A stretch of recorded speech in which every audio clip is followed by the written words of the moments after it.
Hello, this is a guy who likes fanfiction and is too lazy to read, so here is the Undying Fire, City of Secrets in audio form. Check the description for the links to the author. Chapter 9, Outcasts. I can't believe how easy it was to forge those passports, Ty Lee said. I guess that's the efficiency of the Fire Nation for you. Angela hoisted her bag into a more comfortable position on her shoulder. Don't celebrate just yet. This is only the first step. The passports had allowed them to get tickets for the Half Moon Bay ferry, but she and Ty Lee had also been forced to take on the role of poor Earth Kingdom refugees. As nice as it would have been to pretend to be nobles or even the offspring of rich merchants, it was too easy to trace lineage and wealth, which meant the forgeries had a higher risk of being exposed. Put simply, they would draw less attention if they just pretended to be two nobodies. Less attention was what Angela needed right now, even if it would make it more difficult to carry out her plan once she was in Ba Sing Se. Still, being a poor nobody really was a pain. Angela was a princess. She was not used to wearing ill-fitting, scratchy clothes or not having servants there to tend to her every need. Nor was she used to being surrounded by stinky, sweaty peasants who didn't understand that they should be keeping their distance. The docks were crowded with people, all desperate to earn a place on the ferries. She had lost count of the number of times she had been knocked by an elbow or someone's bag. Also, this standing in line business was completely ridiculous. With all the shoving and the shuffling-like progress they were making, Angela felt like a koala sheep being herded into a pen. What is even taking so long? Angela muttered. It's just walking up a ramp onto a boat. It's not like we're trying to climb the golden threads to Agni's celestial mansion. Ty Lee covered her mouth to smother her giggle. We don't have too far to go now. Angela repressed a huff. Patience was not something she lacked, at least when she chose, but having the patience to stand in line for hours would test even the most forbearing of souls. She didn't know how Ty Lee managed to stay so energetic. Not even the fact Ty Lee had given up her pink outfit for a shapeless brown robe had been able to dampen her spirits, claiming that pretending to be a refugee was like a game. Just thinking about the conversation made Angela want to sigh. She could just imagine what No use thinking about what Maya would have said. That traitor didn't deserve a place in her thoughts. Oh, we're moving again, Ty Lee said brightly. Angela gripped the strap of her bag and continued the trudging, shuffle-like walk to the ferry. They were getting closer to the ramp. Suddenly, she lurched to the side. Someone had bumped into her shoulder. Her gaze locked onto the culprit, a teenage boy with messy brown hair. Angela's eyes narrowed in a flash of irritation. Watch it! She snapped. The boy removed a blade of grass from his mouth. Sorry, he said, and then his lips curved into a surprisingly charming smile. At least for a peasant. I didn't see you.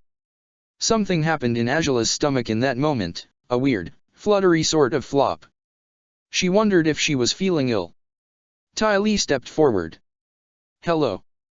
My name is T. Dandon, she hastily corrected, throwing an apologetic glance at Angela. What's yours? Jet. He gestured behind him. These are my freedom fighters, Smellerby and Longshot. Angela stared at the two other boys, both who looked younger than herself. The smallest one, Smellerby, greeted them properly, but Longshot just nodded. All of them were peasants, judging by their threadbare clothing. Still, what intrigued her was not how they looked but the label which Jet had given them. Freedom fighters? She questioned. His smile faltered. Well, it's just the three of us now. Smellerby and Longshot both lowered their gaze at these words. So, there had been more of them once. Rebels, no doubt.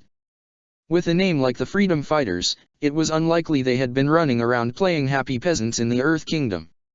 Anyway, Jet said, once more plastering on a smile. Are you two girls traveling alone? Ty Lee told him their cover story, that they were cousins who had fled from Omashu and were hoping to make new lives in Ba Sing Se. Angela didn't offer any input. She had lost interest in the conversation and simply waited for the line to keep moving. A bunch of peasant rebels were of no worth to her, even if she was conscious of Jet's gaze flickering to her from time to time. She purposely kept her face averted. You know, he said, moving a bit closer, I didn't get your name. The line cleared in front of her. Angela stepped onto the ramp and glanced at him over her shoulder. "That's because I never told you," she said coolly. Without waiting for a response, she walked up the ramp with her head held high. Maybe she no longer wore her royal armor or headpiece, but she was still a princess. She didn't need to waste her breath on peasants. Even if Jet's smile had been rather pleasant. Even if she did have a ridiculous urge to look over her shoulder to see if he was watching. Ty Lee caught up her to a second later. "That Jet guy was cute, don't you think?" Angela scoffed. "Every boy is cute to you." Ty Lee was quick to defend herself, claiming there were many boys who did not meet her standards. She just happened to like Jet. He was good-looking and charismatic. That wasn't a bad combination. "I hope we see him again," Ty Lee confided. Angela rolled her eyes. "Let's just find a place to sit. We've got a while before we reach Ba Sing Se." Ty Lee had no fault to find with this plan. The two girls weaved through the groups of refugees, trying to find as private a spot as possible on the deck. They had to wait for everyone to board before the ferry set sail, so Ty Lee insisted they play games to pass the time. Angela indulged her friend because there really was nothing else to do, but a part of her brain was still working through plans, discarding ideas, and creating new ones as she plotted out their next move. "Okay," Ty Lee said, placing her finger to her chin, "would you rather kiss the Avatar or, switch bodies with his bison for a day?" Angela raised her eyebrow. "You're kidding, right? Silly questions are part of the fun. This game is stupid. I refuse to play." "Oh, come on, eh?" Angela glared in warning. "Rulin'," Ty Lee corrected, biting on her lip a bit sheepishly. "Sorry. I keep forgetting. Make sure you don't. We can't afford to mess up." I know. Ty Lee pressed her palms together, ducking her head. "I'll be good." Angela repressed a sigh and pushed her plate over her shoulder. She missed her top knot. The long rope of hair was always getting in the way. Something blocked the sun on her back, casting a human-shaped shadow over her. "So, your name is Rulin," a familiar voice observed. Angela's stomach did the odd, flip-flop fluttery thing again. That honey-smooth tone could only belong to one boy. Her back straightened, though she did not glance behind her. "Eavesdropping isn't very polite," she said, careful to keep her voice disinterested. "Are you stalking us now, Jet?" Jet laughed and moved to stand in front of her. "I just saw you two and decided to come over." His charming smile came out in full force. "Besides, it's not safe for two girls to travel alone. Perhaps we can accompany you during the trip to Ba Sing Se." Angela noticed that Smellerby and Longshot were flanking him as usual. She raised her eyebrow. This peasant was rather forward. "What makes you think we need you to protect us?" she asked. He shrugged. "Fine, maybe I just wanted an excuse to spend time with you." His smile widened as he met her gaze. "Is that such a bad thing?" Smellerby rolled his eyes. Angela, however, felt like the fluttery, flip-flopping thing in her stomach had multiplied. Maybe she really was getting sick. It was the only explanation for why this scruffy-haired peasant had managed to disturb her equanimity. There was something almost magnetic about him. Not that the pull pleased her. She had never liked things that unsettled her emotions. "We'll pass," Angela said, waving her hand in a dismissive manner. Jet's brow furrowed a little, as if he couldn't believe that he had been refused. Angela busied herself with her bag, not sparing him another glance. He took the hint and left with his two followers. Angela couldn't quite stop the tiny smile that tugged at her lips. That had put him in his place. She noticed Ty Lee staring at her with wide eyes. "You were flirting with him," Ty Lee accused. Angela raised her chin. "I was not." "You totally were." Ty Lee giggled and leaned forward, lowering her voice. "So, you actually do think he's cute, don't you?" Warmth bloomed on Angela's cheeks. "Don't be ridiculous. Why on earth would I find a boy who chews on grass like a moose cow attractive? He's no better than an animal." Ty Lee giggled even more. "You're so funny, Arulin." Angela pursed her lips. "Sorry," Ty Lee said, ducking her head with a wince. I promise I won't slip up again. Angela nodded and let the matter slide. Truth be told, she was just glad Ty Lee was no longer teasing her about that stupid jet boy. The whole situation made her feel ruffled and off balance. She didn't understand why he'd had such an effect on her. She hated that her thoughts kept returning to him, dwelling on the glint of magnetism she'd seen in his eyes and his far too charming smile.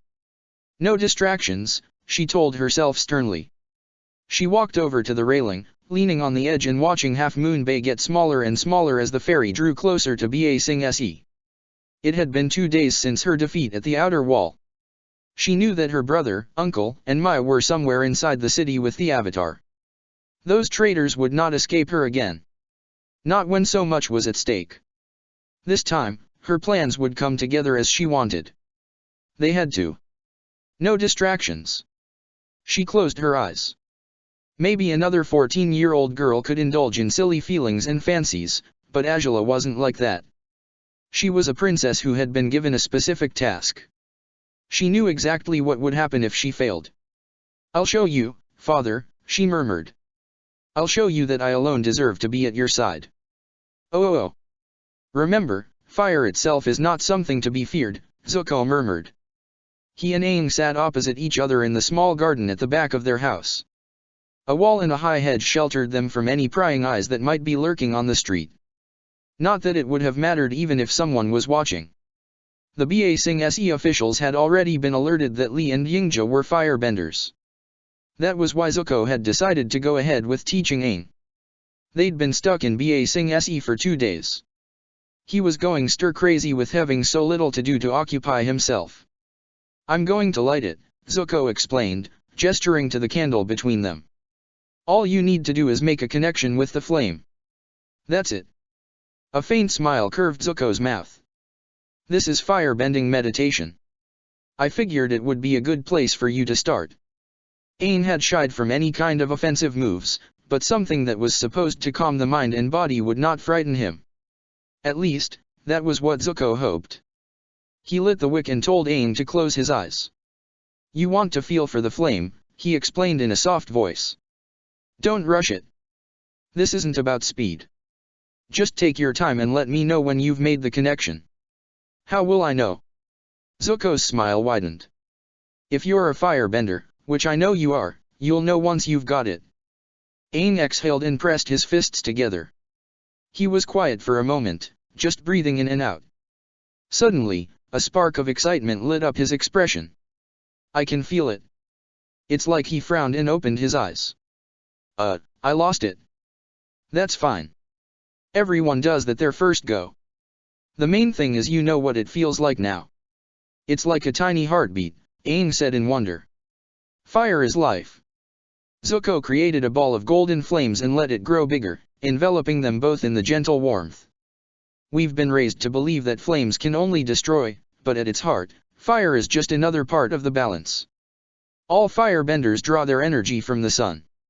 You know getting close to the sun will kill you, but you still wouldn't want it to go away, right?" Aang shook his head. "Bending fire is the same. Fire is seen as the most destructive element because it can spread and grow even without a bender to manipulate it. It'll take out entire villages if you're not careful."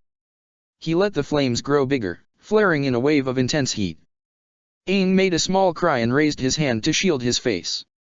Zuko drew the flames back into his palm so they were small and gentle once more.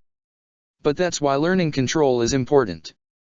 Curling his fingers, he manipulated the fire to create a tiny flying bison. Aang grinned.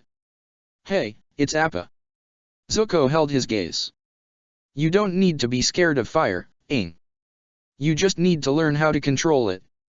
He snuffed his flames out, leaving only the candle lit between them. "Do you think you can do that?" Aang let out a breath. "I'll try." "Don't try. Do it. Hesitancy won't work. You need to decide now that you will learn to control fire." Aang swallowed. "Okay. Then do it again." Zuko gestured to the candle. "Make the connection, but this time don't let go." Aang closed his eyes. Zuko felt the moment he succeeded, always attuned to the fire around him. "Good," Zuko encouraged. "Now breathe with the fire."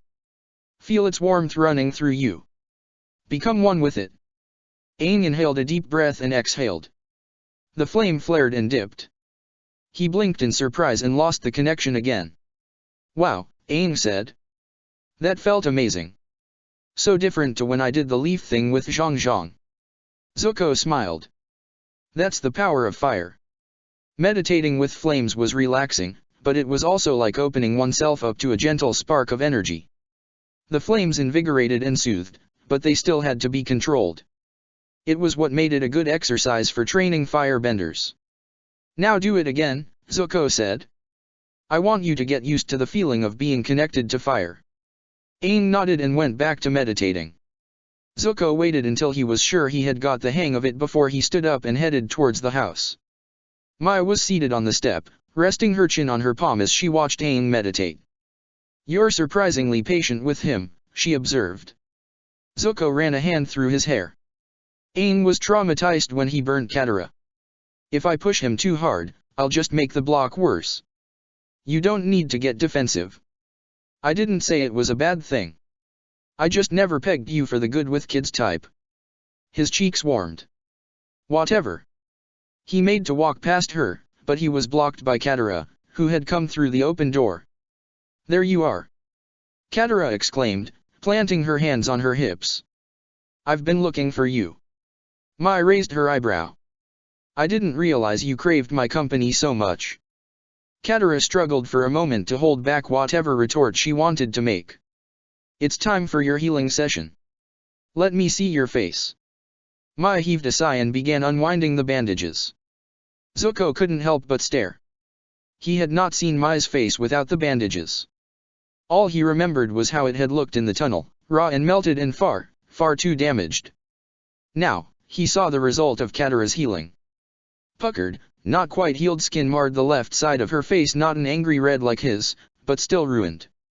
Her eyebrow and eyelashes had been burnt away and the eye itself was a gnarled slit, much like what had happened to him, except where his vision had only been a little impaired. He was doubtful if Mai could even see out of hers. Blue fire had always burned hotter. Without realizing it, he found himself stepping closer. Mai, he breathed. I'm so. Don't, Mai said in a hard voice. I told you this isn't your burden. But. Zuko. Her voice lashed against him like a whip. Don't. He swallowed and shifted his gaze to Katara. Isn't there anything you can do? Katara lowered her head. I've been trying. Unfortunately, my bending isn't a miracle cure. Not for a wound this bad. The most I have been able to do is quicken the healing process and lessen some of the damage. Her hands trembled.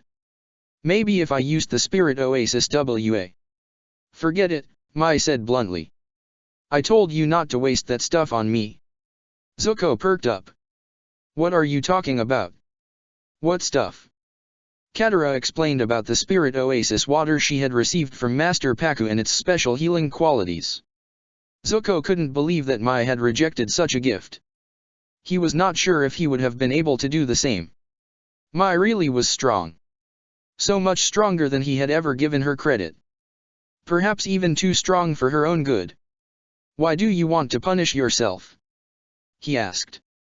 You told me I don't have to carry your burden, but neither do you. She blinked. What are you?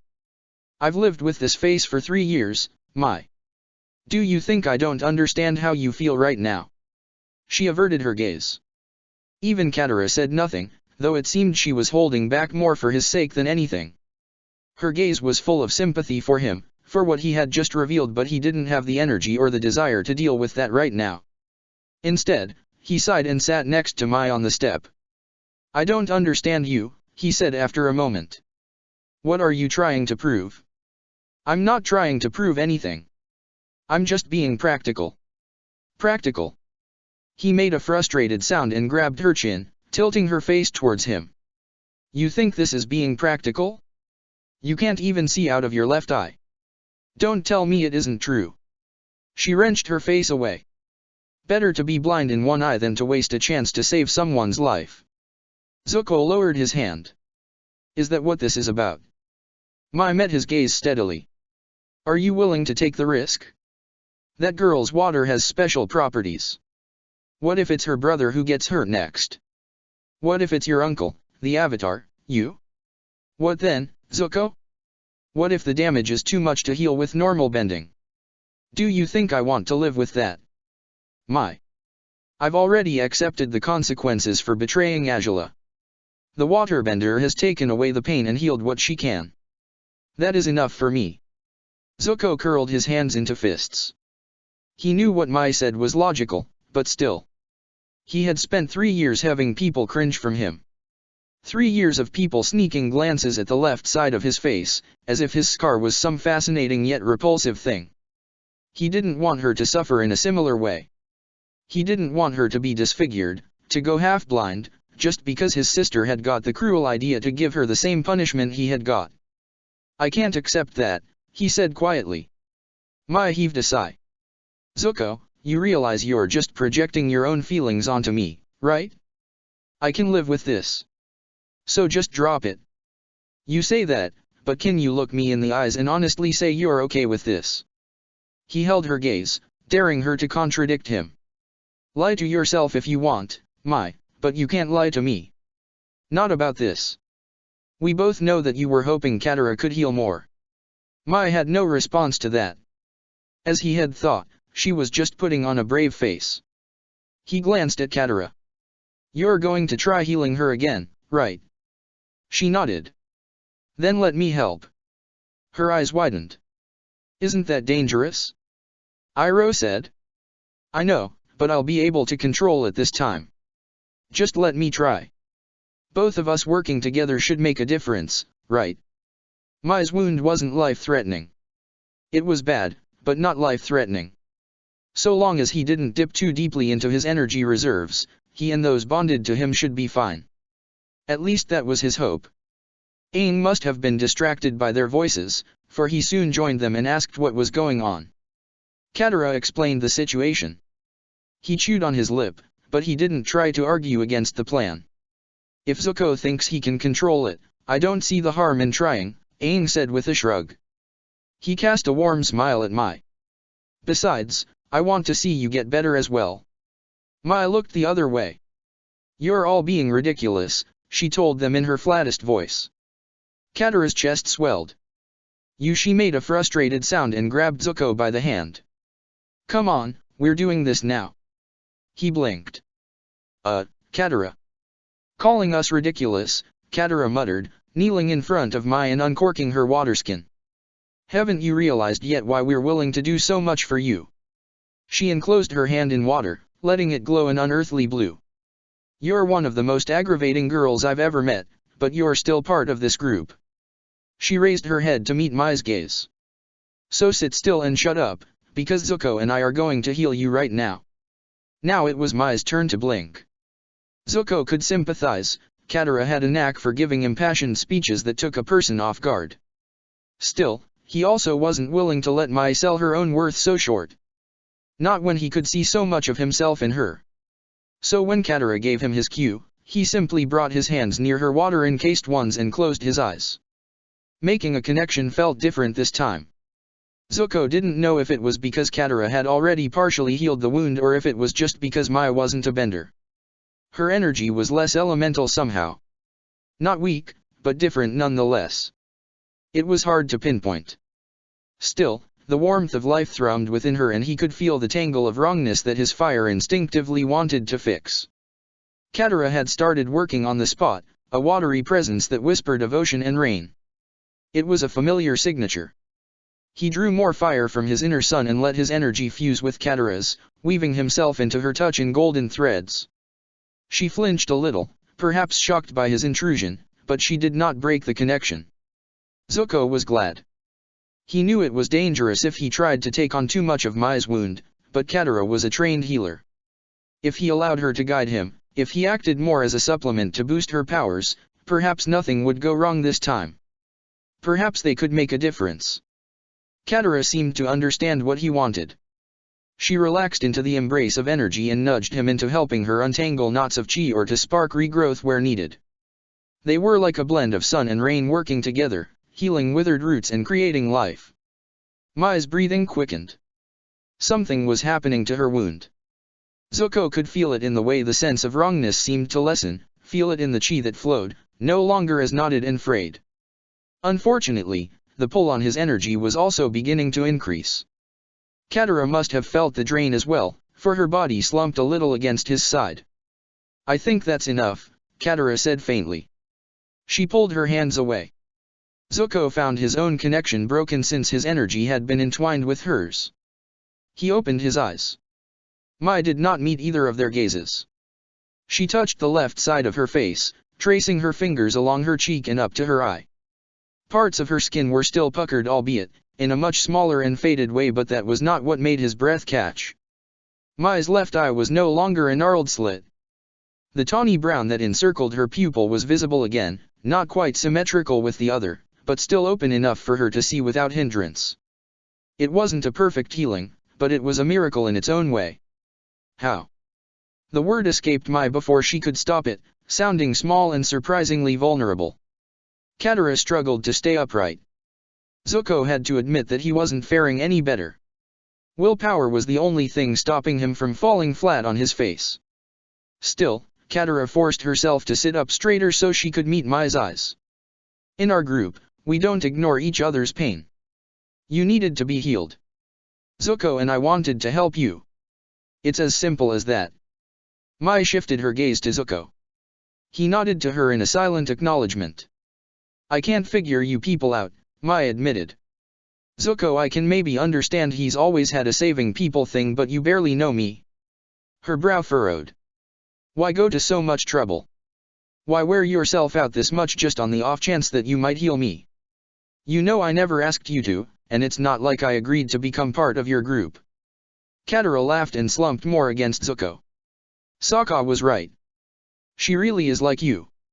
Zuko nudged her with his shoulder. "Shut up." Mai raised her eyebrow. "Somehow, I get the feeling that being told I'm like Zuko isn't a compliment." "It's not that," Aang said. "Zuko just wasn't very good at accepting our help in the beginning. Or our friendship," he added, scratching his chin. "In fact, he still pushes us away a lot of the time." Zuko rolled his eyes. "Whatever. The point is we're all here now and we're working together. Was that your way of admitting you're our friend?" Katara teased, poking him in the ribs. His cheeks pooled with warmth. It's not like I." He made a frustrated sound and shrugged her off him. "I'm going back inside." Mai's eyebrow rose even higher. "You really think I'm like that?" Zuko stared at her in betrayal. "Not you too, Mai." Of course, this just set Aang and Katara off into a fit of giggles. His blush darkened and he folded his arms across his chest. Somehow, he always ended up being the butt of people's jokes. Still, Mai was actually smiling now, and he could sense that there was nothing malicious about Aang and Katara's laughter. Not like how it had been when he had been forced to play with Azula as a child. "Don't worry, Zuko," Katara said, pulling him into a hug. "We still like you even if you are a grump sometimes."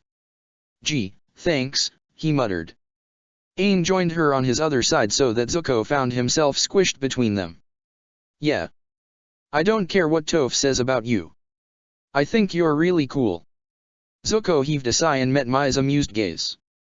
"You just wait," he told her. "This will be you soon." Mai actually looked a bit horrified at the thought. Before she could respond, the sound of the front door opening distracted everyone's attention. Loud voices and footsteps could be heard from inside the house. Momo swooped through the window to land on Aang's head.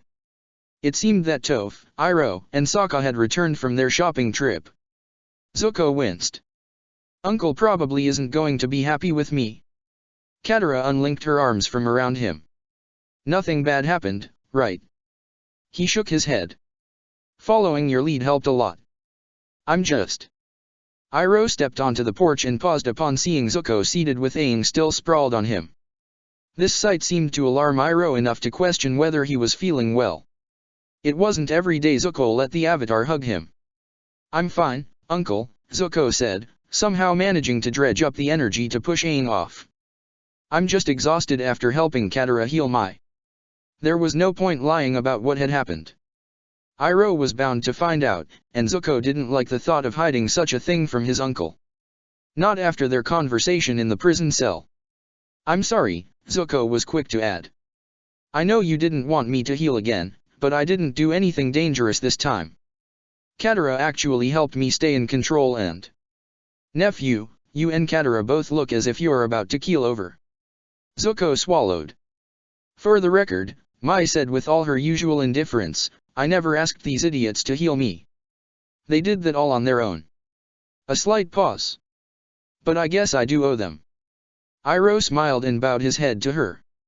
"Of course. It is nice to see you looking so well, Mai. I was most distressed when I learned what my niece had done to you." Zuko blinked. "Wait, you're not angry?" Iroh sighed. "I would bet 3 silver pieces that my beard has turned grayer, but no. I'm not angry. If you say you took the necessary precautions, then I will trust your word." Some of the tension relaxed in Zuko's shoulders. "Be that as it may," Iroh continued, "it's obvious the healing session wasn't a simple matter for either of you. Both of you look far too pale. Can you even stand?" Zuko and Katara exchanged a sheepish glance. Iroh exhaled in an exaggerated way and helped them to their feet, though his eyes twinkled a little when he met their gazes. That was reassuring. "I guess our fire-bending lesson is over," Aang remarked, rubbing the base of his neck. "Fire-bending lesson?" Iroh stared at Zuko as if seeing him for the first time. My, you have been busy." Zuko blushed and muttered under his breath that it wasn't that big of a deal. Aang had to get over his block with fire somehow. Iroh made a humming sound. "You could also do with some further training." "I actually was meaning to talk to you about that," Zuko said, not put off in the slightest that his uncle had drawn attention to his own shortcomings. He would be the first to admit that his bending needed work. "That thing you did with the lightning, if I could do that." Yes, Iroh said, steering both Zuko and Katara towards the house. "We will discuss the matter of fire-bending lessons later. For now, you two need to rest." Zuko wanted to protest, but the look his uncle gave him made him shut up. It was that look, the one that was often followed by convoluted proverbs. Zuko was way too tired for that. So he let the issue drop, apologized to Aang for cutting their lesson short, and allowed himself to be dragged off with Katara to the lounge area. Iroh laid several of the large cushions on the floor for them and then left with the promise that he would be back with tea. Sokka came over to check on his sister when he realized something was wrong, but once he was assured that she was okay or, in her words, just a little worn out, he headed back to join the others. Katara rolled over on her cushions to face Zuko. Her eyes were already drooping shut. "Thanks for helping with the healing," she murmured. "I wasn't sure if I'd be able to do it on my own. I should be the one thanking you." HRM. Aside from the fact I hated seeing Mai like that, this was the first time I felt like I wasn't healing blind or just relying on instinct. He let out a breath. It made a difference. Her lips curved into a sleepy smile. "Well, I'm not sure if the same rules will apply for fire healing, but I can try to teach you what I learned from Yugoda if you think it'll help." "You'd do that for me?" She tossed a cushion at his head. "Idiot. You don't need to sound so shocked. Of course I'd help you. You're my friend." Something warm settled in his chest. He had an odd urge to tell her that he considered her a friend too, considered all of them his friends, even grubby-footed Toph. But the words made him feel shy and awkward. They got stuck in his throat. He rolled onto his back and stared up at the stone ceiling. "Katara," he said after a moment. "Yeah. He sighed, broke off again. "Just thanks, I guess." Her fingers brushed against his, intertwining to link their hands. He let the contact happen for a few seconds before he pulled back, but it was still a few seconds longer than he would have allowed in the past. Judging by her smile, she had understood. They had all come a long way since those days when he had hunted the Avatar. Zuko might struggle to put his feelings into words, even actions, but he did not regret his decision to give up gaining his father's approval in favor of joining this ragtag group. He would never regret that decision. Oh. What is this slop?" Azula complained. The slop was the dinner she and Ty Lee had been given by the ferry crew. It looked and stunk like something that had been swishing around in a moldy boot at the bottom of a lake. Angela tossed her plate overboard. She'd rather starve than eat that filth. Even Ty Lee struggled to maintain her smile when confronted with such disgusting gruel. "Do you think we'll have to eat like this in Ba Sing Se?" she asked, scrunching her nose at the bowl. "I doubt that." Angela turned at the sound of the male, and now familiar, voice. Her eyes narrowed when she spotted Jet step out from the shadows. This peasant had been watching her and Ty Lee all day. She'd seen his tall figure lurking in the corners of her vision, a gnat that dared to encroach on her space and make her shoulders tense, forcing her to wonder if he had perhaps overheard more than she had wanted. Forcing her to question if she was just being paranoid. She didn't like it. She didn't like him. No one, not even a boy who just wanted to chat to pretty girls, was this persistent. In 2 strides she had him pressed against the railing and a dagger to his throat. "I thought I told you that we didn't need your company," she said coolly. Smeller B and Longshot made motions as if to defend their leader, but Jet held up a hand. There was something smug about his expression. Even his mouth had curved into a smile. "I knew it," he said in a self-satisfied way. "When I first looked into your eyes, I knew exactly who you were." Angela remained outwardly calm, but inside she was a whir of calculations. She needed to silence the peasants. Not with fire. Too bright.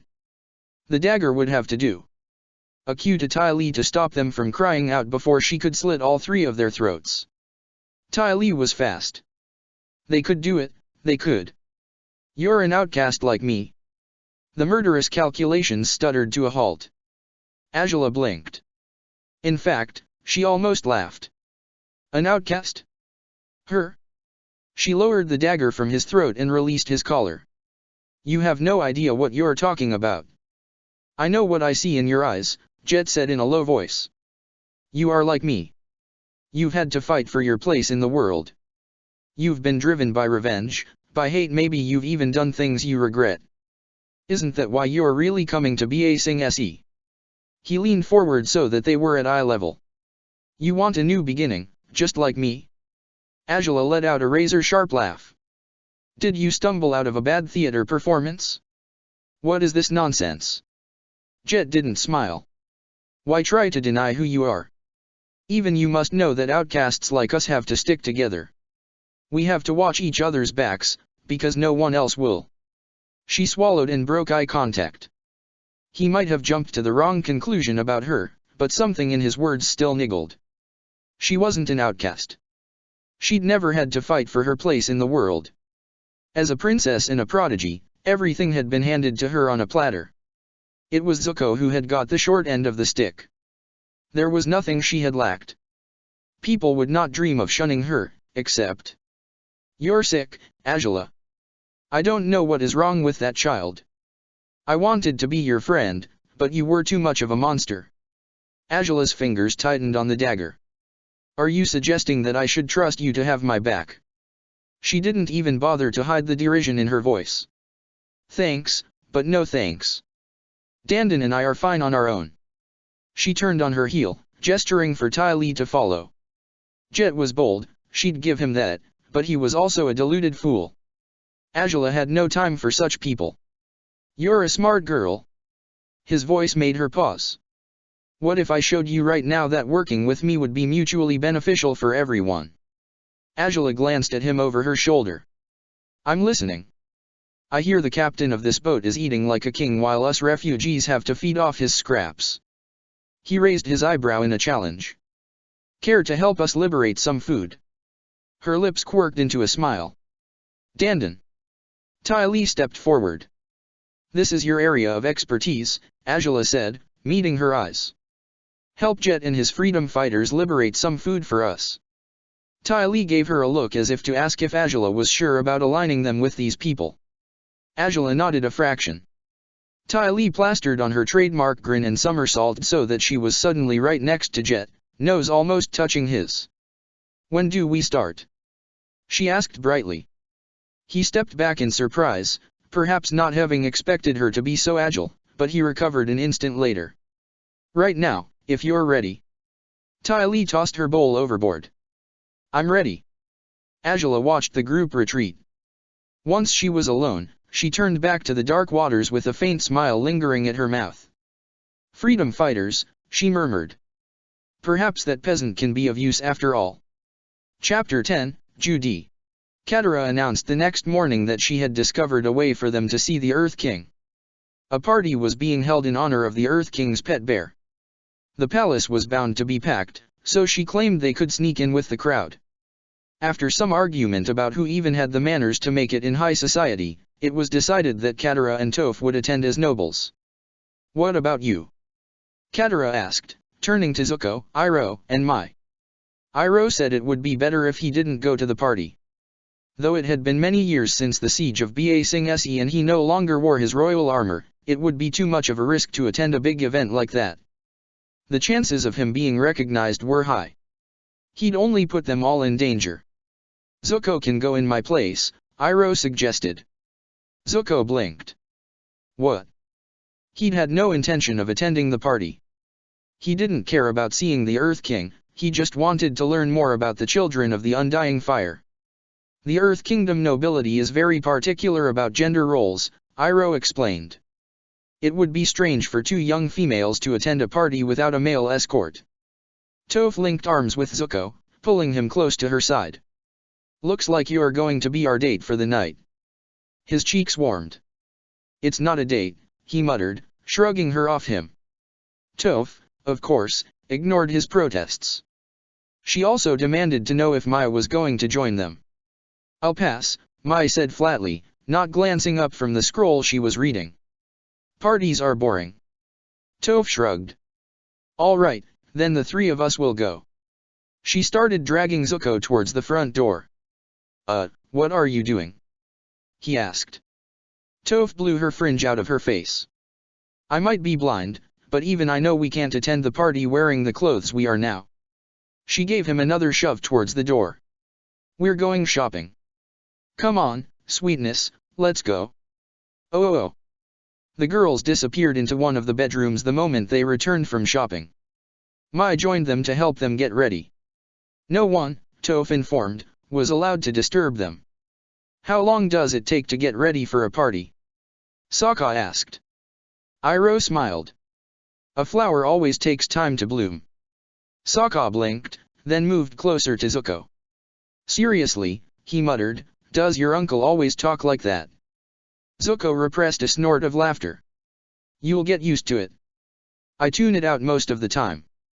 Iroh suggested that they could pass the time by doing a bit of fire-bending practice. He offered to teach Aang and Zuko the lightning redirection move. The boys had no fault to find with this plan, so they all went to the small garden out the back and began training. Sokka watched them from the steps with Momo. Zuko was intrigued to discover that his uncle had created the technique after watching waterbenders. The fact that it dealt with directing energy flow made it easy for Zuko to pick up. His healing relied on the flow of energy in his body and being able to direct it where he wanted. Aang took a little longer to get the hang of the move, but soon both boys were confident they could redirect lightning. It's getting late, Iroh said, glancing up at the setting sun. You should start getting ready for the party. Sokka and Aang decided that it would be fun to help Zuko get changed into the multi-layered outfit. Of course, they both just got in the way. Zuko ended up sending them out with a fireball chasing at their ankles. He hadn't wanted their assistance anyway. Iroh chuckled as he watched Zuko exhale smoke. I'm surprised it took you that long. You've got much more patient. Zuko pinched the bridge of his nose. It doesn't feel like it. Sometimes I swear these idiots are going to drive me insane. Yet you still indulge them. You have matured a lot, nephew. I'm proud of you. Zuko's cheeks heated.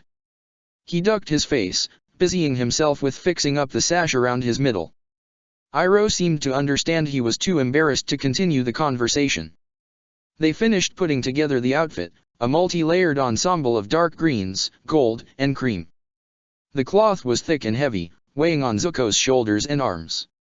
The sensation made him a little homesick, reminding him far too much of the outfits he had worn before he had been banished. Just putting the clothes on made him stand a little straighter, hold himself a little more gracefully. Years of training and etiquette could not be eradicated, even if he had spent the past 3 on a ship with a rowdy crew or, as of late, wandering the Earth Kingdom as a peasant. "We can't do much about your hair," Iroh said, "but the hat and the high collar will help you to fit in with the other men." Zuko nodded and lowered his head so his uncle could place the hat on top. He straightened to his full height, then exhaled deeply.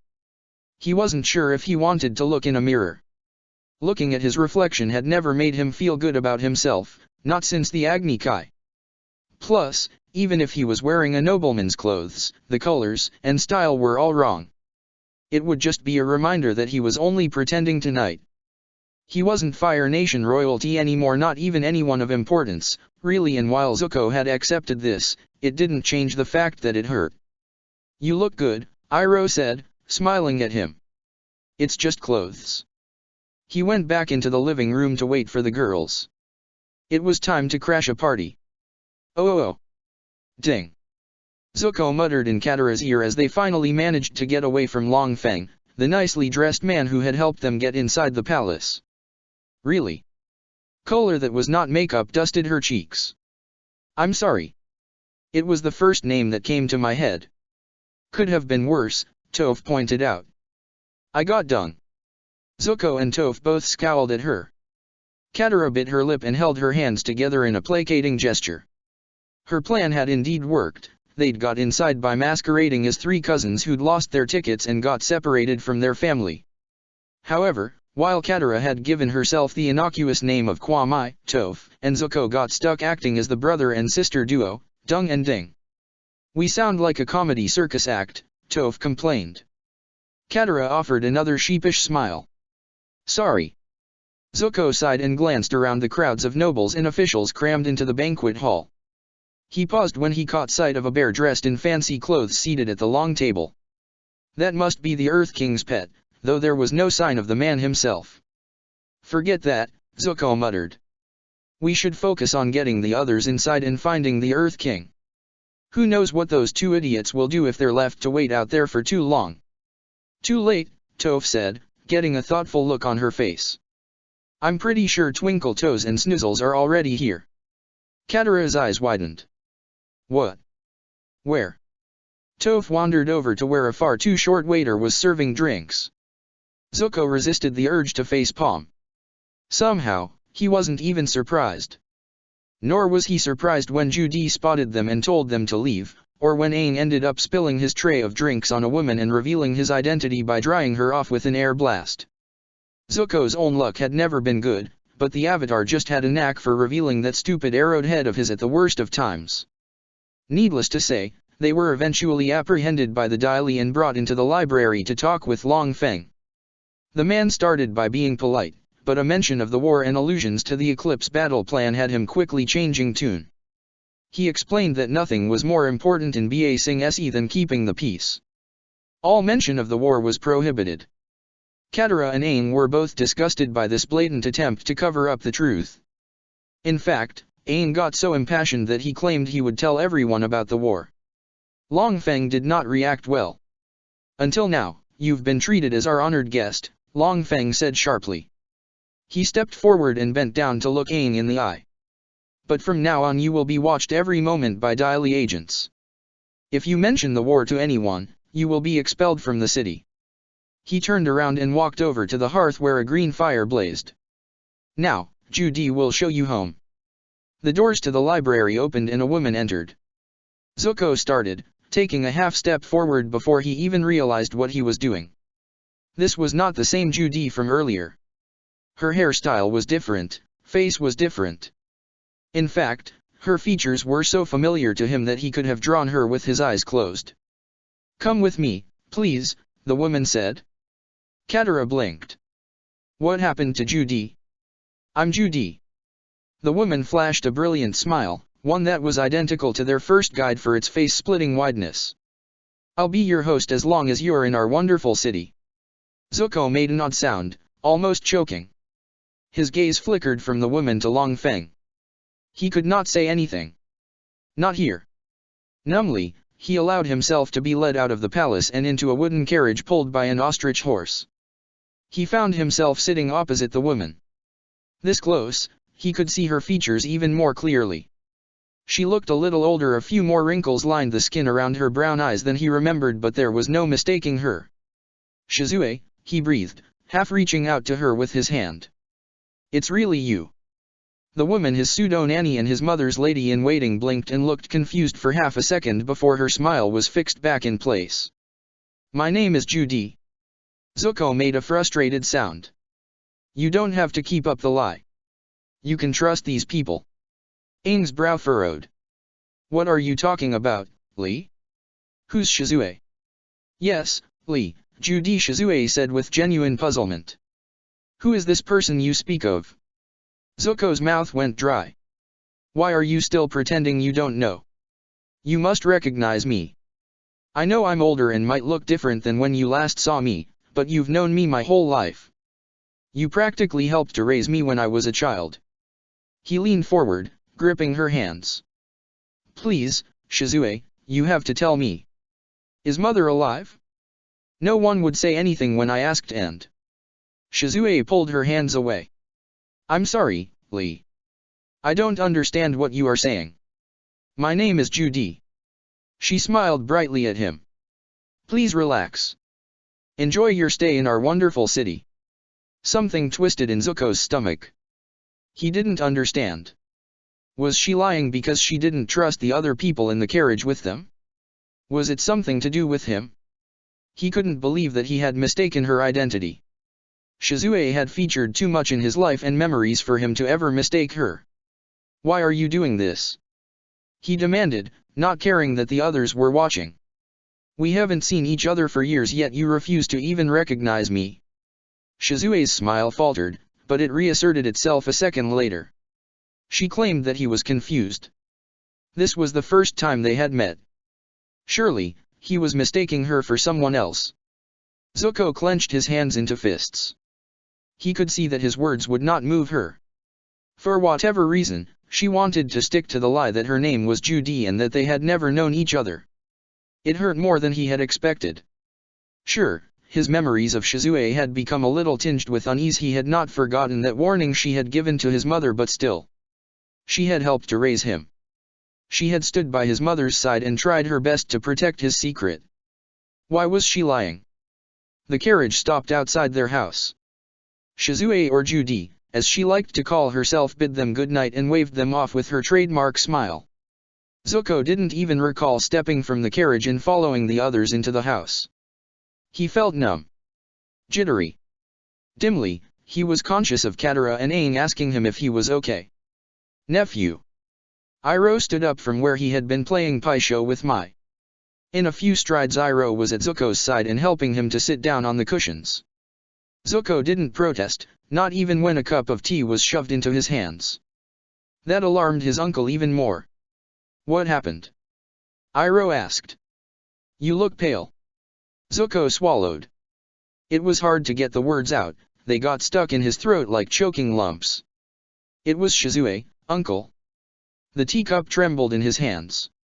"She was right there. She was right there," and Iroh's eyes widened. "Shizue? You mean the woman who tended on your mother?" Zuko nodded. "But she said her name was Judy," Aang said, scrunching his nose. "I mean, she didn't seem to know you at all. That's what I don't understand. I know it's her. I would never forget her face, so why did she lie to me? It doesn't make sense. I don't even understand what she's doing here in Ba Sing Se." "It is certainly strange," Iroh admitted. The others exchanged confused glances, not really sure what to say. Zuko glared at the steaming cup in his hands. He didn't understand what was going on with Shizue, but there was no way he could let the matter go.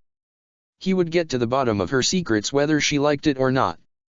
"Uncle," he said, "I'm sorry, but I'm not going to play by the rules anymore. This is too important. Shizue has all the answers I need.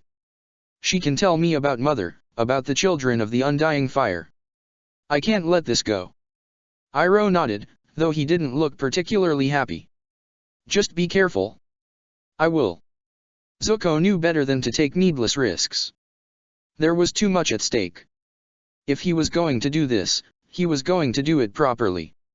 Seriously, though, Sokka said, folding his arms across his chest, can someone explain what is going on? Whether that woman really is that Shizue person or not, why was she calling herself Judy and acting just like that other creepy guide we had? I don't know, Zuko said, but I plan to find out. Something strange was going on in this city. He could feel it in bones, in the uneasy prickles that crept down his spine.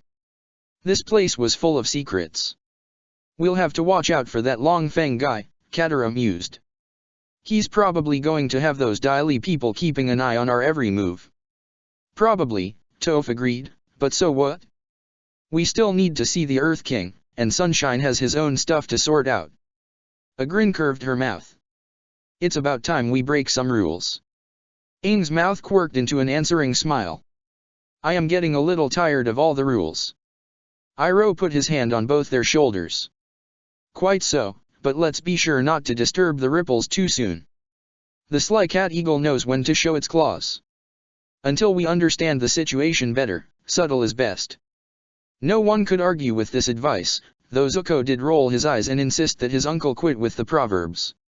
Long Feng had been serious about expelling them from the city, no one was in a rush to have that happen. Still, they were all in agreement that it was time to take matters into their own hands. Even Mai agreed to help. I know what this means to you, she said, meeting Zuko's eyes. If I can help, I will. He thanked her with a nod. They continued discussing plans long into the night.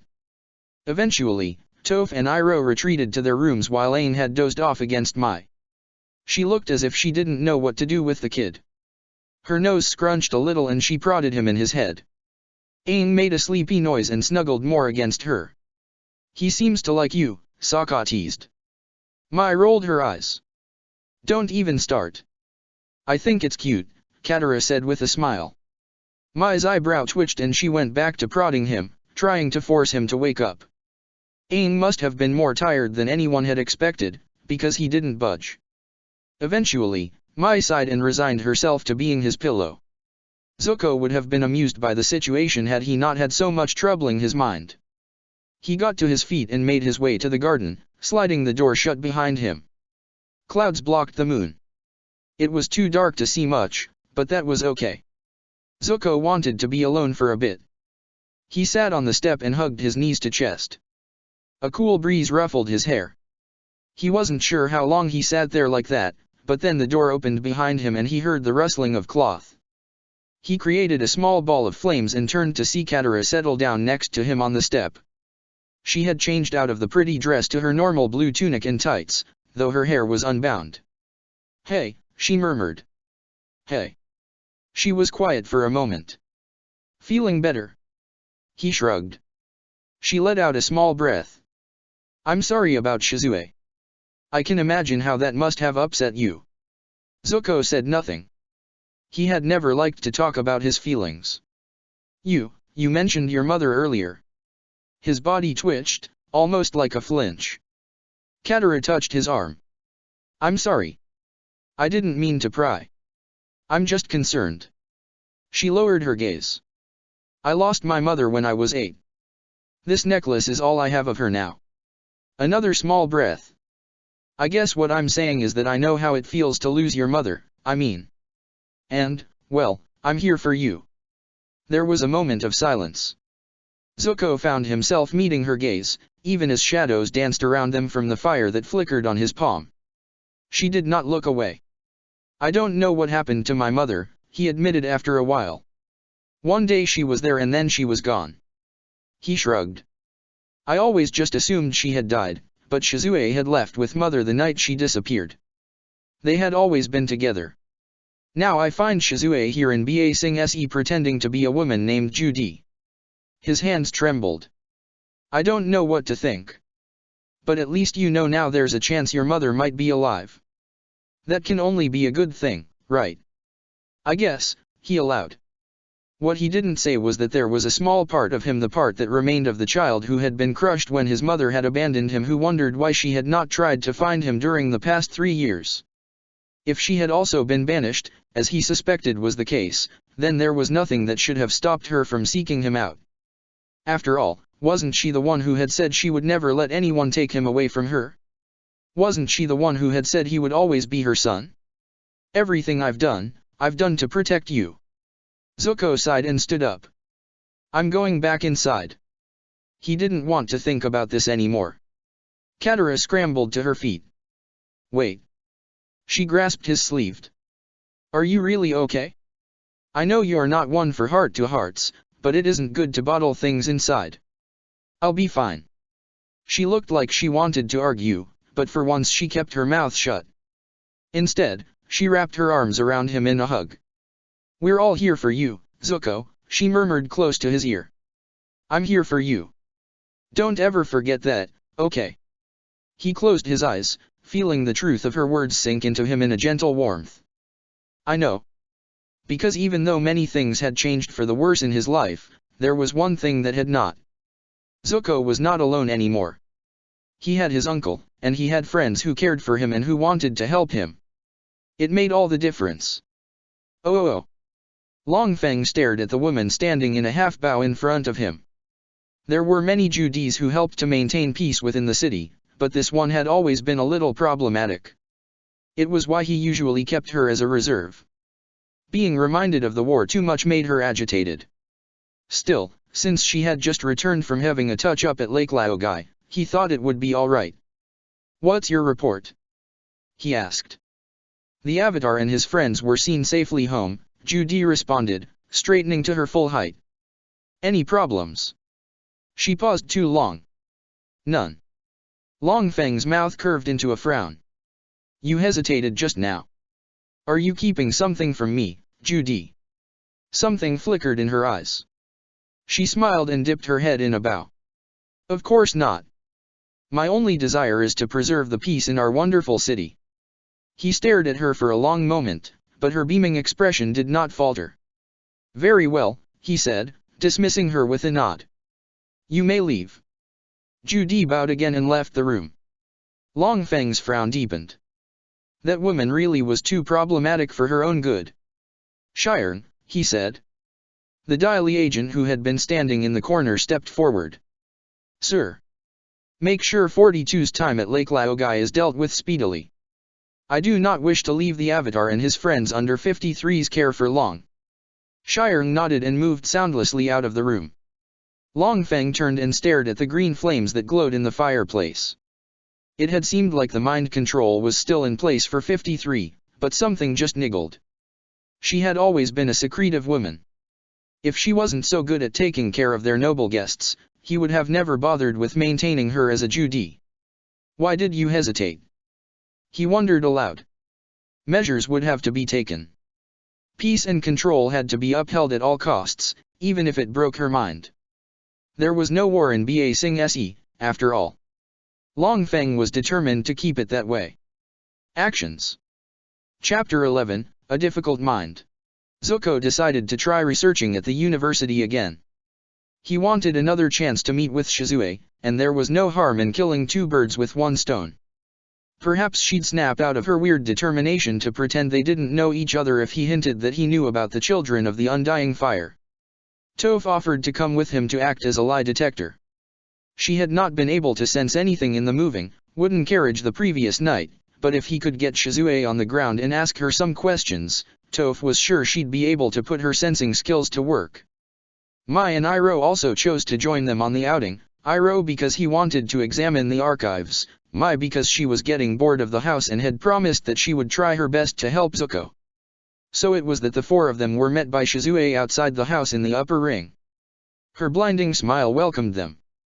Zuko was conscious of being watched. No doubt there were Daily agents lurking around the street, so he did not push her for answers just yet and allowed himself to be ushered inside the carriage with the others and taken to the university. Mai and Iroh caught his gaze. Both nodded to show that they had recognized her as his mother's lady-in-waiting. Of course, Shizue showed no signs of returning the acknowledgement. For whatever reason, she was set to stick to her lie that her name was Judy and that she was from the Earth Kingdom. The charade continued once they reached the university. Zuko told Shizue that he was interested in seeing the archives, particularly the sections on bending and healing. She didn't bat an eyelash. Her jaw-cracking smile remained fixed in place as she guided them through stone arches and corridors. It was frustrating, even more so because they were still being watched. Toph murmured that there were 2 Daily agents trailing them. "We have to shake them off somehow or at least get out of earshot," Zuko said. Shizue was suddenly at his side. "Is there something you need, Lee?" He frowned and met her gaze. There was no recognition in her brown eyes. It was like looking at a stranger. The creepy smile didn't help. "You really don't remember me?" he asked in a voice that he hoped was too soft for their followers to hear. "I have always lived in Ba Sing Se. Unless you have visited the city before, it is not possible." He clenched his jaw. "All that lying must be getting old for you." "She's not lying," Toph said. "What?" Zuko demanded. "Your feet must be faulty." "My feet are not faulty. I can feel everything, and she's not lying. She genuinely believes that she was born and raised in this city." "That's not possible." Shizue's smile faltered at the unexpected turn of conversation. She glanced between the 4 and even backed up a few paces. "I am telling the truth, but why?" Zuko moved closer. He was tired of this nonsense. "Enough with the act. The 3 of us all recognized you. There's no reason to keep pretending that you're not Shizue." "My name is Judy," she insisted, shaking her head. "I've never heard of this Shizue person." "She's telling the truth," Toph confirmed. Some of the color drained from Zuko's face. How was this even possible? There was no way that the 3 of them could be mistaken. Toph had to be wrong. "You're lying," he said, taking another step towards Shizue. "You have to be lying." He was still trying to keep his voice low, but irritation edged his tone. It was hard to be patient when so much was resting on this woman, when he knew with 100% certainty that she was indeed his mother's lady-in-waiting. Of course, Shizue continued to deny the truth. She told him that he was confused, that he needed to stop with these strange questions, because she was a simple woman from Ba Sing Se named Judy. She had never been to the Fire Nation. She knew nothing about him or his family. "Now then," Shizue continued, fixing her brilliant smile back into place, "shall we continue to the archives?" Zuko gritted his teeth. He was about to retort, but Iroh placed a hand on his shoulder. It was a silent message to remember where they were and who might be listening. The reminder was enough to make Zuko drop the matter, but only for now. He would get to the bottom of whatever was holding Shizue back from telling the truth. He also told Toph that her feet were useless. "So much for being able to tell when someone is lying," he muttered. Toph blew her fringe out of her face. "My feet have never been wrong. You wanted my verdict and, according to the reactions of her body and heartbeat, all I can say is that this woman believes everything she is saying. Maybe it's you who got it wrong. Have you considered that she might just look a lot like the person you knew? It's been several years since any of you last saw her." "No," Mai said, "this is definitely the same woman. The issue is not who she is but why she's lying to us." "I told you that she's not lying," Toph grumbled, twisting her mouth in irritation. Perhaps she took exception to having her feat's skill put into doubt. Mai raised her eyebrow. "I'm a 7-foot turtle duck with a platypus bear for a mother." Toph actually blinked. "You. Some of us can lie without showing it in a physical reaction," Mai said dryly. "I would have never survived at Azula's side had I not learned how to lie in a convincing manner. I'm sure Shizue is the same." Zuko nodded. That made sense. From the sounds of things, Shizue had been protecting many secrets. She had to have her reasons now for trying to act as if there was no relationship between them. Well, if that was how she was going to be, he'd just have to force her to open up to him. He wasn't going to let her off the hook that easily. They entered the archives and were taken to the section on bending. Zuko was reluctant to come out and say anything too openly about his identity as a prince or the children of the Undying Fire, not with potential ears listening in, but he didn't see the harm in dropping hints to remind Shizue of the past. She would make the connections. So, with the help of Iroh and Mai, he flicked through the books and scrolls to find the information he wanted. Not having the other Judy breathing down his neck meant he didn't have to worry too much about the fact Shizue was glued to his side. He wanted Shizue to see what he was doing after all. Plus, Toph was able to keep track of their hidden guards. Her feet might not have worked in detecting Shizue's lies, but they did tell her that a Daily agent was hiding on one of the upper pillars above them while another was near the window.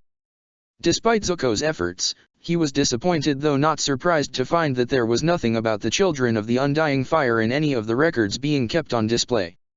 At least not in the ones he searched. Iroh decided to take a risk and question some of the librarians about whether they had any scrolls written by an old scholar named Shang. They were directed to a librarian with a wispy gray beard, who confirmed that a few of Shang's writings had survived. It turned out that Shang had been a famous scholar who had studied the origins of bending and what he called specialized techniques. Shang had been especially interested in firebenders since they were the only type who could bend without relying on an outside source. Shang believed that there was much more to firebending than power and destruction, the librarian explained. He often referred to it as the element of life, and theorized that, because of its internalist nature, it may have started as an entirely different form of bending before it was cultivated for war. However, his research was never completed. As far as we have been able to piece together, Shang went missing while traveling in the Fire Nation. The librarian sighed and spread his hands in a helpless gesture. Other scholars have tried to pick up his research, but with the WA. The librarian broke off, color draining from his face. He cast a glance behind Zuko, who didn't need to turn to know that Shizue was standing behind him. I mean, the librarian continued, our scholars are much more interested in Earth Kingdom history and concerns. Obviously. Zuko caught Shizue's nod out of the corner of his eye. He was sure that the librarian had been about to mention the war. He was also sure the man had broken off in fear. It seemed that Shizue, like the previous Judy, was being used to help monitor the people of Ba Sing Se. This had to be Long Feng's work, though he did wonder how much of her behavior was simply following orders or because she wanted to ensure no one could dig any deeper into the children of the Undying Fire. I made a promise to. Do not let your love for that boy get in the way of your duty. He glanced at the woman who had helped to raise him. She smiled and asked if there was anything else he wanted to check. Zuko's spine prickled. It felt like there was something stuck in his throat. The words would not come. Yes, actually, Iroh said, filling the silence. He turned to the librarian. Do you have a copy of the Fire Nation's royal line? The royal line. He shifted his gaze to Shizue. Whatever he saw in her face must have made him decide this was a harmless request. He nodded. Wait just a moment. Zuko watched the old man wander off through a curtain to a back room. Mai suppressed a yawn and idly flicked through one of the books. Toph seemed relaxed, but he could tell she was still keeping tabs on the Daily agents. Both girls were getting restless, albeit in their own way. Zuko could not blame them. He was also uneasy. Shizue had still not cracked. It made him wonder if this had been a mistake, not in regards to her identity, but in trusting that it was okay to look for information with her around. Something was wrong. Something was seriously wrong. Shizue flashed her trademark smile at them, or at least a Judy's trademark smile. It was, after all, identical to the other women's who had shared the name. You're interested in the Fire Nation, she observed. Zuko said nothing. It was Iroh who reminded her that he and Lee were both Fire Nation. It was only natural they would be interested. Something flickered in her eyes, but her smile remained fixed in place. Of course. The prickle along Zuko's spine became more like an icy finger. Before he could say anything, the old librarian returned with a large, banner-like scroll, which he unrolled to reveal the royal line for the Fire Nation. At a glance, Zuko could see that it was a partial tree. For one, it didn't go back very far. Many blanks were also missing, especially for the females. Iroh's own wife had not been filled in. Instead, the tree favored the direct male line of Fire Lords, often skipping their wives or other children. Interestingly, Zuko and Azula's names had been written into the space beneath Oze and Ursa. It seemed that while Ba Sing Se wanted to pretend that the war didn't exist, they had cared enough to keep tabs on who might be the future Fire Lord. Zuko turned to the librarian. You don't have anything more complete than this? The man seemed a bit startled by the question, but he confessed that this was all they had. It's been difficult to get information about the Fire Nation since he broke off, casting another anxious glance at Shizue. War, Zuko finished for him. I see. The librarian looked horrified at having the W word mentioned. We're not going to find anything here, Uncle, Zuko said flatly. Let's go. He turned to leave. There was no point wasting time now that they knew the archive didn't have the information they needed. Plus, it was obvious Shizue wasn't going to be honest with them. The whole situation made him frustrated and on edge. Wait, the old librarian said, holding out his hand. May I ask what you were looking for? Zuko decided to be honest. It wasn't like they had anything to lose at this point. A princess, he admitted. A princess whose name starts with Shu. Shizue's smile broke. It was like glass shattering, snatching the false, fixed expression from her face. Princess, she murmured. Iroh and Zuko exchanged a glance. That was not a reaction they had been expecting. Toph brushed Zuko's side. Her heartbeat is going crazy, she said softly enough so only he could hear. I think you finally got through to her. Princess, Shizue repeated. She stepped back, hands reaching for her face. Princess. Not Shurin. My princess. Iroh's brow creased. Shurin. Shizue gasped and her eyes went wide. It was as if she had been struck with a bolt of energy, her back went rigid and beads of sweat gathered on her forehead. It hurts, she complained. It hurts, it hurts. What's wrong with her? Mai asked. Zuko moved closer to Shizue. He was about to ask her what hurt when two Daily agents appeared. One took hold of Shizue's arm, the other blocked Zuko's path, long black plate swinging and his conical hat shadowing half his face. Stand back, the agent ordered. Zuko stood his ground. Where are you taking her? Judy is obviously distressed. The agent raised his head to reveal a pair of hard green eyes. It would not be right to keep her here as your guide, wouldn't you agree? Zuko gritted his teeth. He could see the challenge in the other man's eyes, the taunt that dared him to contradict the statement. Nephew, Iroh warned. Zuko and the Daily agent stared at each other. Shizue was already being shepherded off by the other man. Zuko had to act now if he wanted to stop her from being taken away. He was almost ready to do just that as well, to hell with being cautious, but Mai stepped in front of him. Her back was a wall forcing him to stand down. My friend is merely concerned, Mai said in a placid tone. That woman started behaving strangely out of nowhere. A calculated pause. Of course, you don't seem too worried. Is this something that happens to her often? The agent met Mai's gaze. I don't think that is any of your business. Humor me. Her eyebrow rose a fraction. Or is there a reason why you're trying to deflect our questions? Of course not. Toph tugged Zuko's hand. He glanced down to see her mouth one word lying. Zuko squeezed her hand to show he understood, then let go and faced the Daily agent. Then what's the problem? He asked. We just want to know what's wrong with Judy. The stress of her job appears to have got to her. In BA Sing SE, we are committed to upholding the peace. That is not always an easy task, especially with troublemakers like you. His eyes glinted. Perhaps you would care to explain what you said to distress Judy so much. Iroh did just that, much to the surprise of everyone. He confided that they had been looking into Bending and the Fire Nation royal family. It's to assist Avatar Aang, you see, he explained, widening his eyes in an innocent gesture. We didn't realize it would be a problem. I do hope Judy will be alright. The agent relaxed. Judy will be fine. We will make sure she receives the treatment she needs. He clasped his hands behind his back and his mouth curved into a faint smile. Perhaps you should be more worried about your own position within the city. Friends of the Avatar or not, you have been warned what will happen if you disturb the peace. He nodded to them in parting and left in the direction of the other agent. Zuko glared at his retreating figure. The Daily had definitely got bolder since Long Feng had made that threat to oust them from the city if they caused trouble. Zuko also understood that even though it appeared that he and the others had been left alone, it was far more likely that they were still being watched. No doubt the Dai Li wanted to see what they would do next. "I don't like this," Zuko said bluntly. Mai crossed her arms. "Don't sulk because I didn't let you take on that Dai Li agent so you could get to Shizue.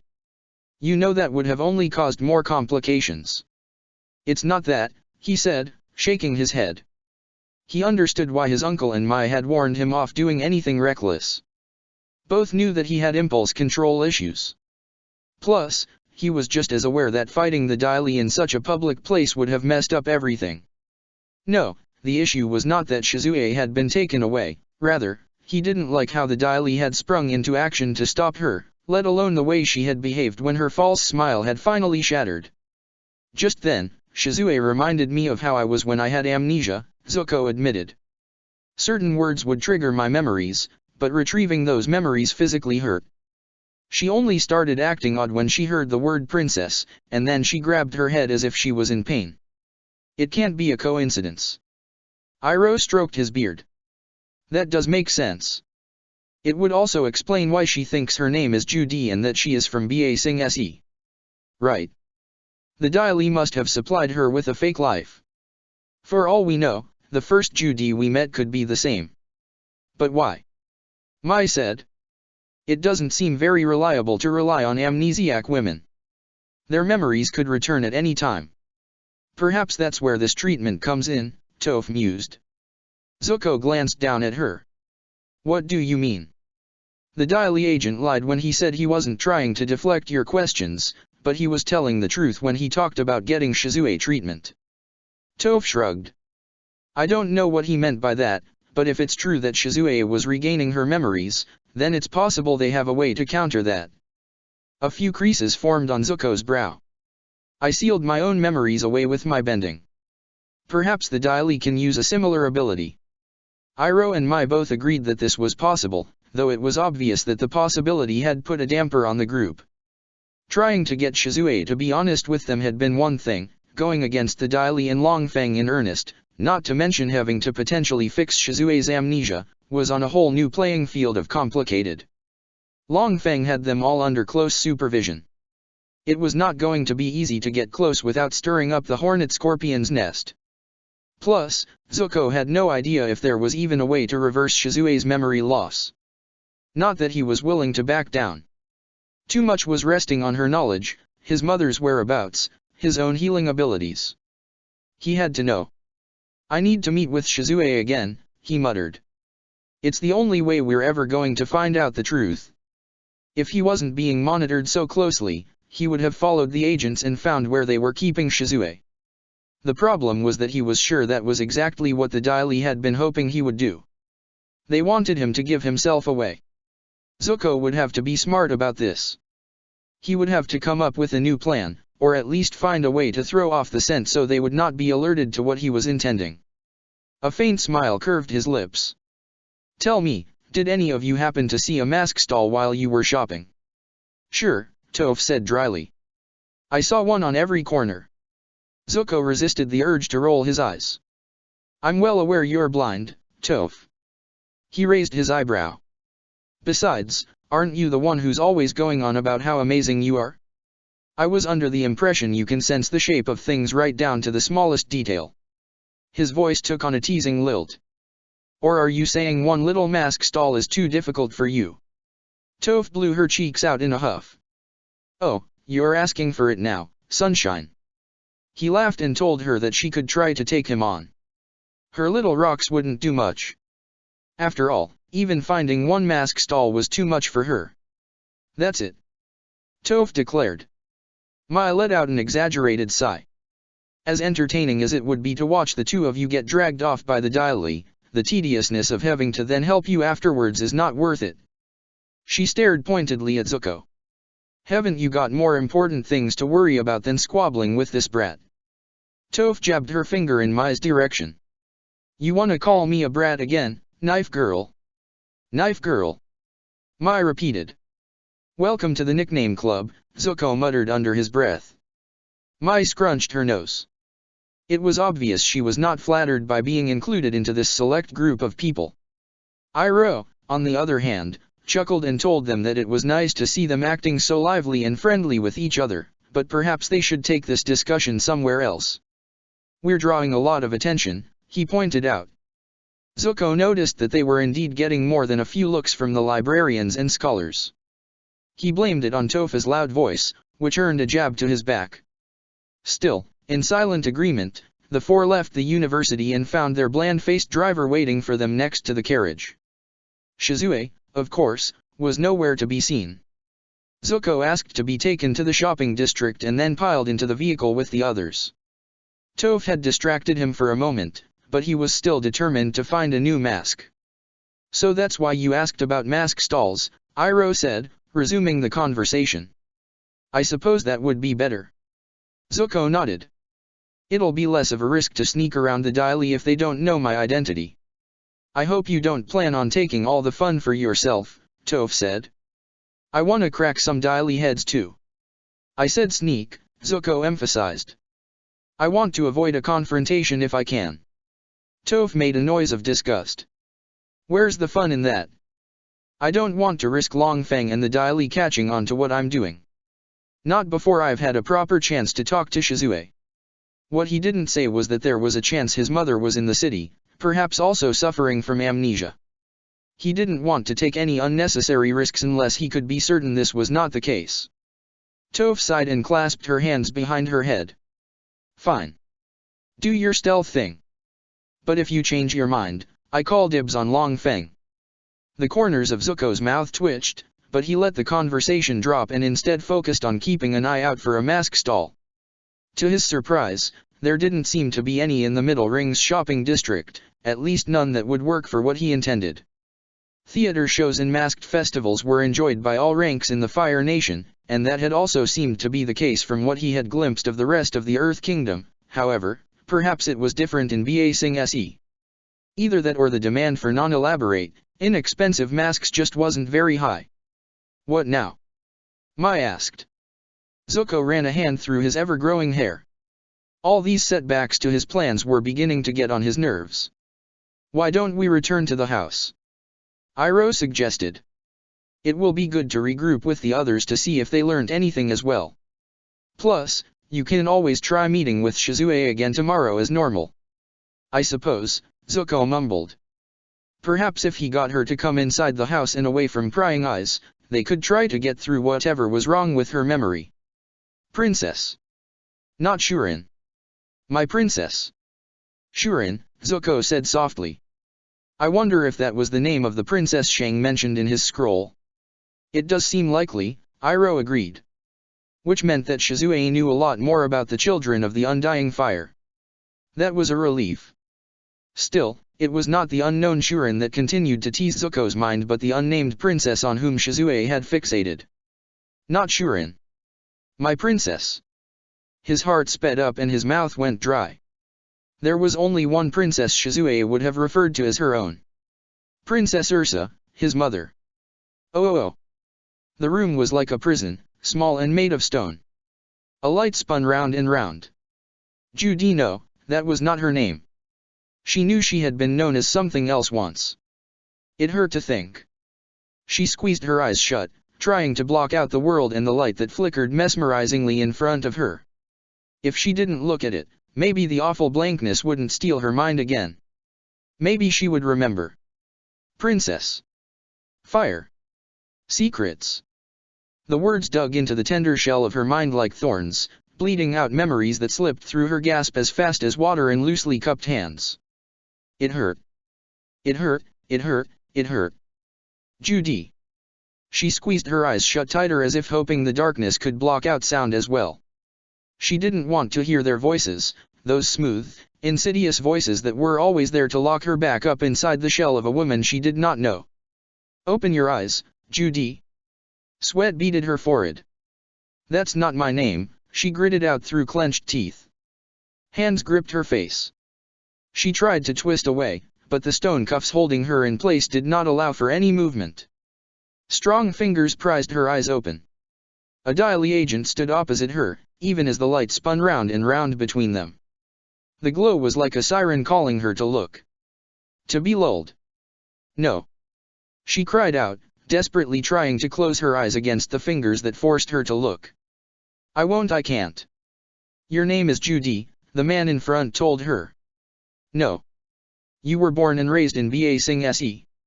No. You're wrong. I was born. Your mission is to preserve the peace of Ba Sing Se. Pain lanced through her mind. Mission. Mission, mission, mission. My mission, she repeated, as if feeling her way around the dark. The word almost felt like an anchor. If she could just seize hold of it, maybe. There. It was like ripping a hole into her mind, digging with bloody hands to grab hold of memory. Fragments of images and conversations flickered in bursts of light. The island. The pale-eyed ones. The charge that had been laid on her shoulders. You will accompany Ursa as her lady-in-waiting. What happened with the unnamed one must never be allowed to repeat. We cannot afford any mistakes this time. Duty always comes first. You know what to do, Shizue. A shaky breath escaped her lips. Her name was. We're losing her, Shirn. The man in front of her leaned closer. His eyes were like cold green gems, brighter and more mesmerizing than the light that spun round and round. Judy, he said softly, the Earth King has invited you to Lake Laogai. A fresh layer of calm surrounded her mind, swallowing the hole that she had created. Her pupils dilated and she stared straight ahead, even as something wet rolled down her cheeks. She didn't understand why the tears were there. Her mind was an endless blank. I am honored to accept his invitation, she murmured. The agent, Shirn, smiled and told her to watch the light.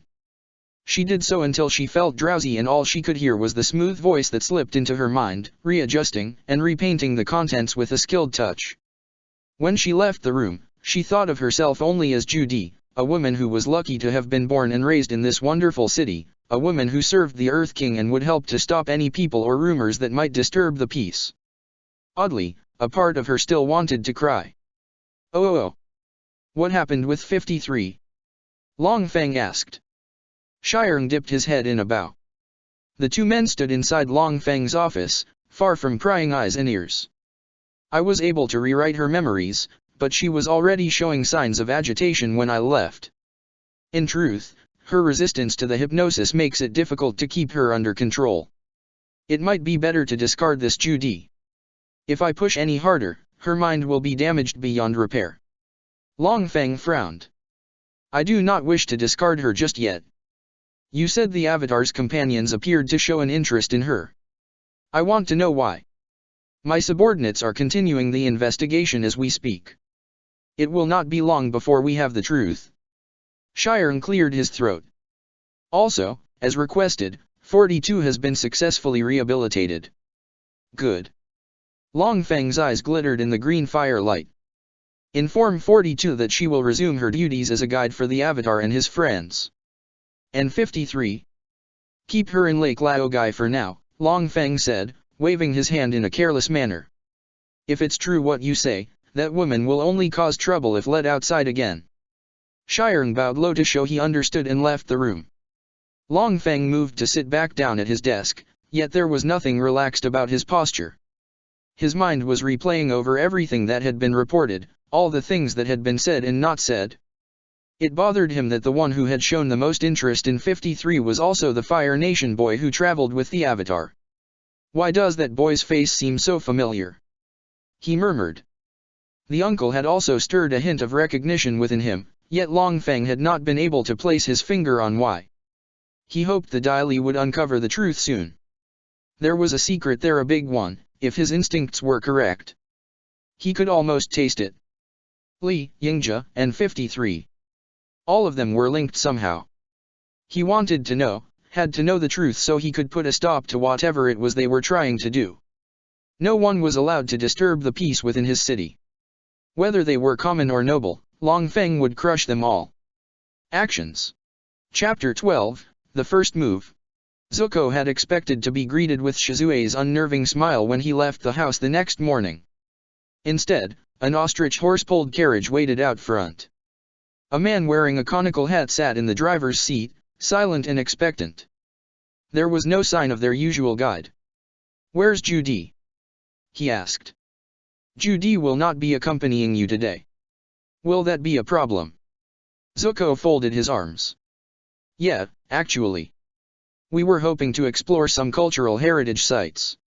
We'd assumed that, since she's our guide, she'd be able to answer our questions.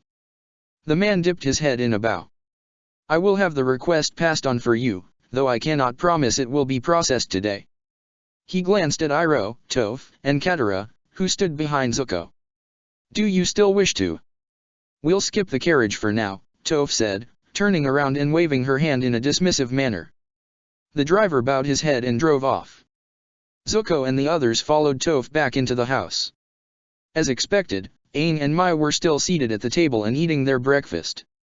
Momo was snacking on stolen pastries underneath the table. Zuko could only assume that Sokka had yet to emerge from his bed. What's up? Aang asked with a mouthful of sweet bun. He swallowed. I thought you guys were going into the city with Shizue. She didn't come, Zuko muttered, dropping onto one of the cushions. No one came except the driver. Mai took a sip of her tea. That's surprising. I know. Zuko ran a hand through his hair. They're normally so eager to give us a supervisor. I don't like the fact they're backing off now. Katara settled next to Aang. It is strange Long Feng would suddenly let us explore the city without supervision, especially after all the threats he made back at the palace. Oh, I doubt we are without supervision, Iroh said in his usual easygoing way. The Daily are undoubtedly watching. It's true. Toph leaned against the wall. I did a quick check on the street and there were 2 people hiding on the neighbor's roof. Zuko frowned. Then I guess Long Feng really is trying to lull us into a false sense of security. He must be hoping we'll slip up if left to our own devices. Iroh said that this was likely. More reason for all of them to sit back and act like nothing was wrong. Enjoy the city, he advised. Act like tourists. Eventually, our Daily friends will relax their guard and we'll be able to make our move. Yeah, I'm really not interested in playing happy tourist, Zuko said dryly. All he cared about was getting Shizue alone so that he could try talking to her again. That was the whole reason they'd decided to use the "let's visit cultural heritage sites" excuse this morning. Katara nudged Zuko with her foot under the table. You're glooming again. He opened his mouth to retort, to point out that he had every reason to be frustrated, but she just raised her eyebrow. He exhaled and leaned back on his palms. Whatever, he muttered. I still have no interest in this city. Iroh sighed in a way that suggested he wished he could get his nephew to think beyond objectives and to try to enjoy life a bit. Zuko shifted in agitation. Even Aang and Katara were giving him frowny looks. Mai was the only one who paid no heed to his glooming, though he wasn't sure if that was because she agreed that exploring the city was a waste of time. If anything, she seemed more interested in her tea than the conversation. Nephew, I know there is much distressing you at the moment, but if you keep pushing yourself, you're going to burn out. Shizue and the Daily are not going anywhere. You should take the chance to. How can you even say that? Zuko exploded, getting to his feet. There's obviously something wrong with Shizue. My mother could also be in the city and in the hands of the Daily, and here you're telling me to enjoy the sights. Iroh held his hands up in an appeasing gesture. I didn't mean. Play happy tourist and enjoy yourselves if that's what you want, but I'm not stepping out of this house until I knew for certain that Shizue isn't coming today. Nephew. Zuko stormed off to the small garden out back.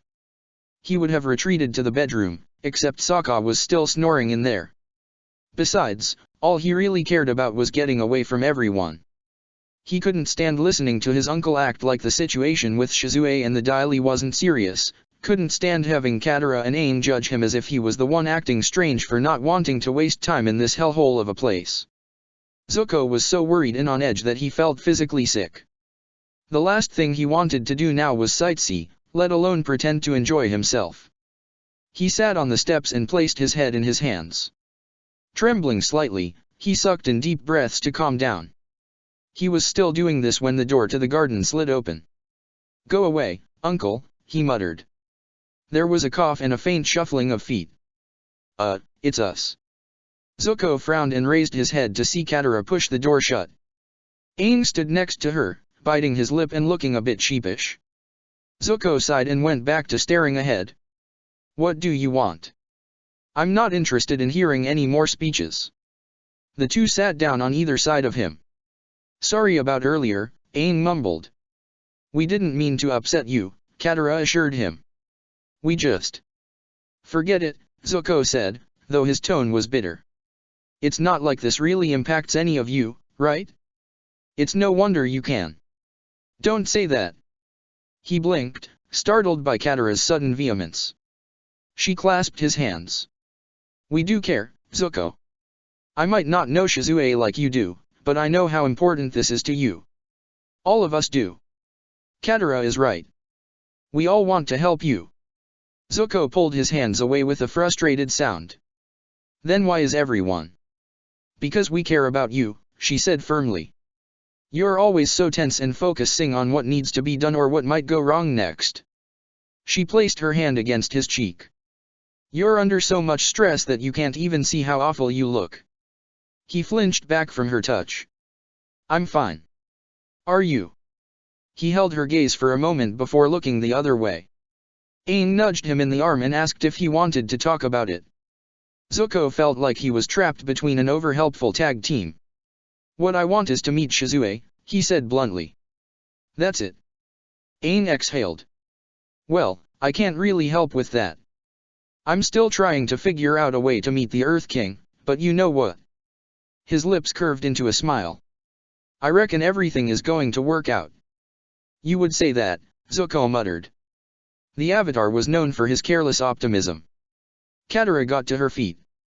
All right, that's it. Zuko blinked. That's what? I don't want to listen to you gloom yourself into a big ball of negativity, so, she held her hand out to him, I think a distraction is in order. Distraction? I get you don't want to do anything until you know what's happened to Shizue, but you can't just sit around here and brood either. She smiled. So, how about we begin your first healing lesson? It's too bad we don't have a practice dummy to use, but we'll make it work somehow. Zuko was oddly moved, just as he had been the first time she had said she would try to teach him healing. Aang even offered to be a test subject. I tried to learn healing from Katara, Aang confessed, but I don't have the inborn aptitude or something. I can't even heal tiny cuts. He shrugged. I guess even being the Avatar has its limits. Still, if I can help by being your substitute dummy, then leave it to me. Zuko stared at the two, both earnest, both willing to spend their time with him to make him feel better. He sighed, even as a reluctant smile curved his mouth. You guys, he muttered. Aang and Katara grinned, sensing his defeat. Come on, she said, taking his hand and pulling him to his feet. I'll get my scrolls and we can get started. Zuko allowed himself to be ushered inside by the two. Sokka had finally emerged from his bed and was now eating breakfast.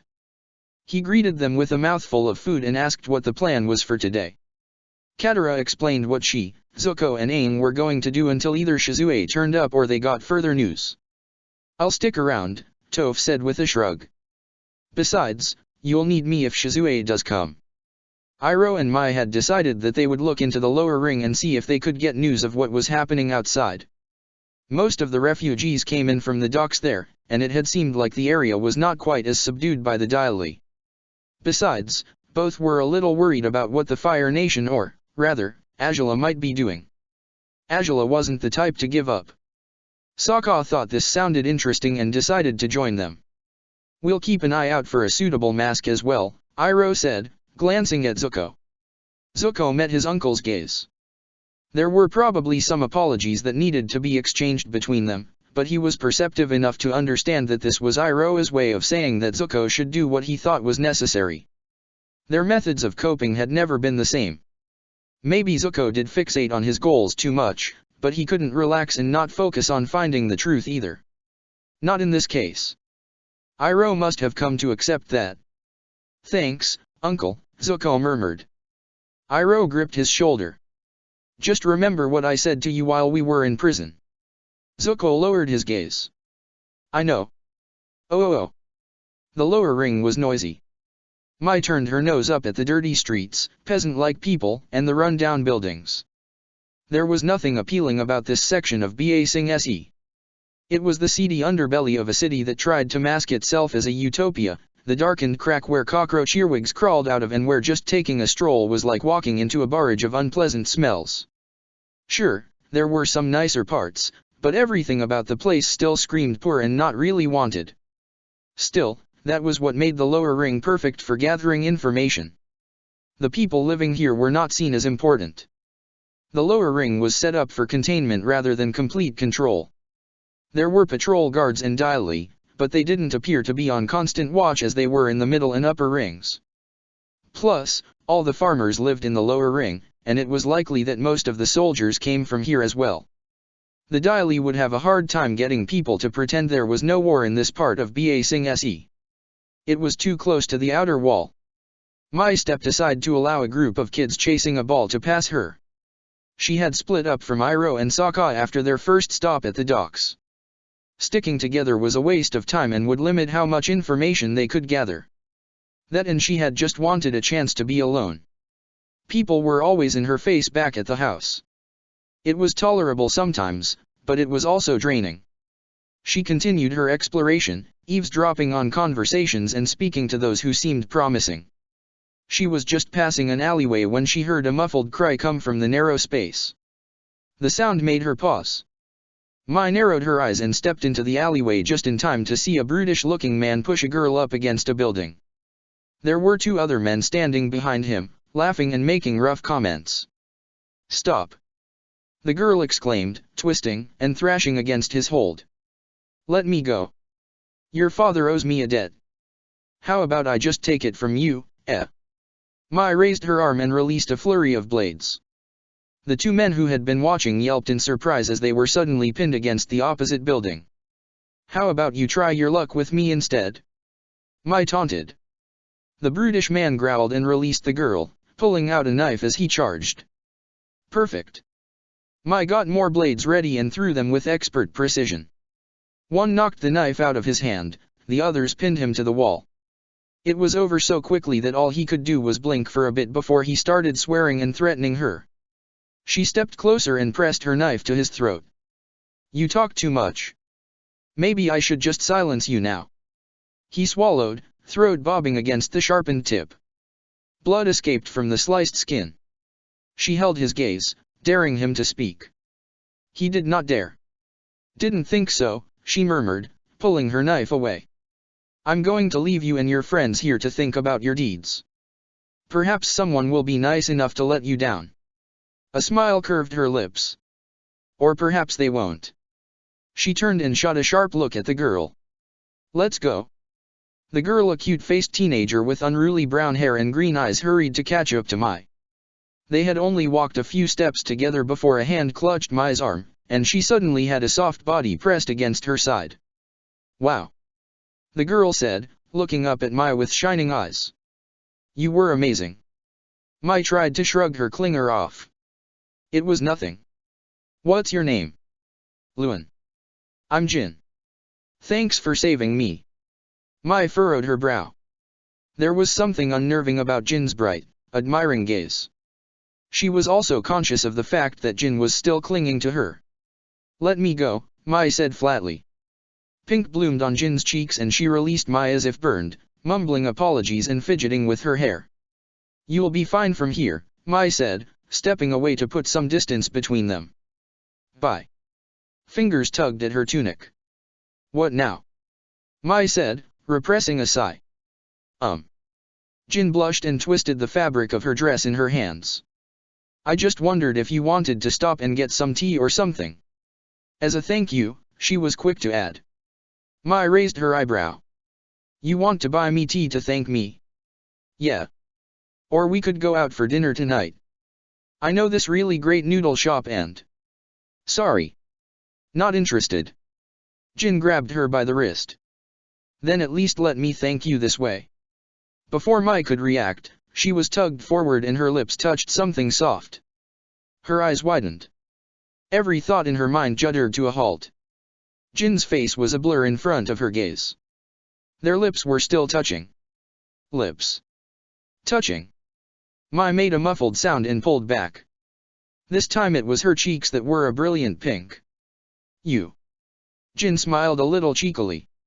Thanks again for saving me, Luan. I'm glad I was able to meet a guy like you.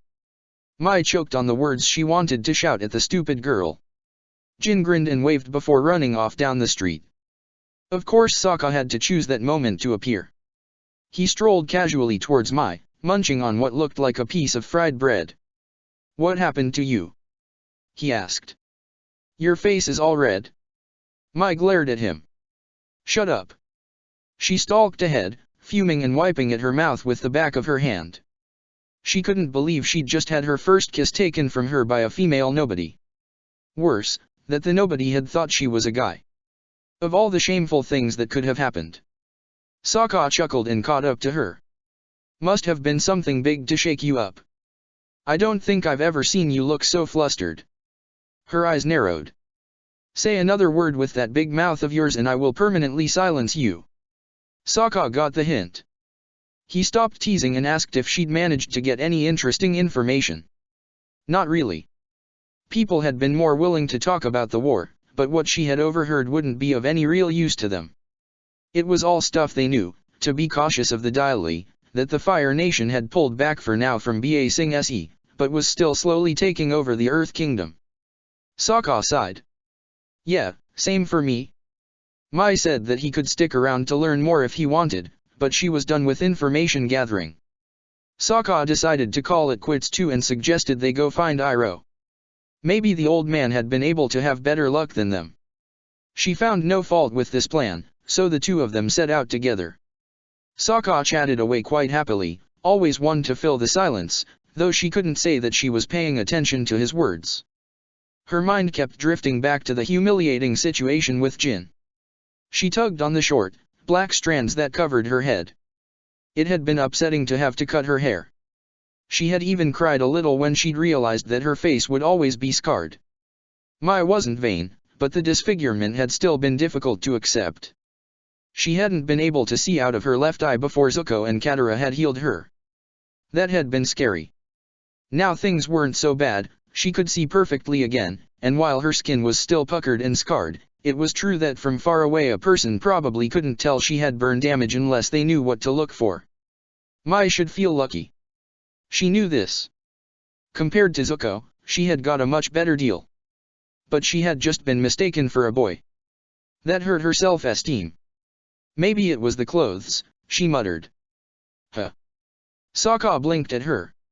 What about clothes? Nothing. Mai quickened her pace. She'd just have to do some shopping and buy some more feminine-looking clothes. It had been her intention to do so anyway, though she had been sidetracked by weapons. The last thing she wanted was to be mistaken for a guy again, especially if it meant getting kissed by love-struck girls. That was one humiliation Mai would never live down. She really hoped she never met Jin again. Oh. There were only two things that had shocked Azula since coming to live in the lower ring with Jet and his freedom fighters. The first was that Smellerbee was actually a girl, the second was that Ty Lee didn't seem to mind living in squalor. Ty Lee was always bubbly and had quickly made connections with their neighbors in the ramshackle apartment building where they now lived. She'd even found a small troupe of street performers to befriend. Of course, the troupe had happily accepted her into their fold as one of their workers. Azula couldn't understand it. Everything annoyed her about the lower ring, the noise, the smell, the cramped living quarters, the stupid peasants. It was only her drive to succeed that kept her maintaining the charade as an Earth Kingdom refugee. Rulin, Ty Lee said, propping her elbow on the windowsill and glancing down at the street. Do you think that it's Jin? Azula glanced up from the grocery list she had been writing. Ty Lee waved at someone outside, no doubt Jin. The girl lived down the hall from them with her father and younger brother. She was harmless enough as far as peasants went. Azula hadn't cared to get involved with her much aside from a brief conversation to glean information. Jin hadn't been able to offer anything of value, so Azula had dismissed her as someone not worth knowing. Ty Lee, however, did not think of people in terms of their usefulness. Instead, she had seized the chance to strike up a friendship. I don't know why you bother with that peasant, Angela muttered. Ty Lee flashed her teeth in a bright smile. I like Jin. She's nice. Angela rolled her eyes and went back to writing her list. Not long after, there was a knock at the door and Ty Lee was welcoming Jin inside their apartment. Jet, Smellerby, and Longshot weren't home right now, so at least it wasn't as cramped as usual. Angela couldn't say that she was happy to be stuck entertaining their neighbor, though. Jin was busy telling them all about the way she had been cornered by Zhenkong and his goons. She'd thought she was a goner until the most gorgeous boy had come along and saved her. He was so cool, Jin gushed, eyes shining in remembrance. He had all three of them beaten in seconds, and he wasn't scared at all. Angela perked up. Sounds like a good fighter. He was. Too bad he didn't agree to go on a date with me. A grin curved her lips. Though I did manage to give him a thank you kiss. Ty Lee clapped her hands. Oh, I want to meet him. What was his name? What did he look like? His name is Luan, Jin said just as excitedly. He was a bit standoffish, but he was so good looking. So much better than the other guys around here. She went on to explain that he had black hair and, in her own words, the loveliest, warm-colored eyes. It was true that his features were more on the pretty side, but she hadn't minded that at all. Even the scar on his face hadn't bothered her. Oh, he has a scar, Ty Lee said, leaning her chin on her palms. Jin nodded. It was pretty big. She shaped her hand over her left eye. It covered all this area, though it looked old. I'm guessing he got it a while ago. Angela dropped her quill.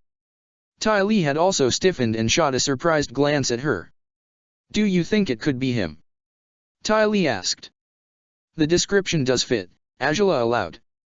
Zuko and the others were supposed to be somewhere in Ba Sing Se, so it was possible that Jin had run into him. There weren't many people with that particular kind of scar either, not young, attractive boys with black hair and warm-colored eyes. Could be who? Jin asked, furrowing her brow. Do you know Luan? Angela's lips curved into a sharp smile. Perhaps. If you ever see him again, do let me know. I'd love to meet this Luan as well. Jin agreed happily enough. She stuck around a bit longer before she left them for her own home. Ty Lee didn't look quite so bubbly after Jin's departure. The smile had faded from her eyes and she sat on one of the cushions, pulling her knees right up against her chest. Are you sure you want to meet him? Ty Lee asked. We're not ready to act yet and he. Angela's smile did not falter. My brother won't be a problem. Besides, my plan is progressing precisely as it needs to. Ty Lee didn't get a chance to ask for an explanation. The door opened and Jet entered the apartment. He greeted them with a casual nod as he kicked off his shoes and shrugged off his bag. He looked tired, his hair was messy than ever and he rolled his shoulders and stretched as if to work the kinks out of his body. No surprise since the only job he'd managed to get was as a laborer at the docks. He also had to start work much earlier than all of them. Long day. Angela said, not quite able to hide the taunt from her tone. Jet gave her an unimpressed look. He'd long since lost the need to put on his charming act every time he was around her. She smiled and got up from her seat, stepping close to him so that their chests were almost touching. You don't seem happy, Jet, she observed. Is Ba Sing Se not the city of luxury you thought it would be? His brow furrowed and he stepped away from her. It's still early days yet. Don't kid yourself. All trace of amusement vanished from her eyes.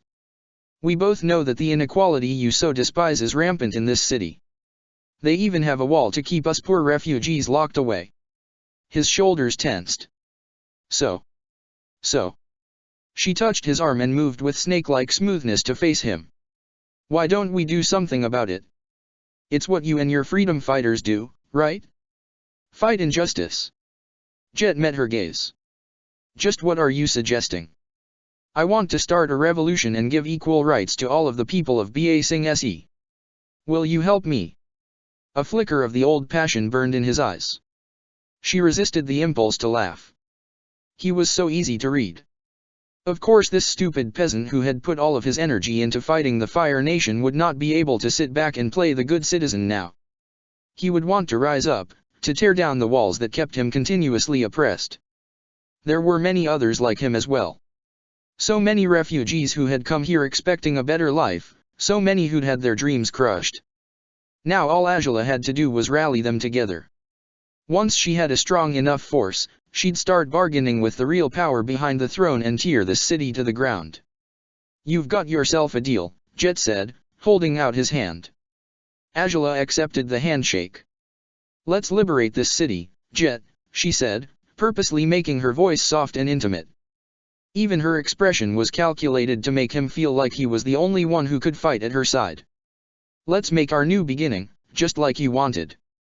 His fingers intertwined with hers. It was a touch that lingered too long to be platonic, but that was fine. Angela ignored the fluttery stirs in her stomach and instead focused on how much easier it would be to manipulate him if he cared about her. The stronger he felt, the better. Emotions only existed to be exploited. She would use every bit of Jet's infatuation with her if it meant succeeding. That was just her nature. Ty Lee watched them with an unreadable expression before she glanced out the window and began humming a song under her breath. Angela decided not to demand an explanation for the uncharacteristic look. The important thing was that Ty Lee was still at her side. The important thing was that the plan was in motion, and soon everything would be in place. Angela could already see it lining up in her mind's eye like the connecting moves on a pie show board that would bring her to victory. The pieces were set, the first move had been made, and now all that was left was to play the game. "I hope you're prepared, Earth King," she thought with a twisted smile. "I'm about to take your city from you." Oh. Zuko had almost given up hope of Shizue coming to meet him. He'd had a productive healing lesson with Katara and he was indeed grateful that she, Aang and Toph had helped to keep him distracted, but a part of his mind had still kept returning to the predicament with Shizue. Too much was resting on this meeting. When there was at last a knock at the door, he scrambled to his feet and raced to the entrance. "She." The name died on his lips. A woman with a jaw-cracking smile did indeed stand before him, but it was not Shizue. It was the first Judy who had welcomed them to the city. "Hello, Lee," she greeted in her eerie way. "I am so sorry I could not come sooner. I hope it is not too late to begin the tour you requested." Zuko curled his hands into fists. "Where's the other Judy?" Her smile did not falter. "I'm Judy." Toph walked over, wriggling her finger in her nose in a manner that would have normally disgusted Zuko if he wasn't so distracted. "Oh, it's you. What happened to you? Did the Daily throw you in jail?" "Don't be silly," Judy said. "The Daily are the protectors of our cultural heritage." "But you disappeared at the Earth King's party," Toph pointed out. Judy laughed. "I simply took a short vacation to Lake Laogai out in the country. It was quite relaxing." Zuko didn't buy it. Judging from the equally unimpressed expressions on Toph, Katara, and Aang's faces, neither did they. "So why'd they replace you with a woman who also called herself Judy?" Katara asked. Judy actually looked a bit irritated. "I told you that I'm Judy." Zuko narrowed his eyes. He grabbed Toph's hand and pressed down on her palm with his thumb. It wasn't a code they had discussed, but Toph was smart enough to figure out what he was asking. She squeezed his hand in return and mouthed, "Not lying." Either this was the real Judy or she was just as brainwashed as Shizue. "You'll do just as well then," Zuko said, and yanked the woman further inside before closing the door.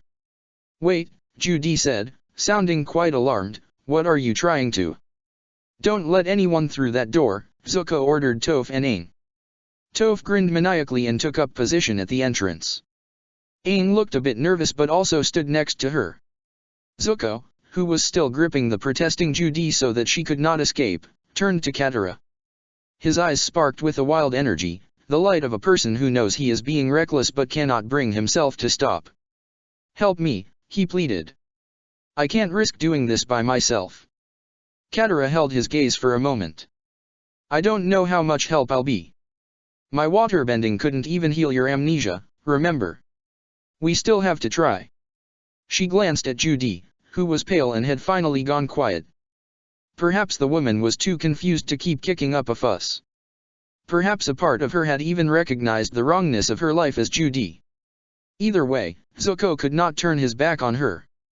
He'd lost his identity once, he could not bear to see another suffer a similar fate, not when it was obvious these women were being used by the Daily. Katara must have felt the same. She uncorked her water flask and covered her hands in the clear liquid. "Let's try it," she said, stepping closer to him. Zuko relaxed his hold on Judy. "Please be calm. This won't work if you resist." "I don't understand," Judy said. "What's going on? What are you trying to do to me?" Katara smiled and explained that they just wanted to help her. Then she pressed her palm against the woman's forehead, letting it glow for a moment. Judy slumped back into Zuko's chest. He steadied her so that she didn't fall. "That's a pretty convenient move," he observed. Katara had done the same thing to Changpyo to help them sneak off that one night. "Yugoda would probably scold me if she saw me using the technique in this way," Katara admitted. "Forcing a person to sleep comes with its own risks and shouldn't be done lightly, but I didn't want her struggling. Not if we're going to be messing around in her head." "I get it." "Exactly." Katara summoned more water from her flask. "Here, lie her down." He did as asked, letting her head rest on his lap. Katara knelt beside him and cradled either side of the woman's temples. She nodded to him to say that she was ready. He covered her hands with his and let their energies merge, just as they had done when they had healed Mai. The rush of power was as exhilarating as ever, but this time the sense of wrongness that connected him to Judy felt different. It wasn't a ripple of pain, an absence that needed to be filled, or even a withered root that needed to be nourished. This was a shifting presence that encircled her mind, slippery like sand yet also impenetrable. It felt utterly foreign, even made him feel a bit sick. "Do you feel that?" Zuko asked, meeting Katara's gaze. She tilted her head to the side. "You mean the resistance?" Zuko nudged her energy with his own towards the shifting thing of wrongness. "I mean this." Her brow furrowed. "I don't understand what you're trying to show me." Her mind does feel odd, though. There are too many layers of resistance in her flow of energy, so it looks like she has experienced some kind of amnesia. This isn't amnesia. He could feel it, a dark, twisted mass that did not belong. This woman hadn't lost her memories. She'd had them rewritten. Someone had tampered with the very essence that made up her identity, putting their ugly energy all over her mind. It was foul. It was sickening. He couldn't believe that Katara hadn't sensed it right away. He even told her as much, since she was the one more experienced with this stuff than him. "Perhaps this is a difference in your healing abilities," Aang observed from where he stood by the door. "Fire bending is more closely linked to the energy within our bodies, right? I mean, it's the only element that can be created. It doesn't just rely on an outside source." "I guess," Zuko said, pulling his hands away to break the connection and frowning down at Judy's face.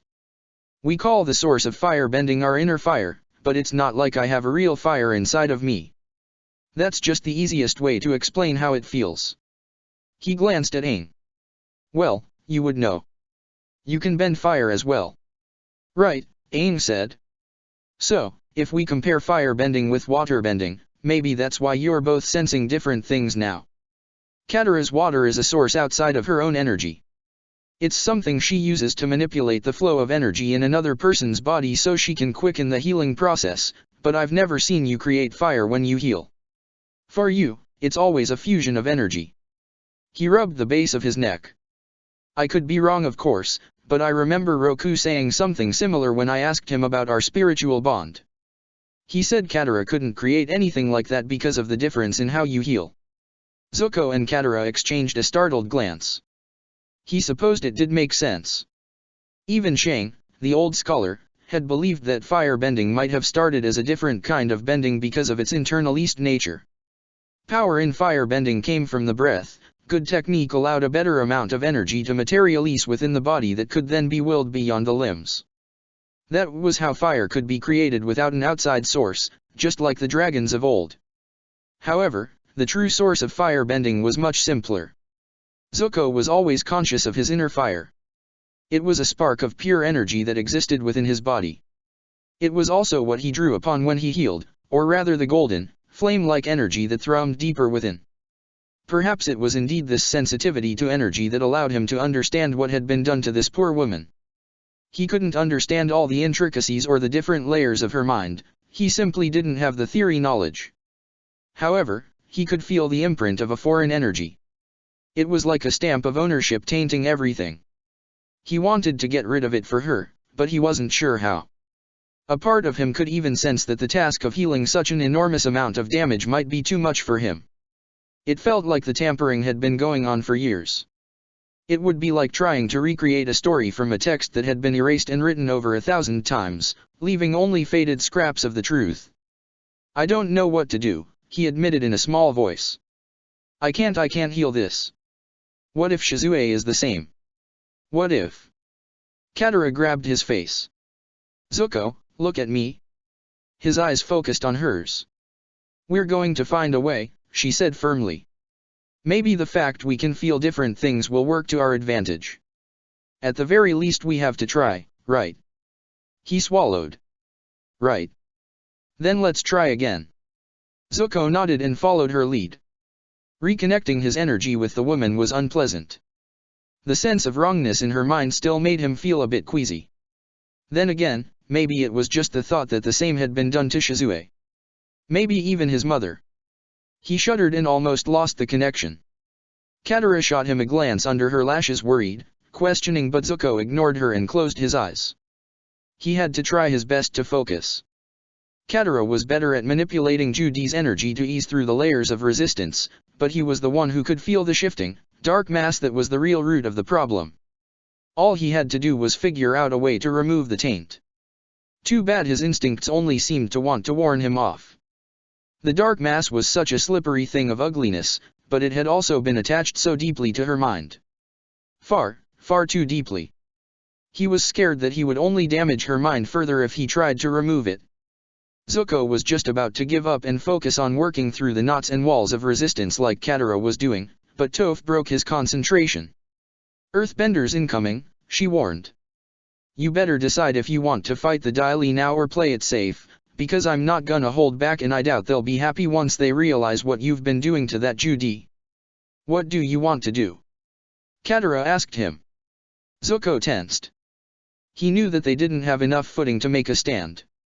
Not really. Even without waking and questioning the woman, it was obvious that he and Katara had not managed to heal this Judy. He also had no idea where Shizue was being kept. Sure, the four of them were probably strong enough to take down whatever Dai Li agents were coming for them now. He could even threaten them to find out the location of Shizue's whereabouts, but that wasn't the issue. The real issue was that right now Zuko felt like he was teetering on the tip of a domino and one wrong move was going to knock the whole lot down. Should he risk making a stand? Had he already risked too much just trying to heal this Judy? Toph shifted into a bending stance. "Time's up." "Wait," Zuko said, holding his hand out to her. "Don't attack them." She huffed but relaxed her stance and moved away from the entrance with Aang. As if on cue, the door burst open and a group of Dai Li swarmed into the house. The man in the lead was the same cold-eyed agent from yesterday.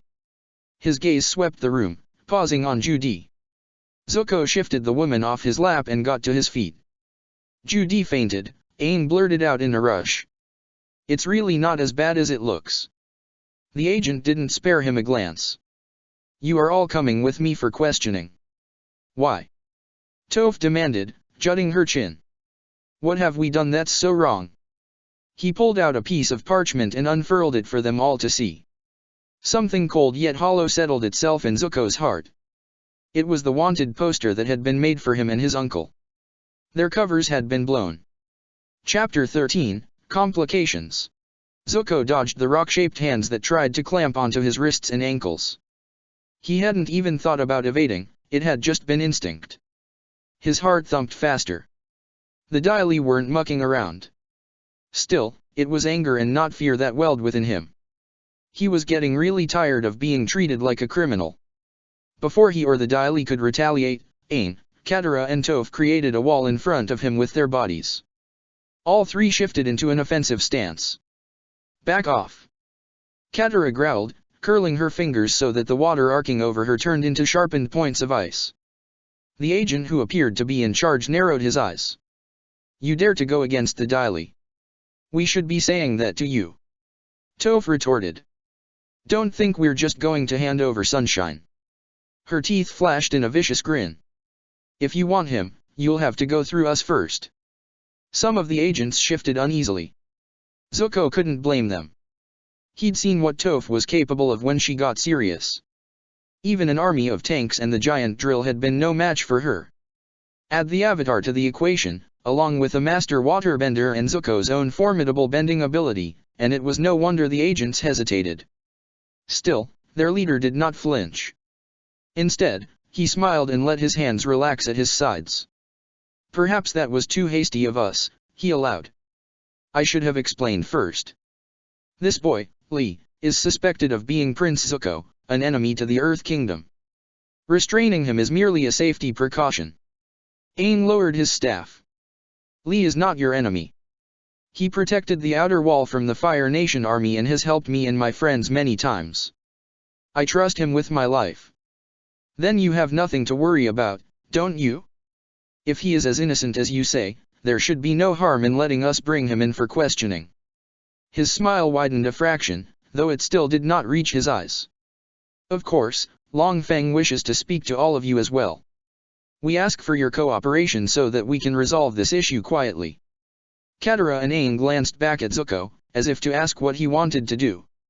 Toph remained in an offensive pose, ready to attack or defend at a moment's notice. Something warm stirred in Zuko's chest. It was touching that they wanted to protect him, even fight for him.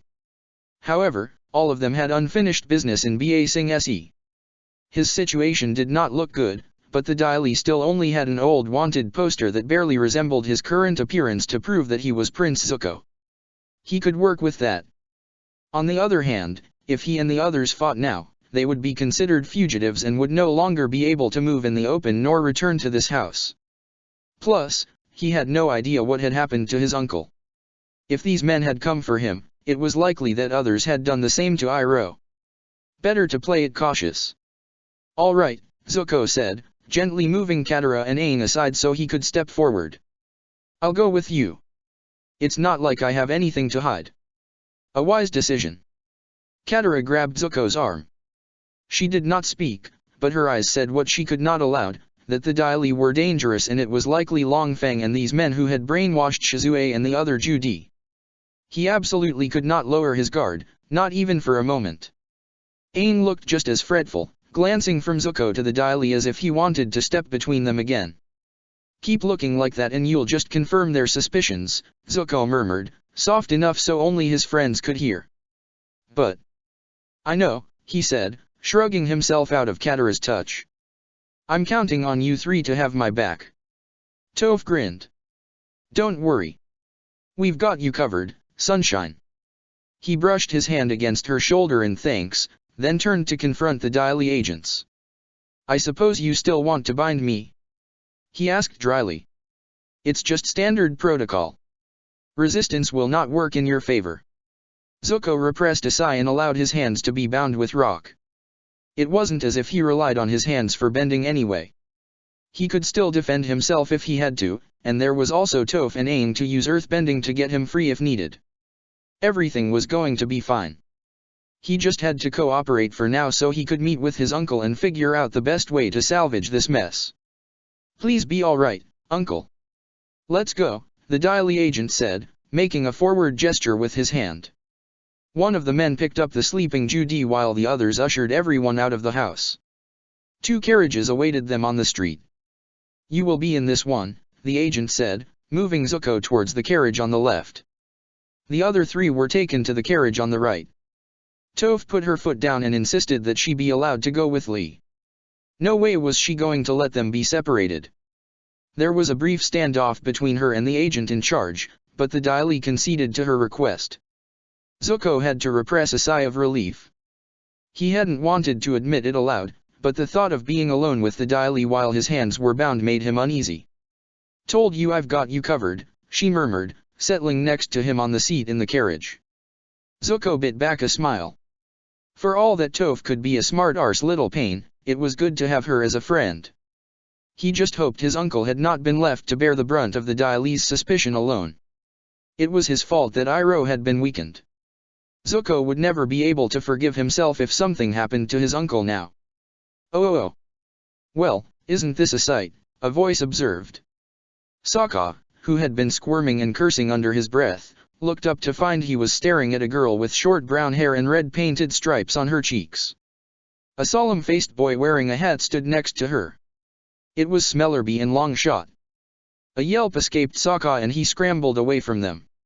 Or tried. His limbs were a little uncooperative at the moment thanks to the restraints pinning him against the wall.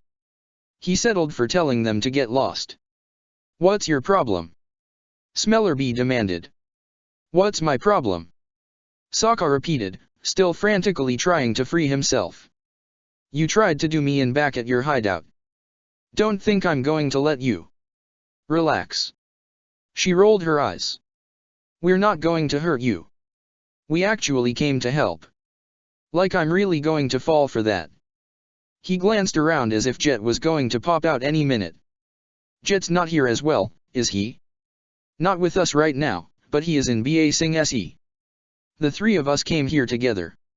Sokka opened his mouth to respond, but she got there before him.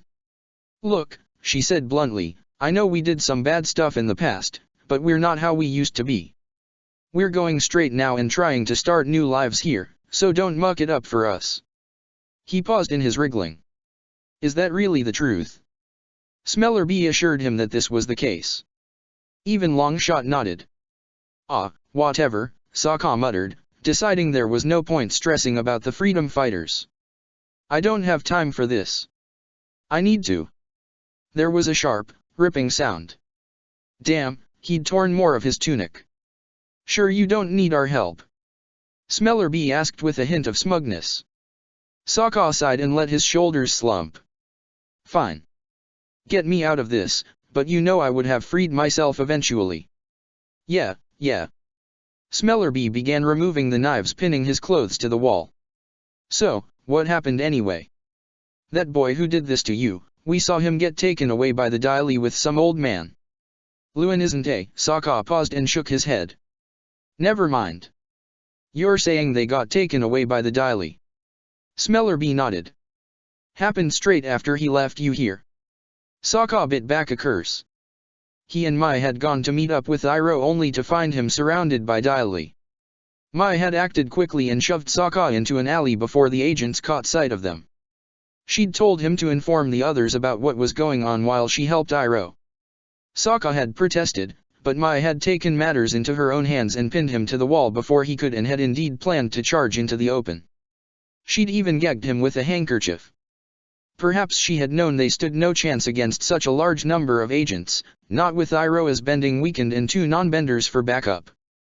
Perhaps she had just wanted to ensure that someone would be there to report to the others. Either way, if what Smellerbee said was true, both Mai and Iroh were now in the hands of the Daily. "This is not good," Sokka muttered as he was released and began to rub the circulation back into his limbs. "No kidding," Smellerbee said, handing him the collection of knives. "Rumor has it that people who get taken away by the Daily never return, and if they do they're not the same." "What are you talking about? Do they get executed or something? And what do you mean the ones who return aren't the same?" She shrugged. "This is just what I've heard." An icy prickle shivered down Sokka's spine. This city was really messed up. Longshot pulled a slip of paper out from his pocket and gave it to Sokka. Smellerbee's eyebrows disappeared into her hair when she saw what was written. It looked like an address. "You're sure?" she asked. Longshot nodded. Smellerbee shrugged again. "Whatever you say." She turned back to Sokka. "This is the address to our apartment. If you need any help, come see us. It's the least we can do for the trouble we caused you in the past." "Thanks," Sokka murmured, casting a glance at the other boy. Longshot remained expressionless. "So, what will you do now?" Smellerbee asked. Sokka pocketed the slip of paper. "I need to get back to the others. I don't know why the Daily decided to go for Yingja, but something must have triggered this."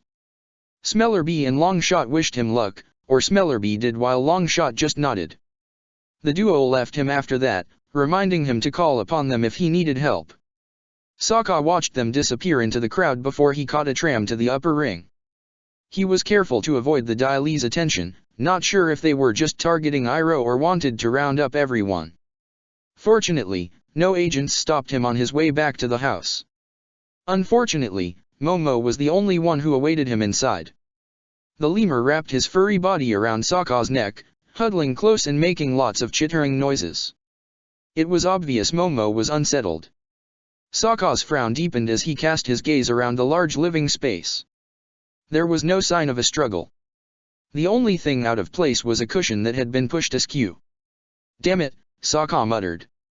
"What the heck is going on?" He marched out of the house and across the street to knock on the door of the opposite home. A man opened it with a cautious greeting and would have closed it had Sokka not shoved his foot in the gap. "Young man, remove your foot." Sokka elbowed the door open wider and grabbed him by his collar. "Did you see what happened to my friends?" Tell me." The old man flinched. I saw 4 people get taken away by the Daily, including the Avatar." He winced. "Please don't hurt me." Sokka released his collar. "Then they all got taken." His brow creased and he turned to glance up and down the street, wondering if the Daily were watching him now. Would he be the next one to be rounded up and taken into custody? And why had the others allowed themselves to be captured anyway? Aang was the Avatar, he could have done something to stop it. The slip of paper Longshot had given Sokka felt heavy in his pocket. He had not intended to ask the freedom fighters for help. He still didn't trust them, even if Smellerby had indeed been telling the truth when she said that they had all turned over a new leaf. Once a backstabber, always a backstabber. Still, Sokka was the only one left now. Well, him and Momo. "Ah, geez," Sokka sighed, pinching the bridge of his nose. "This really is a mess." Oh. Zuko knelt on the floor of the vast hall, still with his hands bound behind his back. His knees were beginning to ache. Iroh and Mai sat in a similar position next to him. It had not been a happy reunion. Aside from the initial relief to find each other unhurt, all 3 knew that they were in a dangerous position. Daily agents surrounded them on all sides, watching in grim-faced silence. Aang, Katara, and Toph had been forced to the sidelines, restrained and closely guarded. Long Feng stood at the front of the hall, illuminated under the glow of a green crystal. The sickly light made his shadow elongate behind him into a warped, looming shape. A Daily agent, the same who had led the group to collect Zuko, stood to the right of Long Feng. "I knew you were hiding something from me," Long Feng observed, stepping closer to the kneeling trio, "but I admit that even I did not expect this kind of treachery." His eyes glinted. What would people think if they learned the Avatar was traveling with royals from the Fire Nation? He made its king noise. Not a good look. Zuko gritted his teeth. "We already told you that you got it wrong. None of us are who you think we are." "Oh, I beg to differ." Long Feng unfurled the wanted poster to reveal Zuko and Iroh as painted faces. "This old man bears a striking resemblance to General Iroh, don't you think? As for you two, the hair might be different, but either one of you could pass for Prince Zuko." Zuko bit back a frustrated response. It was hard to stay calm.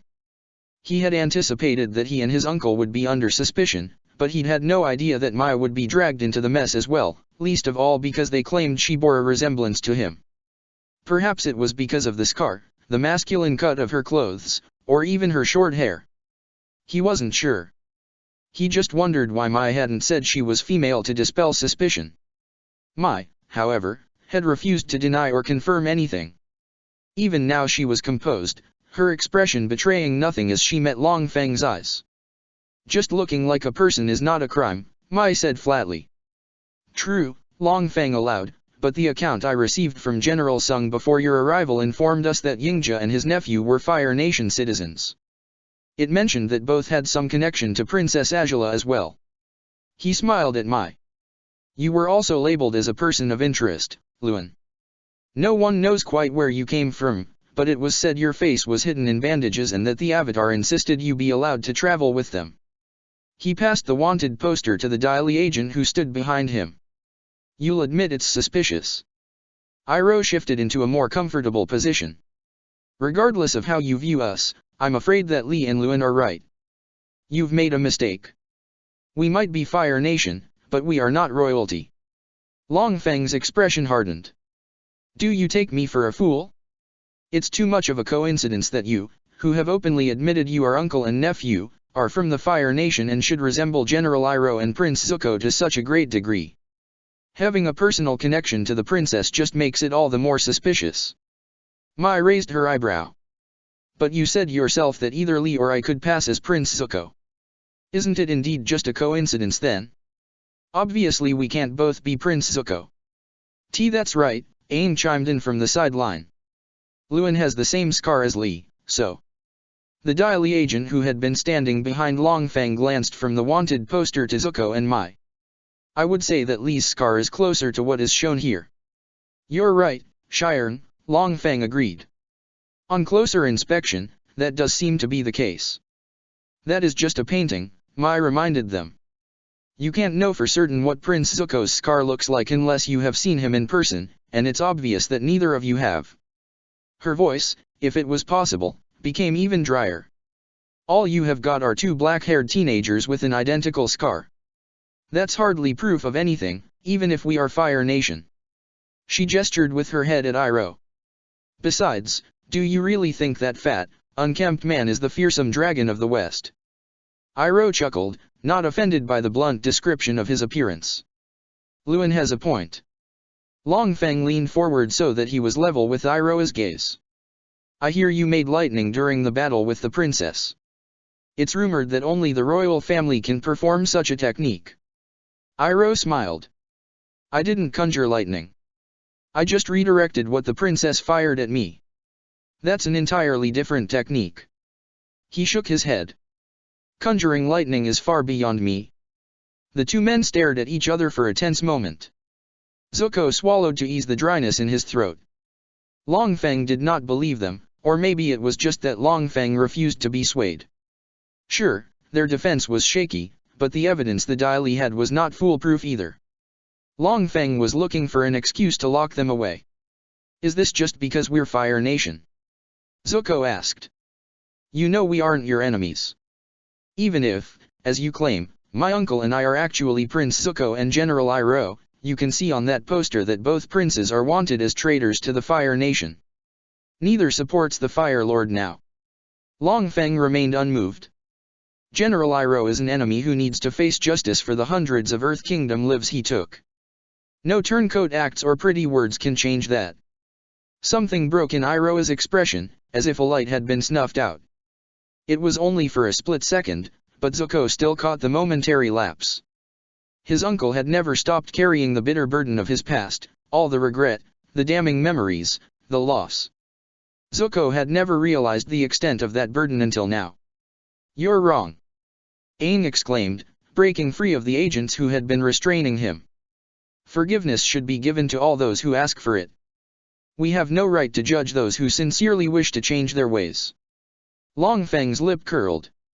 Spoken like a naive fool. Aang clenched his hands into fists. It's not being naive. This is what the monks taught. This is what I believe. Shiren's sly voice cut through the hall. Then are you saying that these two are indeed General Iroh and Prince Zuko? Aang's eyes widened and he cast a nervous glance at Zuko and Iroh. That isn't what I said. I just meant. Why else would you get so defensive? Shiren cut in. Such a vehement attempt to make a case for General Iroh seems out of place.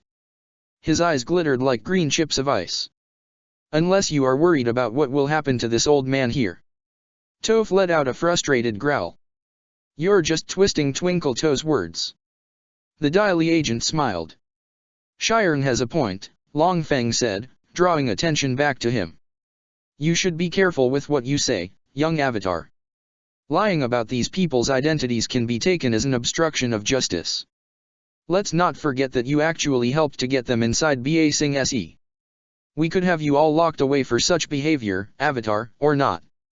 Aang opened his mouth to retort. Please leave Aang and his friends out of this, Iroh said calmly. They have only been telling the truth.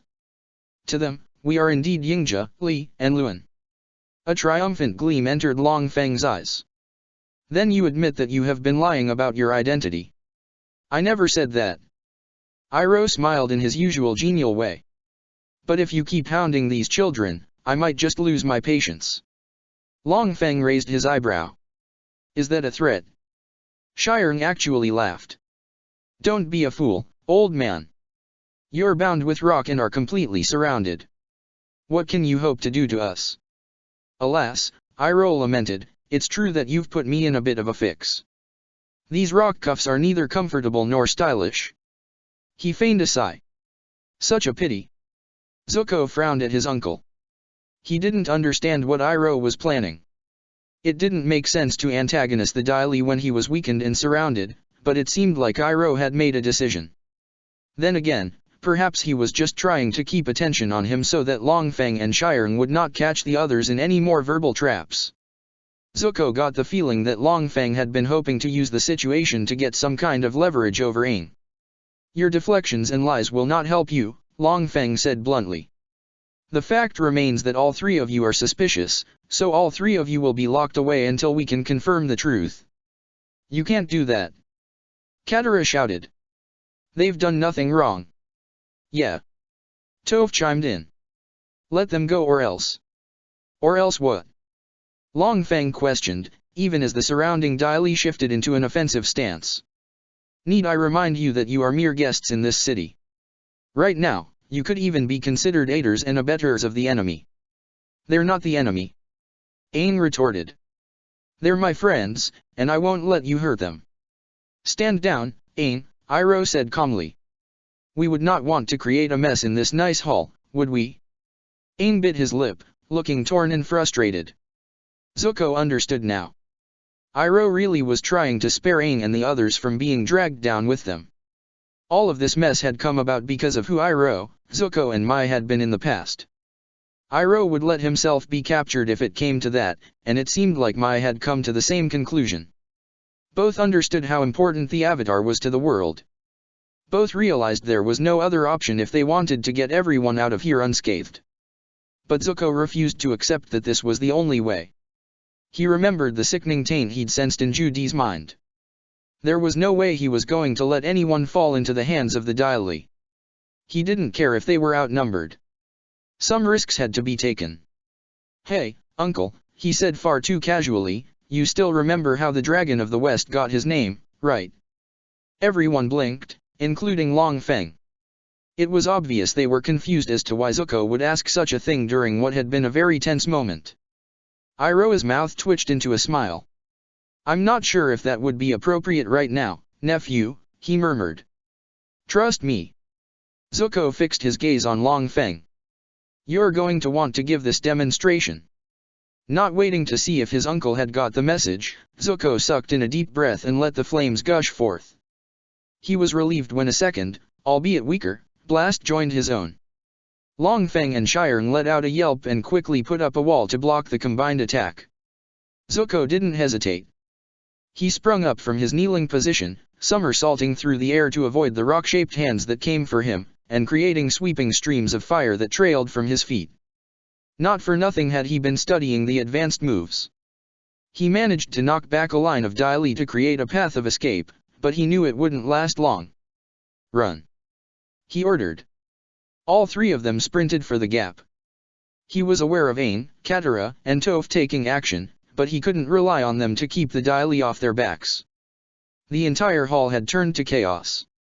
Dai Li swarmed in a blur of black and green, determined to subdue everyone with their bending. It was all Zuko could do just to avoid being trapped in a cage of rock. Worse, Mai could barely defend herself with her hands bound, and Iroh wasn't exactly the fastest of runners. For now, Zuko just had to focus on carving a path for them so they could join up with the others. Out of our way! He snapped, kicking a blast of fire at an agent who'd got too close. A massive gust of wind whooshed forth to help take care of the others, but it sounded like even Aang was having trouble keeping back the swarm.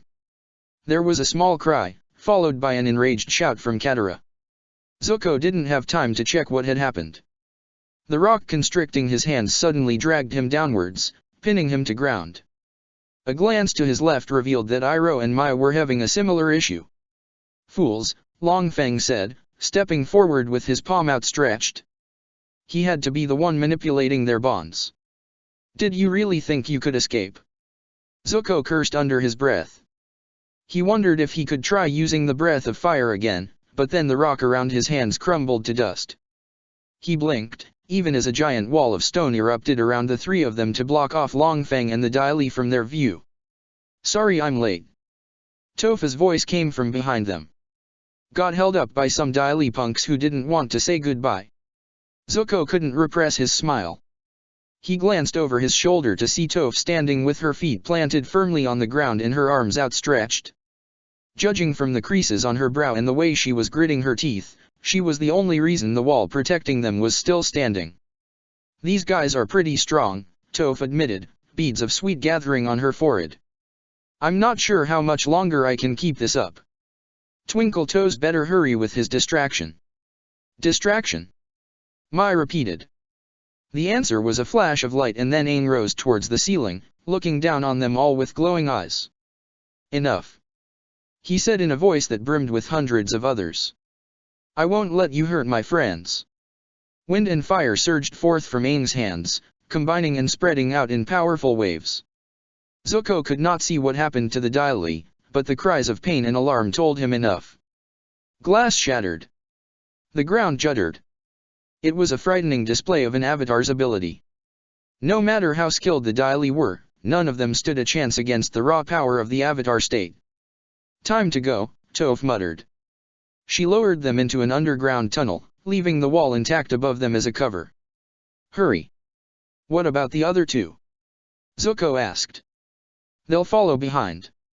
Sure enough, Aang and Katara dropped through the roof of the tunnel a few seconds later, though with much less grace than Toph. Aang's eyes stopped glowing and he slumped against Katara, looking as if all the energy had been drained out of him. She staggered under his weight. "What's wrong with him?" Zuko asked. "Aang is." Another hole opened up and Shirang jumped down, followed by several more Dai Li. They must have managed to avoid the attack. Zuko cursed and shot a fireball to ward them off, then snatched Aang from Katara's arms and slung him over his shoulder. "Never mind," he said hastily. "Let's just run." Katara didn't argue and sprinted with him to catch up to the others. She told Toph that they were being pursued by the Dai Li. "Typical," Toph muttered. "I'm guessing the Dai Li know these tunnels well. We're not going to be able to lose them in here." Mai rimmed her knuckles with knives. "Then let's deal with them quickly so we can get out of this dump." "That'll just put us at risk of being caught again," Katara argued. "Aang knocked out a lot of the Dai Li with his attack, but if we muck around fighting in here, we're going to get cornered again." "I'm afraid Katara is right," Iroh said. "Long Feng will not let us escape so easily. It's best not to linger." Zuko agreed and added that they should hurry to find Sokka. "I'm worried about him being out there on his own," he admitted. Katara stumbled in her steps.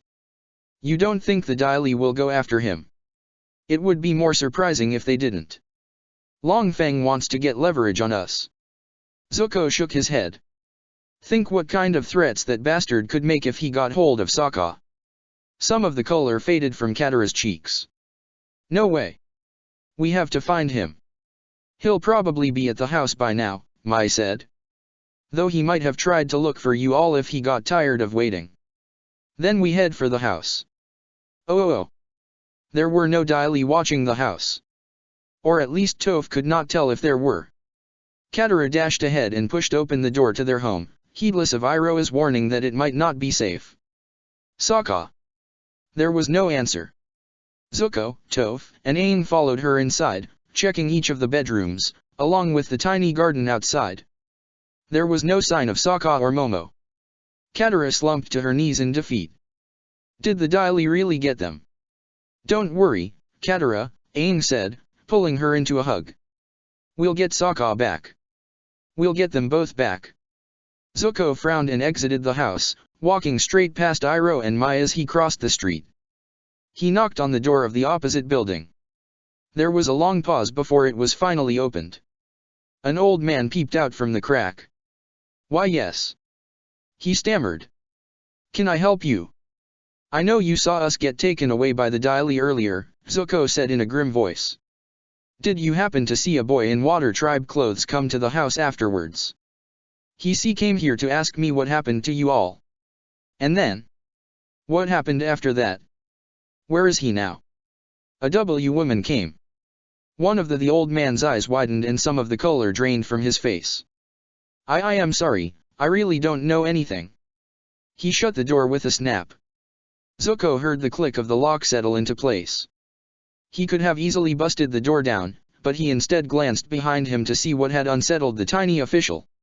What he saw made him do a double take. Even Iroh and Mai had been startled, both shifted into offensive stances, eyes fixed on the woman who now stood on the street. Her dark hair fluttered in the wind and she clasped her hands in front of her in her usual pose, but for once there was no jaw-cracking smile. "Judy," Zuko said, stepping onto the road and moving closer. "What are you doing here?" "I said I would wait for you just in case," she said simply. His skin crawled. "What are you talking about? Did Long Feng send you?" He cast his gaze up and down the street in case she had any Daily agents waiting in hiding. Mai flashed her knives. "Don't try any tricks. I'm not in a good mood right now." "Please," Judy said, holding her hands up in an appeasing gesture. "You can relax. I have no intention of giving you up to the Daily." She smiled. A soft, natural smile. "I'm here to help." Zuko blinked. That was an expression he'd never seen on her before. For some reason it made him hesitate and wonder if she was perhaps telling the truth. Perhaps the healing treatment that he and Katara had given her had actually had an effect. Then again, this could all just be an act to make them lower their guard. His uncle and Mai didn't seem in any rush to accept her assistance. The three were still staring at Judy in uneasy silence when Toph, Katara, and Aang emerged from the house. Aang let out a yelp when he spotted her. "It's Judy!" he exclaimed, pointing at her as if she was something terrifying that had fallen from the sky. Toph scrunched her nose. "I thought I heard someone else." "So it was you." "Avatar Aang," Judy greeted, bowing low to him. "It is good to see you well. And Katara and Toph too, of course." "I was worried." Aang recoiled. He glanced around at the others. Why is Judy being nice to us still? Didn't we attack her boss?"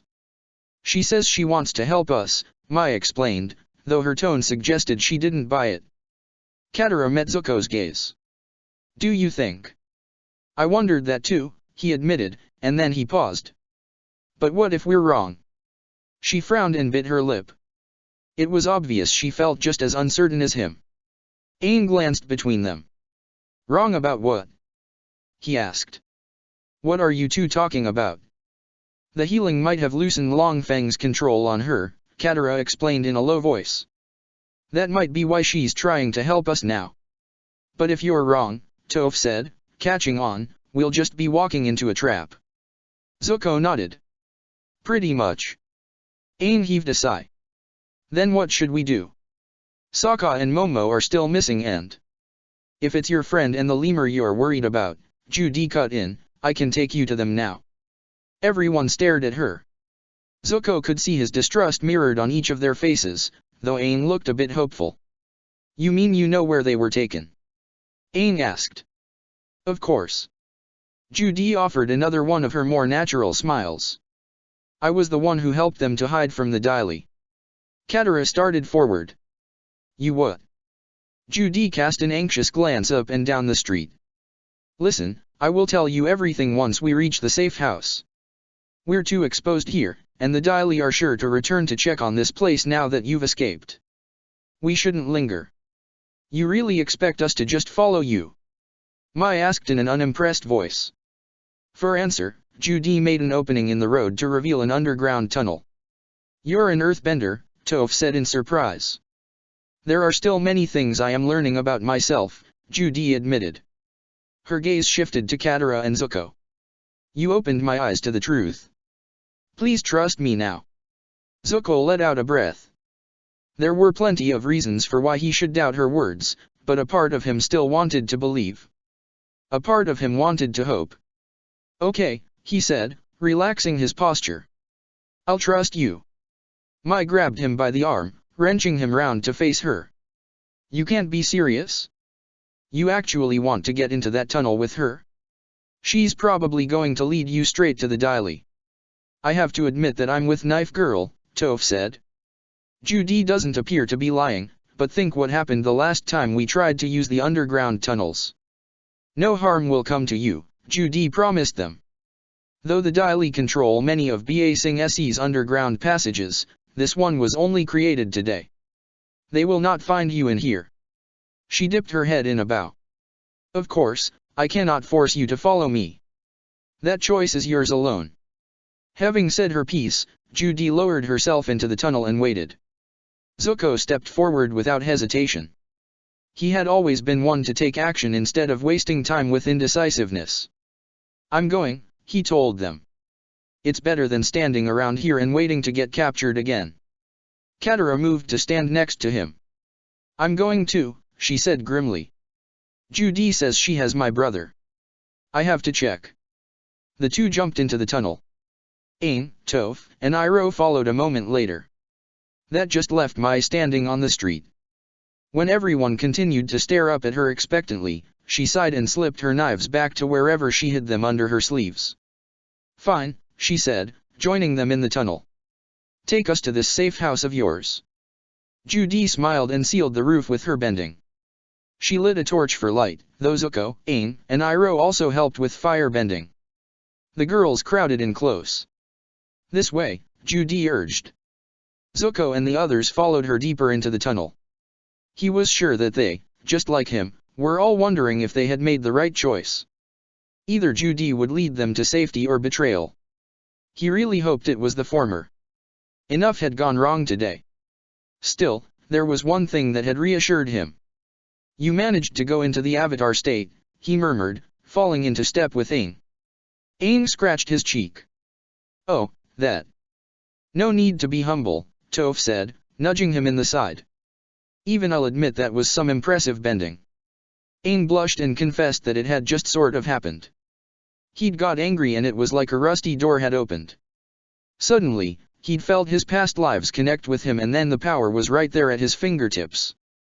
I guess overcoming my block with firebending really helped, he said, and smiled up at Zuko. Thanks a lot, Saifu Hotman. Zuko resisted the urge to face palm. Please don't call me that ever again. Iroh chuckled from behind them. Hotman. Now that is a word I haven't heard in a long time. Is it really old-fashioned? Aang asked, looking a bit crestfallen. Toph punched him in the arm. Don't sweat it, Twinkle Toes. All your sayings are old-fashioned. It's what you get for being an over 100-year-old geezer. Gee, thanks, Aang muttered, even as Katara giggled. Zuko bit back a smile. Anyway, he said, directing the conversation back to more important matters, I'm glad you found a way to reconnect with your past lives. You're going to need the Avatar state if you want to win this war. Aang scrunched his nose. To tell you the truth, it felt a bit weird connecting with my past lives again. Not as fluid as when I mastered the Avatar state at the Eastern Air Temple. But you can control it, right? Zuko asked. For the most part. Aang shrugged. I don't know. I can't explain it. Maybe I just need some practice. Zuko opened his mouth to respond, only to find himself bumping into something solid. He frowned at Judy, who had come to a sudden halt in front of him. She had her back facing them and made no effort to move again. Is something wrong? He asked. The torch slipped from her fingers. Zuko noticed her sway and rushed forward to grab her by the arms, steadying her against his chest. Hey, he said, glancing down at her. Sweat beaded her pale face. What's wrong? What happened to you? The war, she gritted out between clenched teeth. I can't. A spasm passed through her body and her pupils dilated. No war. There's no war. No war in Ba Sing Se. Zuko's heart thumped faster in his chest, even as she continued her feverish muttering. Judy. Hey. He called her name a few times and slapped her gently on the cheek. Focus on me, okay? What's wrong with her? Mai asked in an uneasy voice. Amnesia. Not amnesia, he said, still trying to get her to snap out of her trance. Brainwashing. It's what the Daily do to these women. Looks like she is having a relapse. Katara moved closer. Let me try something. Zuko nodded and shifted his hold on Judy. Katara sheathed her hands in water and pressed her palms to the woman's temples. The healing glow illuminated the space between them. He could almost sense the energy being manipulated. Eventually, Judy's pupils went back to normal and she ceased her feverish muttering. Katara pulled her hands away. Better. Judy pressed a hand to her head. I'm sorry. I don't know what came over me. You're fine now, Zuko said, helping her back to her feet. He picked up the torch and handed it to her. Thank you, she mumbled, accepting the torch. Judy wobbled a bit as she started walking again, but she soon regained her balance. Katara shared a speaking glance with Zuko and moved to walk with her. It might have been seen as a nice gesture if not for the look Katara had given him. You were lying, Toph observed, coming up behind him. That woman isn't fine at all, is she? Zuko shook his head. The relapse had proven Judy was sincere in her desire to help them, however, it had also confirmed his worst suspicion. This woman was tainted. Even if she wanted to be their ally, her mind was like a pendulum that could easily swing from ally to enemy. All it would take was for the brainwashing to kick in again. That was why Katara had placed herself as a guard. She had understood that they would have to watch Judy very closely. He frowned at Toph. Did you happen to sense anything from her when she started behaving strangely? Any abnormal change in her heartbeat or breathing? Toph twisted her lips. I wasn't really paying attention, but I'll help to keep an eye on her if you like. Do. Right now all we can do for this woman is protect her from relapsing. Once they were in the safe house, he would try removing the taint from her mind. She was too dangerous left like this, not just to them, but also to herself. He couldn't imagine how helpless she must feel in realizing that she couldn't control her behavior, though a part of him did wonder how much she remembered when she had those relapses. She had seemed a bit too confused after Katara's treatment. Still, something had to be done. The question wasn't if she would betray them now, it was when. The saddest part was that it wouldn't even be her fault. Zuko gritted his teeth. No matter what, he would put an end to the Daily's brainwashing. Oh. The ramen shop was rowdy. All the tables were packed with customers, not leaving a single seat free. Men, women, and children all chatted happily together and slurped up noodles. Not a surprise, since this was the most popular restaurant in the lower ring and the owners had decided to offer a discount for the night. Even the smell made Jet's mouth water. It was like breathing in meat and soupy deliciousness.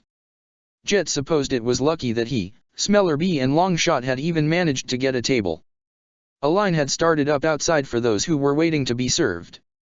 Speaking of Smellerbee and Longshot, he wondered why his friends had even dragged him to this place. Not that he was complaining, since the food did smell good, but still. It wasn't like Smellerbee and Longshot to behave all secretively.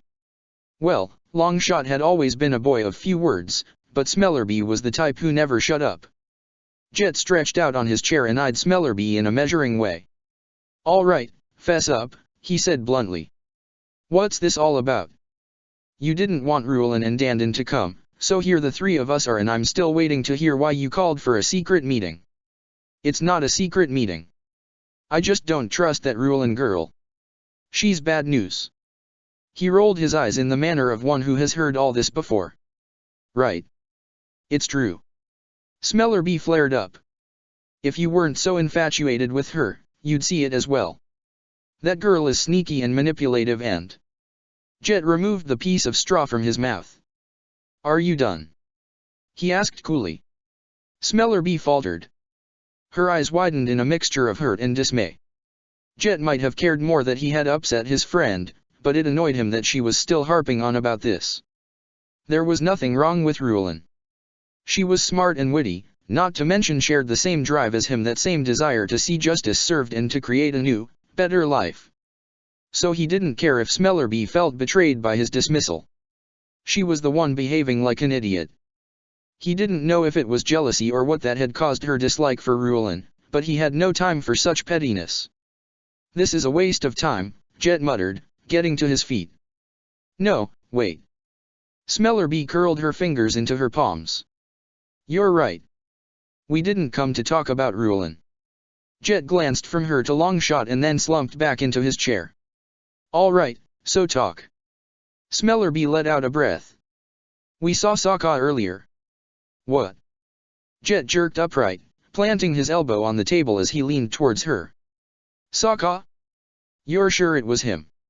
Longshot nodded. "We talked to him," Smellerbee added. "He wasn't with the Avatar and Katara, though." Jet frowned and rubbed his chin. Sokka, huh? That was a name he had not expected to hear again. Had even hoped not to hear. A lot of things about that day still troubled him. The only way to move forward had been to block it out, to forget that there had once been more than 3 freedom fighters or how he'd been left frozen to a cliff, watching everything he had worked for unravel while the sky blazed in the colors of fire. It had hurt then. It still did, like a barely healed wound torn open. Guilt. Anger. The emotions still welled within him. Yet Jet managed to force a smile for Smellerbee and Longshot. He was proud of that. He could still put on a good face when needed. "You said he wasn't with Katara or the Avatar?" he asked. "Do you know why?" Smellerbee shook her head. "They might have just been somewhere else in the city. It wouldn't make sense for them to separate, and Sokka did mention that he needed to tell the others about what had happened to the scarred boy and the old man." "Who?" Jet creased his brow. The girl explained about what she and Longshot had witnessed, along with how Longshot had given Sokka their address and offered to help. Jet couldn't say that he was thrilled by the idea that Sokka, Aang, and Katara might turn up on their doorstep, but he could understand why Longshot had done it. Longshot was serious about wanting to start fresh and make up for the wrongs he had committed. Smellerbee was also trying hard. Jet repressed a sigh. "Well, I guess we'll soon discover if Sokka takes you up on your offer. Just keep the plan on the down low. We don't need them mucking things up again." "Plan?" Smellerbee questioned. He laughed. "Oh, right, I haven't told you yet." So Jet outlined for them Rulin's plan to start a revolution. He had to admit that it was impressive. He saw no reason why the plan should fail. Smellerbee and Longshot didn't either, though Smellerbee did express some reservations. "I thought we were going straight now," she said, frowning at him. "This doesn't sound like going straight." Jet ignored the criticism. He was good at ignoring the things he didn't want to hear. "Anyway, that's the plan," he said, reclining back in his seat and playing with the piece of straw. "I hope you'll both be on board." Smellerbee and Longshot exchanged a glance. Jet wondered for a moment if they would turn on him as well, just like the other freedom fighters, but then the waiter came along with their bowls of ramen and the tense moment passed. Smellerbee grinned and accepted her bowl, and even Longshot's expression shifted from somber to mildly pleased. All 3 were soon digging into their meals, noisily slurping up noodles just like the rest of the customers. Jet thought he'd have to thank Jin for her recommendation. This restaurant really was worth every copper piece they'd spent. He just wished that their other 2 house companions could have been there as well. A faint smile curved his mouth as he thought of Rulin. No matter what Smellerbee said, he did not regret befriending her. He would never regret meeting her. Chapter 14, The Woman with No Name. "Wow," Katara murmured. Zuko stopped behind her.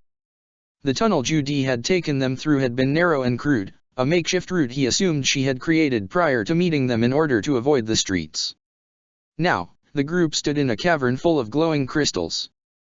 The light was eerie, but it was enough to see without the assistance of flames. Water trickled from a crack in the wall, creating a small stream that disappeared somewhere below the platform where they stood. To Zuko's left, rough steps led down to the lower level. A huge mound of rocks was all that remained at the end of the path, as if there had been a cave-in once and no one had bothered to fix it. Still, it was clear someone must have used the cavern. There was a half-broken bridge that should have connected the 2 sides of the stream, along with a group of tiered, rudimentary houses carved into the stone wall, hovel-like things with nothing to cover the doors or windows. What is this place? Zuko asked. It was like nothing he had seen on the surface. Less structured. Almost primitive. This is part of the old city.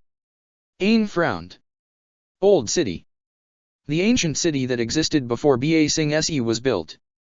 There are many caverns and tunnels like this hidden beneath the surface, but this is one of the few that the Dai Li have not reclaimed for their use. Mai shot her a narrowed glance. How can you be so sure? You were working for the Dai Li, weren't you? Everyone heard the silent accusation. This could still be a trap. Judy's mouth curved into a self-deprecating smile. I know you find it hard to trust me, but rest assured that you will be safe here. She gestured at the mass of rocks blocking whatever was on the other side. This section of the old city was purposely sealed off from the rest of the catacombs. Even to this day, the few who know about it believe that those who come here will be cursed. See, cursed? Aang tugged at his collar. That doesn't sound very safe. Maybe we shouldn't. Don't worry. The area was purified many years ago. Nothing bad will happen. Iroh made a thoughtful sound. It's true I can't sense any negative energy.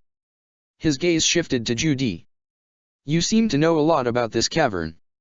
I'm curious to know how if it wasn't through the Dai Li. Forgive me, but it doesn't seem like something the average citizen would know. Her expression turned oddly pained. This was the first place I remembered when I woke up. She touched the stone wall as if greeting a friend. I think I came here often before the Dai Li took me. It's, cozy, Aang said, forcing a smile. So where? Something white fluttered out of the corner of Zuko's eye. Momo! Aang exclaimed.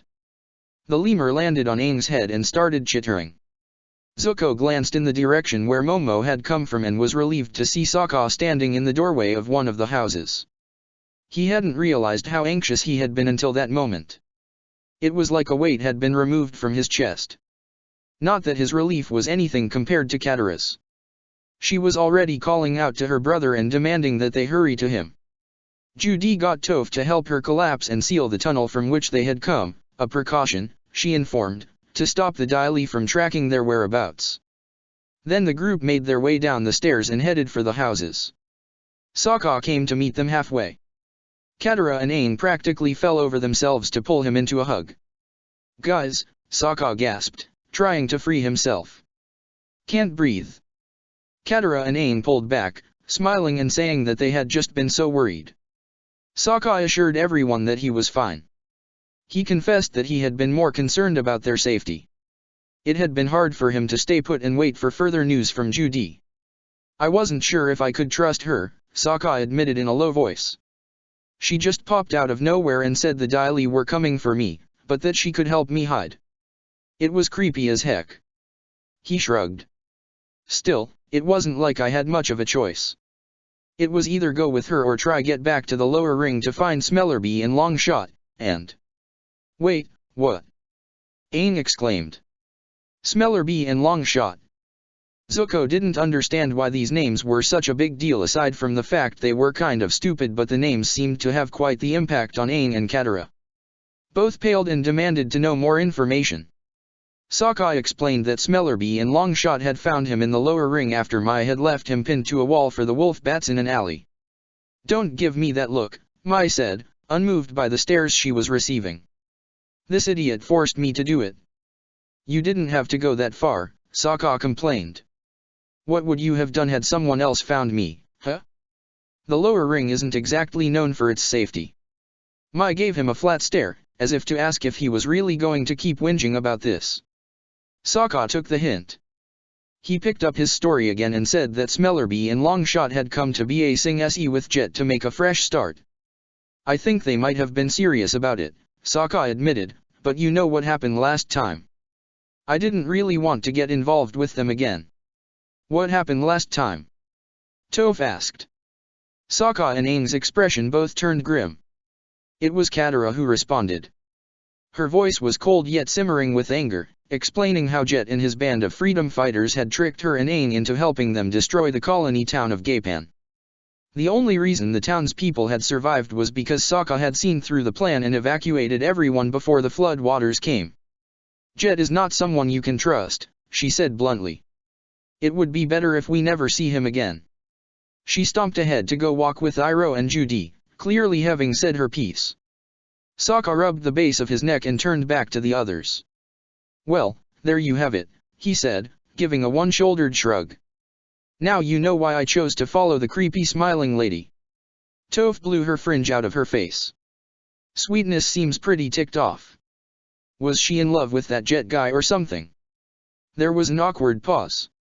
I don't know if I'd say it was love, Aang said slowly, though it sounded like he was more trying to reassure himself. I mean, she did follow him around a lot, and she made that hat for him, and it was love. Mai shook her head, and a trace of pity crept into her expression. Poor girl. Zuko glanced at Katara. He couldn't see her expression, but her hunched shoulders and the tense, stomping way she walked, as if trying to crush the stone under her feet, told him enough. She was still hurt. Understandable, considering the guy she liked had almost turned her into an unwitting murderer. It was hard when the people you loved betrayed your trust.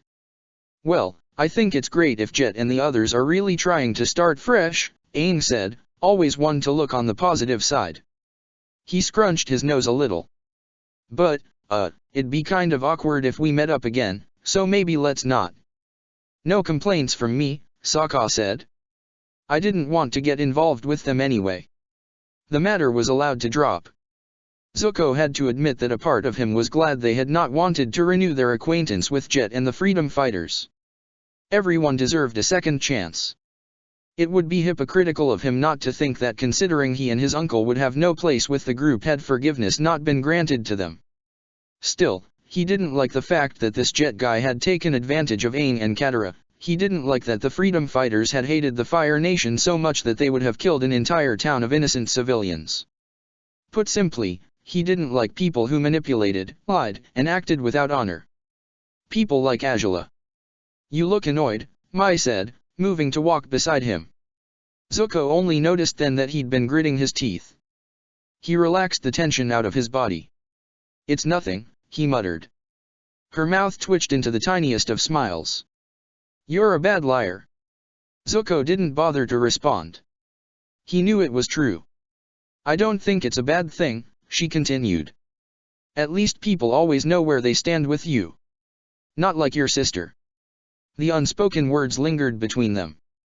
Zuko frowned at the scar that marred Mai's otherwise flawless skin. Even now, the faint trace of his sister's hand could still be seen in the shape. The fact that Mai's hair was so short and jagged, doing nothing to cover the mark, made him want to grit his teeth all over again. It was just another reminder of what she had been forced to suffer. What? Mai asked. Why did you do that earlier? She blinked at the sudden change of subject. Do what? The Daily would have left you alone if you'd just told them you were a girl. Why put yourself in danger like that? Why were you so determined to get involved? I would have thought it was obvious. Obvious? What's obvious is that you don't seem to care what happens to you anymore. That's not true. I'm quite attached to being alive. It would be inconvenient if I died now that things have finally got a little less boring. Zuko swallowed back a growl of frustration. He wasn't in the mood for her dry flippancy. Be serious, Mai. You're supposed to call me Luan. What if that woman heard? When he just stared at her, she heaved a sigh and averted her face. It's fine, isn't it? Those idiots assumed I was a guy and didn't bother to check. Thanks to this hair and scar, they even thought I resembled you a little, so I figured why not use it to our advantage. She shrugged. Any bit of doubt would help you and your uncle, so. You don't need to do those things, he murmured. Seeing you lower yourself, letting people think of you as a boy. He shook his head. I didn't like it. Liking and doing what's practical don't always go together. That still doesn't mean you have to put yourself through that. He gripped her shoulder and met her gaze. We all know you're strong. Let us be a shield for you sometimes. Tiny spots of color darkened her cheeks. She pulled back from his touch. Why are you always so nice? She said the words as if it was a crime. Zuko shifted on his feet, a bit at a loss. He didn't understand why she was frustrated. He just wanted her to respect her own worth more and not put herself in danger so much. Not for him anyway. Yet Mai's tone suggested he was at fault somehow. For some reason, Azula's spiteful words flickered in his mind. That's what you do, Zuzu. You sneak into people's hearts and you twist and twist and twist until they'll do anything for you. He swallowed. Oi, lovebirds. Sokka called. You're going to get left behind if you keep flirting like that.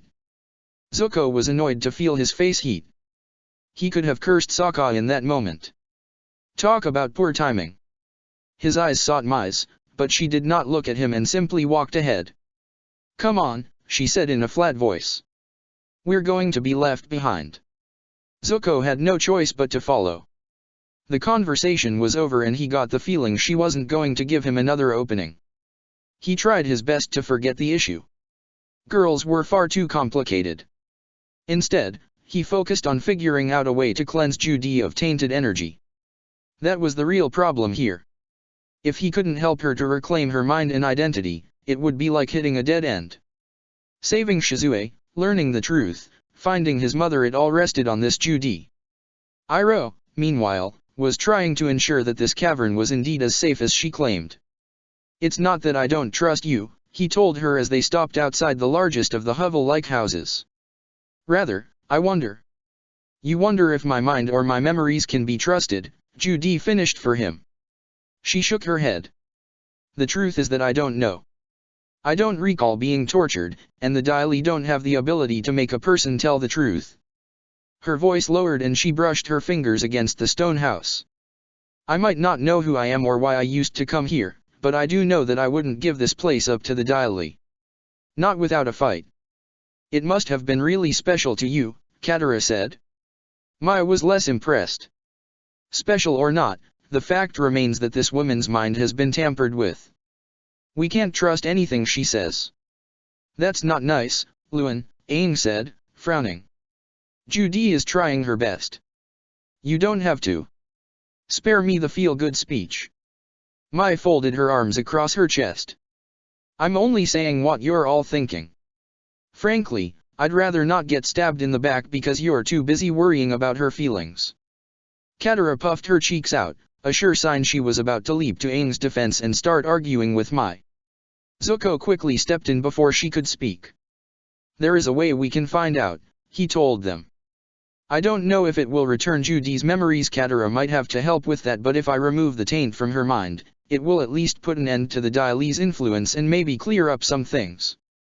Judy stared at him in a mixture of wonder and hope. You can do that. I can try, he emphasized. I'm still new to this. She gripped his hands. Please, help me. I want to know who I am. Zuko stepped back, startled by her sudden intensity. I can only try. Trying is enough. He nodded in understanding. If someone had offered to heal his amnesia when he thought he was just a boy who hid his face behind a mask, he would have jumped at the chance as well. Judy released his hands and ushered the group inside the house. It was bare of any furniture or decoration aside from a dusty-looking rug, a few cushions, and a low table made of stone. A Pai-Sho tile rested on the center of the table. Zuko recognized it as the white lotus flower. Iroh made an odd sound. Why is this here? He picked up the tile and stared at Judy with renewed interest. Does this tile have any significance to you? She made a helpless gesture. I don't know. It seems familiar, but everything is so fragmented in my mind. I'm sorry. Then how about this?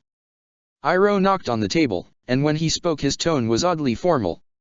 Who knocks at the guarded gate? One who has eaten the fruit and tasted its mysteries. The words slipped from Judy like a preconditioned response. She blinked and placed her hand over her mouth. Iroh smiled in satisfaction. What was that? She asked. A test, and one that you passed. Iroh's gaze shifted to Zuko. Do your best to heal this woman, nephew. I believe there will be many things that she can tell us. Zuko's brow creased. He vaguely remembered that his uncle and the old relic who had played Paisho with Iroh back at the Sandy Oasis had shared a similar conversation. Geez, what was it with this White Lotus tile? The stupid thing had troubled him the whole time he'd had amnesia because of the ambiguous note he'd found with it, and now it was popping up again in this cavern. Of course, his uncle still wanted to be cryptic and not tell anyone what was really going on. Because that wasn't annoying at all. Sokka said, glancing between Iroh and Judy, is there something we should know? Iroh smiled in that mysterious old man way Zuko also hated and mumbled that things were getting very interesting. Zuko knew better than to waste time prodding his uncle for a better answer. He turned to Judy and asked if she was ready to begin the healing session. I don't know how long this will take, he admitted. The sooner we start, the better. What do you need me to do? He gestured to one of the cushions. Just try to get comfortable. This is going to feel a little invasive, so I want you to relax as much as possible. She nodded and sat on the cushion. He sat cross-legged opposite her, ignoring the curious stares of those around them. He had to be calm and not let himself get distracted. Katara moved to stand behind him. Do you want me to help? She asked. He shook his head. Not yet. I'm the only one who can see the taint in her mind.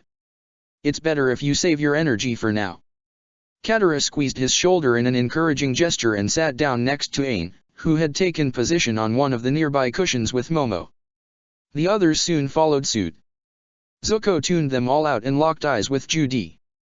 You were under a healing sleep last time, he said, so I don't know if that will change things, but I'm hoping having you conscious will make it easier for me. Was it so difficult for you the last time? Yes. He was not one to lie, and he wanted her to understand what she was getting herself into. I honestly don't know if I can fix this. The taint is extensive and deeply embedded. I don't want to risk damaging your mind further by being too forceful. She bowed her head a fraction. Thank you for your concern, Lee, but please do whatever it takes to get rid of this thing inside my mind. Her features hardened with resolve. I do not want to be controlled anymore. I will take the risk. Understood. She closed her eyes and waited. Zuko let out a breath and placed his hands on her head, letting the golden threads extend from his fingers to link their energy. Her body twitched at the contact. Instantly, he felt the shifting presence that contaminated her mind. His skin crawled at the ugly, foreign taint of it, so twisted and wrong. The nausea was already rising within him, but he pushed the feeling down. He couldn't let himself get overwhelmed. Not this time. He had to help her, because right now he was the only one who could. Please let this work. Zuko brushed against the edges of the dark mass. It tried to slither away from his reach, but he held fast. The problem was that he didn't know what to do next. Katara had told him that healing was mostly instinctive. Learning about the makeup of the mind and body helped to give a healer direction and make an accurate diagnosis. It made it easier to figure out the best way to speed up the healing process. Sometimes, though, there was nothing to be done except trust your instincts. Lucky for Zuko, his instincts had always been good. The last time he had let his panic get in the way. Now, he accepted that he would have to be very careful with how he progressed. This was a wound that could not be healed just because he willed it to be so. Minds were fragile, complicated things. Even now his instincts warned him that much. So he painstakingly began to separate a strand from the dark mass. He knew it was too dangerous to take on the whole thing at once, too much, too embedded. He hoped that detaching one piece at a time would make the healing process more manageable. That didn't stop it from being slow, unpleasant work. The shifting mass fought him at every turn. It was like trying to untangle one thread from a convoluted knot of thousands. When he finally got a strand free, he curled his energy around it in an imagined fist to hold it trapped. A shudder passed through his body in response. Even touching this tiny piece of the taint was like embracing a writhing, awful mass of wrongness. Lee, are you? Don't. Zuko snapped, not even sure who had spoken but not caring either way. Don't distract me. It was taking all he had just to keep his grip on this single piece. Worse, he still didn't know what to do to remove it permanently. His instincts warned him that letting go would achieve nothing. The strand would just slot back into place. Still, fire was special. There had to be a reason he could see the taint. Something. Something only he could do. Fire is life. Yes, his mother had told him as much. Fire could chase away death with its warmth, he had seen it happen multiple times. But Judy wasn't dying. He had to think. What else was special about fire? Fire was warmth, it was light, but it was also destruction. Its very nature was to burn and consume. And yet that was not always a bad thing. Fire burned, but sometimes that was what was needed. Wildfires purged forests of disease, parasites, and all the weak and decaying vegetation that hindered the health of the forest. Fire was the heart of forges. It burned and melted, but it also purified. He wondered if the same could be applied to his healing abilities. Zuko tightened his hold on the strand he had untangled. Then he willed it to burn, to be cleansed away. His energy pulsed like a flare inside Judy's mind, white-hot and intense. She flinched and dug her nails into her knees. Zuko grimly held on. He burned through the dark thing he clutched until even the ashes were non-existent. Not that it was easy. Beads of sweat were already forming on his forehead. The realization that this was only one fragment of spirits knew how many was enough to make him want to give up, but he reached for the next strand. He couldn't abandon her. Not when he had at last figured out what to do. "Stay with me," he murmured. The purification process was not pleasant for either of them. Linked as they were, he could feel her energy flinch just as much as her body when he burned through the taint. It had to hurt. Everything was so meshed and embedded. It didn't help that the shifting mass kept trying to dig itself deeper. Zuko couldn't be gentle. He was definitely careful, but there was no mistake that this was a battle for her mind. If he hesitated or was too timid, he would be driven back. It was frustrating. It was draining. All too soon, his breathing turned ragged and a fine tremor started in his hands. Disentangle. Trap. Burn. How many times had he repeated the pattern now? Everything about this was agonizing. So slow. So seemingly endless. Bit by bit he destroyed the taint that spread like a disease through her mind, yet he could never make it to the core. His stamina was failing. The tugging on his energy felt sharper, more demanding. When the ringing started in his ears and his vision burst with black stars, Zuko knew he had to stop. He broke the connection and swayed, almost collapsing against her. She gripped his shoulders to help steady him. It was hard to meet her gaze. "I'm sorry," he mumbled, bowing his head. "I couldn't remove it all." "You tried." She raised his chin and her eyes softened into a smile. "That is all I asked." Zuko could not return her smile. He had wanted to purge all of the taint for her, to at least give her freedom back, even if he couldn't restore her memories.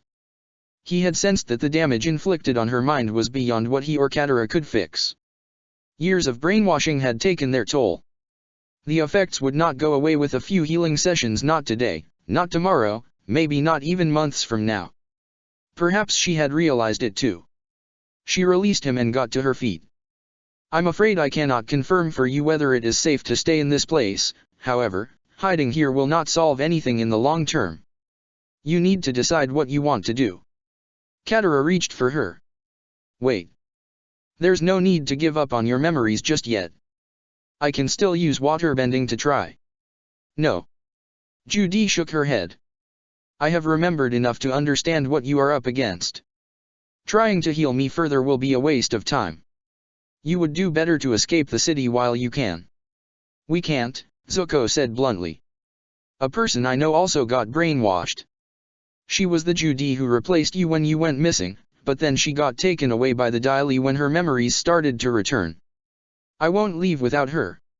And we still have to meet with the Earth King," Sokka reminded everyone.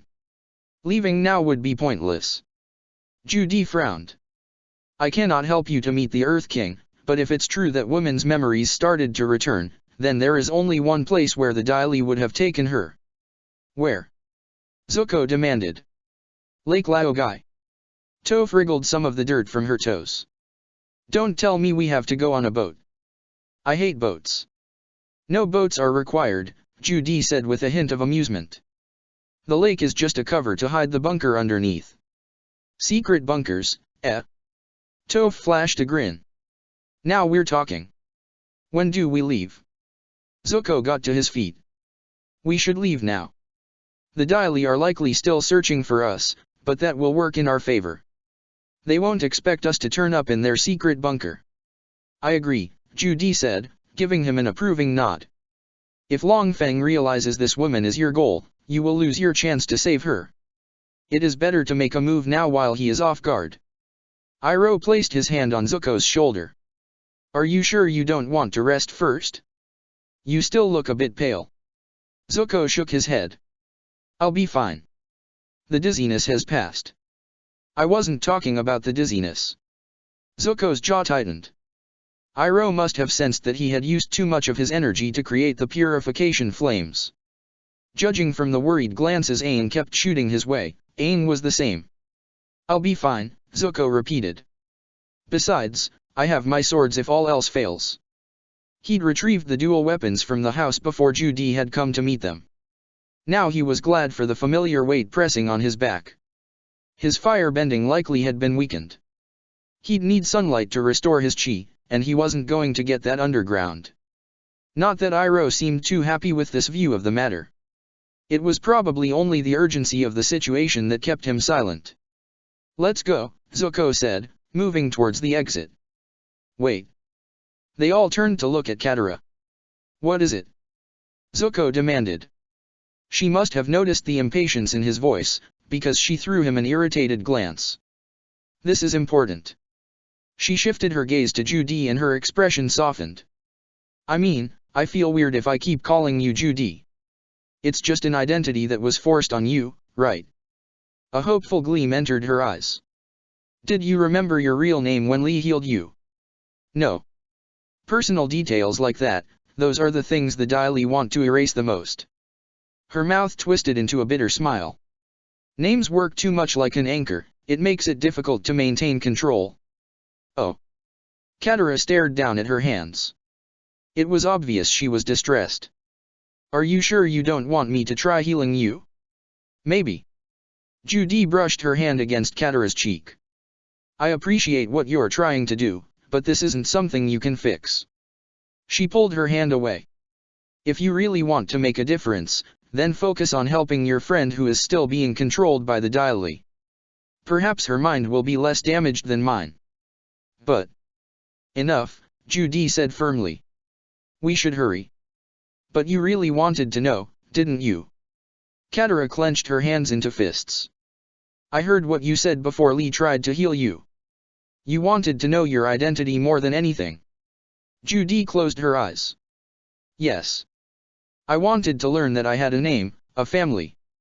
I wanted to remember who I was before I became a woman who just smiled and did as she was told.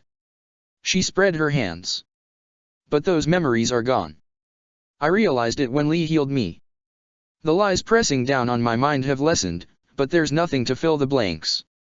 I've heard amnesia isn't supposed to be permanent, but what happens when your identity and past are rewritten? What then? She shook her head. Do you understand now? Whatever the Daily have done to me isn't going to go away anytime soon. It's pointless to push yourself. Katara took a step forward. You can't just... Zuko placed his hand on her shoulder. She glanced up at him in a silent demand to know why he was stopping her, but he just shook his head. Maybe Katara couldn't see it. She was always so optimistic and so certain she could fix everything, but Zuko had experienced a complete loss of self before. He understood that what Judy was trying to protect was, in fact, her own sense of hope. If Katara healed her now and failed to retrieve the desired memories, it would be a crushing blow.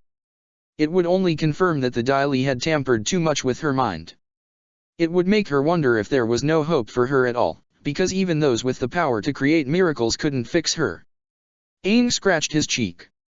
Well, I don't know if this will help, but if you don't like the name Judy, then why not come up with a new one for yourself in the meantime? She blinked. Give myself a new name. Why not? His eyes crinkled into a grin. I'm sure your memories will come back, but there's no harm in filling those blanks now until that day comes. I mean, isn't it better to just move on instead of waiting for the answers to come? Iroh chuckled. A wise observation indeed. He smiled at her. Well?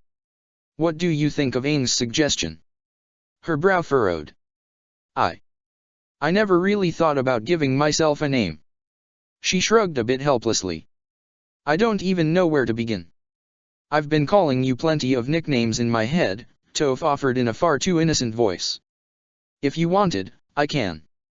None of that, brat, Mai muttered, slapping her hand over Toph's mouth to muffle the rest of her words.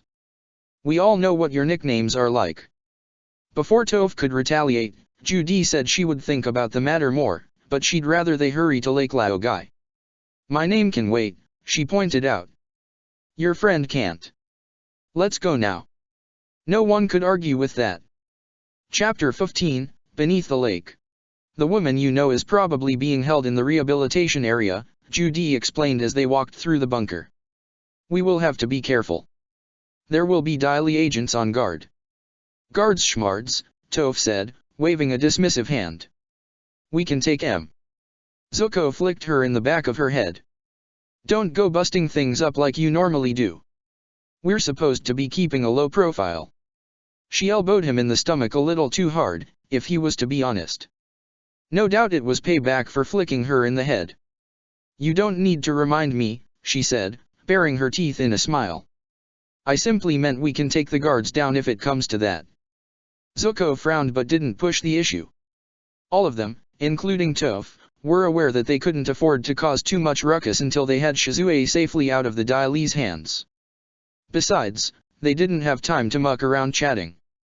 They'd already wasted enough time arguing over whether a smaller infiltration group would be better. Needless to say, Zuko had lost that argument.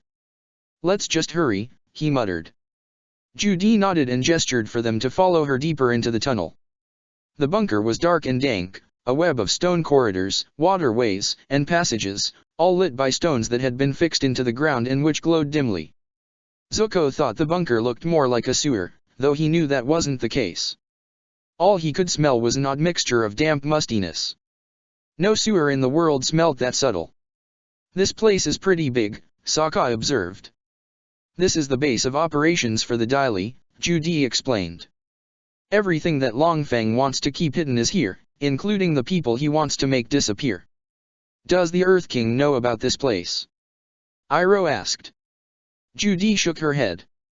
The Earth King is kept secluded in the palace and has little interaction with others. It is unlikely he knows the truth about the war, let alone what the Dai Li have been doing. Which meant it might be futile to even try getting the Earth King's assistance. The guy sounded weak and unreliable. Then again, all Aang needed was support. It was likely that just loosening Longfeng's control of the military would be enough to get Aang the backup he needed. Sokka seemed to come to the same conclusion, judging by the thoughtful look that crossed his face. Dai Li coming up ahead, Toph warned. They ducked behind a wall and pressed themselves into the shadows. Two agents passed by the corridor the group had been about to enter and headed into a side passage. Toph nodded to give the go-ahead. Judy took the lead again and guided them down a dark stairway. Everyone was silent, careful to stick close to the walls and avoid making too much sound. Zuko's pulse quickened with adrenaline. It felt a bit odd trying to be stealthy in a group. He might have been able to relax more if he was on his own. Such a large group made it difficult to hide at a moment's notice. It also increased their chances of being heard. They entered a large chamber and followed Judy through the passage on the opposite side. Zuko noted the chains dangling from the ceiling. A chill crept over his skin as he wondered about the purpose of the chains. In fact, this whole place was beginning to give him the creeps. Even the lack of guards was unsettling. Maybe the Dai Li were just overconfident that no one would find this place, but it still seemed like he was being lulled into a false sense of security. Judy, however, was not concerned by how empty the bunker appeared. She led them without hesitation, taking them past a few sealed doors. You don't think we should check inside those rooms? Sokka asked. There is a chamber up ahead where those who cause problems for the Dai Li are contained, she explained. I have a feeling she might be held there. Mai frowned. You seem to know a lot about this place. Her tone suggested she didn't think this was a good thing. I was brought here many times. The Daily might have taken my identity from me, but even they couldn't wipe everything that I witnessed while working for them. I remember enough. Her voice turned brusque. In any case, we should hurry. There seem to be less Daily on guards than usual. We should use that to our advantage. Zuko's brow creased. So there normally were more people guarding the bunker. Perhaps the Daily are all out looking for us in the city, Katara mused. Judy said that it was possible.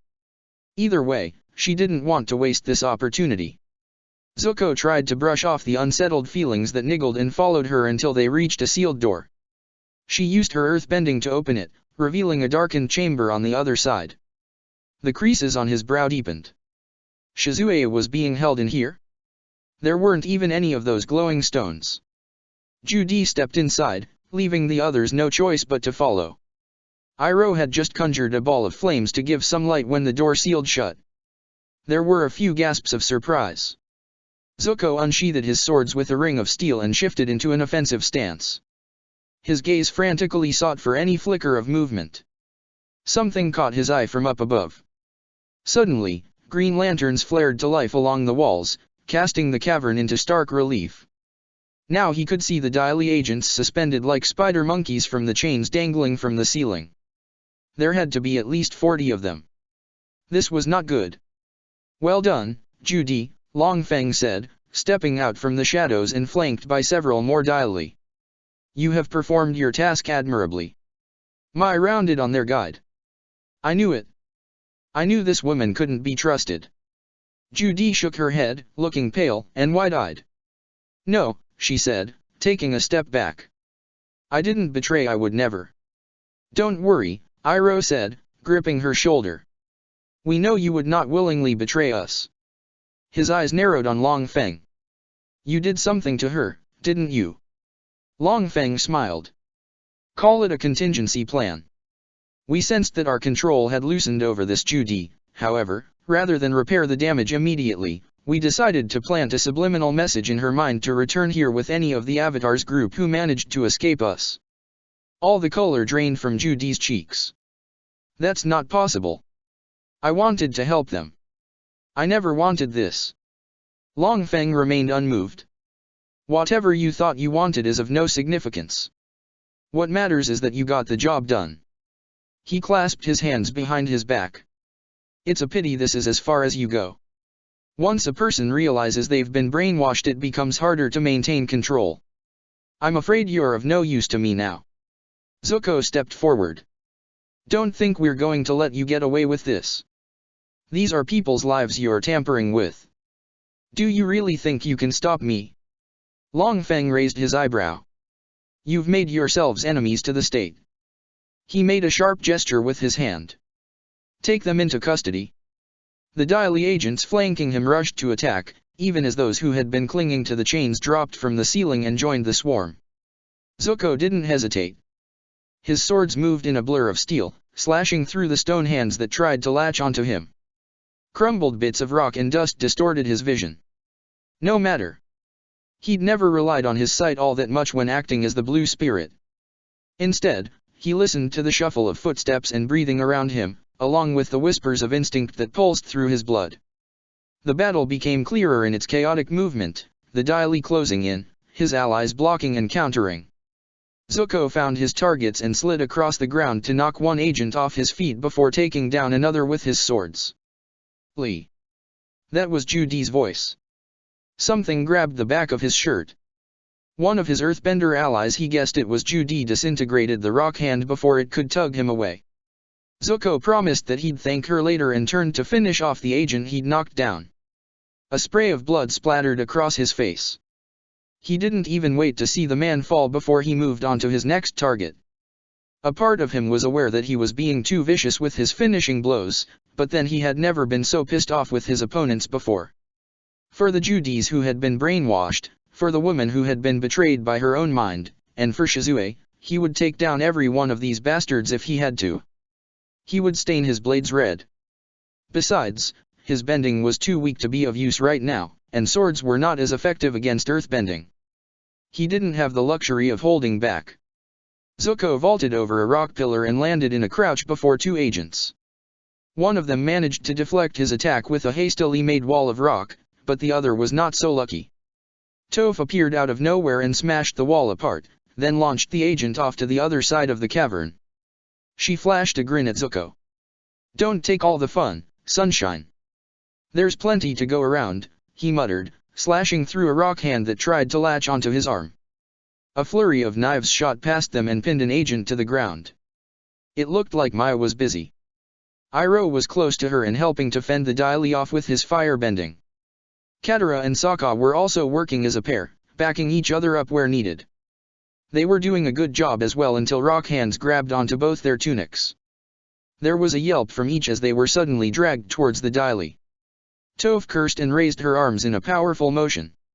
A wall appeared to stop Katara and Sokka's progress, the rock hands crumbled to dust. A group of Dai Li turned on Toph as one, perhaps sensing that she was the biggest obstacle in their way. She propelled herself up to the ceiling and grabbed hold of the chains. "Come and get me," she taunted. Some followed her and were soon tangled in the chains like the victims of a spider thanks to Toph's metal bending. The others got smarter and tried to bring her down with massive columns of rock. Judy stepped in to help turn the columns back on their creators. She didn't seem to have the same raw power as Toph, but she was skilled and knew how to fight. "Look out!" Aang yelled. A gust of wind swatted two rock hands away before they could clamp onto Zuko. Right, it was dangerous to get distracted. He thanked Aang with a nod and moved to join him. Both seemed to have the same goal in mind, take down Long Feng. The advisor had stayed out of the fight so far, preferring to play spectator. Zuko wasn't content to let that kind of cowardly behavior slide. Besides, none of this would end until Long Feng was out of the picture. "What's the matter?" Zuko taunted, slashing at an agent who got too close, and all the while pushing ahead to where Long Feng stood. "Too scared to take us on yourself?" Long Feng sneered. "Why should I when there is no need?" Aang raised a wall of earth to block a fresh attack of rock hands. "We'll give you a need soon enough." "I doubt that." Long Feng stepped aside to reveal a woman dressed in the garb of a Judy. "This one is important to you, isn't she?" Zuko's breath caught and it felt like his heart had got lodged into his throat. It was Shizue. She stood with her hands clasped in front of her, either unaware or just uncaring of the battle happening around her. Her expression was too blank and her eyes were dead of all emotion. It was like the soul had been sucked right out of her. "What have you done to her?" he demanded. "You brainwashing bastard. Give her back." 53, Long Feng said calmly, "The Earth King has invited you to Lake Laogai." Shizue's pupils dilated. "I am honored to accept his invitation." Quick as a flash, she darted forward, flipping right over a line of Dai Li agents, and then landed in front of Zuko. Her expression was blank as she attacked with snake-like viciousness, all rapid jabs and punches. The sudden display of aggression and speed took him off guard. Her knuckles connected with his arm. He managed to pull himself together to avoid the rest of her blows, and not a moment too late. The arm she had struck had gone numb and useless. His sword slipped from his nerveless grip and clattered to the ground. "Shizue, what?" She was already moving past him, lashing out at Aang with the same rapid flurry. "Don't let her hit you," Zuko warned. "She can chi block like Ty Lee." Aang yelped as he twisted to avoid a jab to the back. "What?" It was all he managed to say before he was forced to go on the defensive. Shizue did not have the same acrobatic grace as Ty Lee, her movements were fluid yet ruthless, grounded more in attacking strikes than the twisty, floating-like style Ty Lee adopted. Still, Shizue was very fast. It was obvious she had been well trained and knew what she was doing. Aang was soon backed into a corner. "Shizue, stop!" Zuko yelled. "You don't want to attack us." "I'm afraid she doesn't have a choice," Long Feng replied. "Besides, you have other things to worry about." As if on cue, a rock hand came for Zuko. He brought his sword up just in time to slice through it, but it was so much harder with only one sword. Deo blades were supposed to be used as a pair. Now he only had one good arm. Worse, it was his right. Zuko was ambidextrous for all intents and purposes, but his left hand still had the edge. He wouldn't be able to fight or deflect as well like this. He cursed and tightened his grip on his sword. His palm felt sweaty and his heart thudded against his ribs. The 4 Dai Li agents who blocked his path to Long Feng closed in on him. Shireng was in the lead. Was it worth trying to fire Bent? His chi had been greatly depleted after using the purification fire, but maybe there was enough juice there to get in one good attack. He inhaled and willed his energy outwards, letting it shape into fire from his right hand and trail down his blade. The flames flickered and stuttered a little. Damn it! Too weak. Nice trick, Shireng observed, but it looks like this is the end for you. Zuko gritted his teeth and got his sword ready. Suddenly, a wall of stone came up between him and the agents. He turned to see Judy holding the wall in place with her bending. Get to the others, she ordered. I'll hold them off. The wall crumbled to dust. Long Feng stepped past the Dai Li agents. Enough, he said calmly. Your betrayal has gone too far. I won't let you take him, she retorted. Li is a good person. I'll protect him with my life if I have to. Admirable sentiments, but it seems you still haven't realized it yet. Long Feng's voice turned cold. Your mind belongs to me. A shiver of foreboding crept down Zuko's spine. He wanted to tell her to run, to get as far away from here as possible because he absolutely knew, that something terrible was about to happen. Except there was no time. All Long Feng had to say was those simple words. 42, Long Feng said in a hypnotic voice, the Earth King has invited you to Lake Laogai. Her eyes dilated just as Shizue's had done.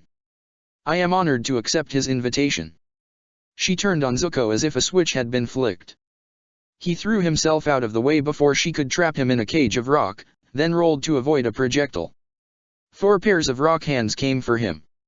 Zuko sliced apart the first one, the next was shattered with a water whip while a boomerang knocked aside one of the others.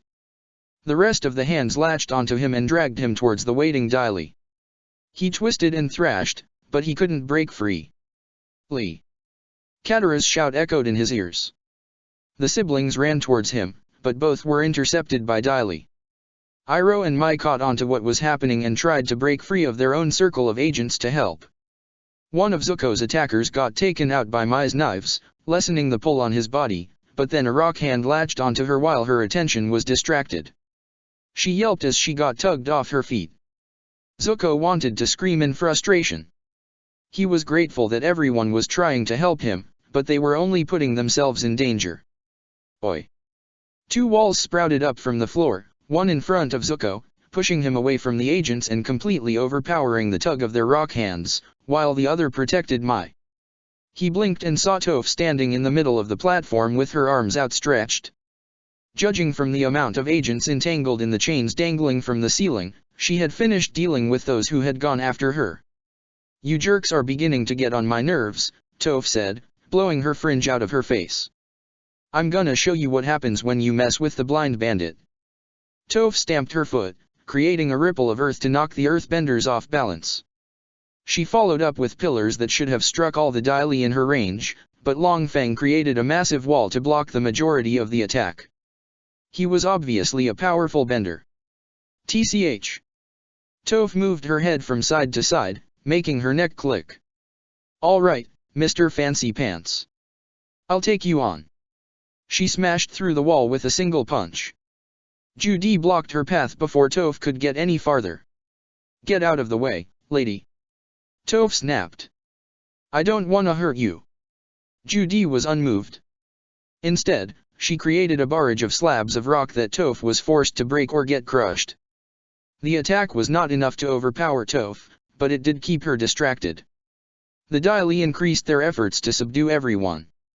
Zuko cursed his paralyzed arm and tried his best to keep the rock hands away from him. If only his bending wasn't so weak. Katara forced a path to him. Let me see your arm. I'll heal you. You don't even know if you can. Besides, we don't have time for that. They were in the middle of a battle. True, many of the Dai Li agents had been incapacitated, but he and the others were still outnumbered. He wasn't sure if they could hold out at this rate. Katara didn't have enough water on hand to perform her most powerful moves. Iroha's bending was still recovering. Mai had a limit to the amount of knives she could throw, and Sokka could only do so much with a boomerang and a club. Maybe if Aang could attack without being hindered they could turn the tables on the Dai Li again, but Aang had been forced to dart around the chamber to escape Shizue and the agents who trailed after him. Even just being able to regroup would have made a difference, but the Dai Li were slowly but surely forcing them all to be more separated from each other. It was amazing that Katara had even reached him. Toph made a frustrated sound. "Sorry, lady, but I've had enough of this." She smacked Judy back with a wall of rock, then reshaped it to form a cage around the woman to keep her immobilized. Long Feng broke the cage as if it was nothing. Toph twisted her lips in irritation. "So, you wanna play it that way, huh?" She shifted her stance. "All right then. I'll just take you down a different way." She propelled herself to the ceiling where Shizue, a couple of Dai Li, and Aang were jumping around the chains like owlcats chasing a meadow vole. Toph wrenched a chain free and dropped towards the ground. Without warning, Shizue swung down from the chains and hit her midair in the back with a rapid string of blows. Toph's eyes widened as the paralysis took effect. "No!" Zuko yelled. "Shizue, stop! You can't do this!" There was no recognition in her eyes. She caught Toph's limp form and landed on the platform, then tossed her into Shireng's waiting arms. "Well done," Long Feng praised. "As expected of 53. Toph!" Aang yelled. He dropped from the ceiling, but he had barely taken a step before he was accosted by Shizue. The Dai Li who had been trailing him also descended to form a pincer attack. This time Aang didn't hesitate. He blasted Shizue and the agents back with a gust of wind and charged at Shireng. "Give her back!" Aang yelled. 3 Dai Li moved to block Aang's path. He clashed with them in a collision of rock, busting right through their defenses. Shizue recovered from where she had been knocked down and went to pursue him. Zuko intercepted her. "Stop!" he yelled. "Can't you see that you're just being controlled?" Shizue made to run past him, apparently deciding he wasn't worth her effort. He stopped her with his sword. This time her blank eyes fixed on him. She lashed out with her hands, aiming to paralyze him just as she had done to Toph. It hurt to see how little awareness she had of who was her real enemy, hurt how she and Judy could both attack without any hesitancy simply because Long Feng had ordered them to do so. They were like golems. Even now, Judy was forcing Mai on the defensive and would soon overwhelm her. Iroh and Sokka tried to get closer to assist Mai, but both were blocked by the remaining Dai Li. "Katara, help Mai!" Zuko cried, ducking to avoid a jab to his neck. "Snap Judy out of the mind control if you can. I'll handle Shizue." "But just go." None of them were going to make it out of the chamber at this rate. They needed to regroup and retreat. First, though, he wanted to at least try breaking the mind control on the 2 women. He couldn't bear the thought of leaving either behind. "Shizue, look at me," he pleaded. "You know me. You used to watch over me alongside my mother when I was a child. Please remember." Her attacks didn't falter. She kicked the sword out of his hand, forcing him to flip back to avoid the paralyzing jab that followed. Zuko swallowed. Shizue's expression remained blank as she rushed him again. He managed to catch her wrist with his right hand, but she twisted and used the momentum to toss him over her shoulder. He hit the ground with a thud, gasping for breath. Her fist came for him in a blur. He rolled to escape the blow and scrambled to his feet. "Damn it," he cursed under his breath. He didn't know what he could do to stop her. Shizue straightened and flexed her hand. The sight made something twist inside Zuko. Had she injured herself? Did she even care? "Shizue," he tried again, "please snap out of this. You were always loyal to Mother. She wouldn't want you to do this." Shizue charged for him. Zuko backed up, knowing he was running out of options. He spotted the sword he had dropped. Without a second thought, he threw himself forward and snatched the weapon from the ground, meeting her jab with the flat of his blade. A hiss escaped her lips. She tried to knock him off balance with a sweep kick, but he jumped the attack and retreated until he bumped into Mai. "You alright?" Mai asked, sparing him a glance over her shoulder.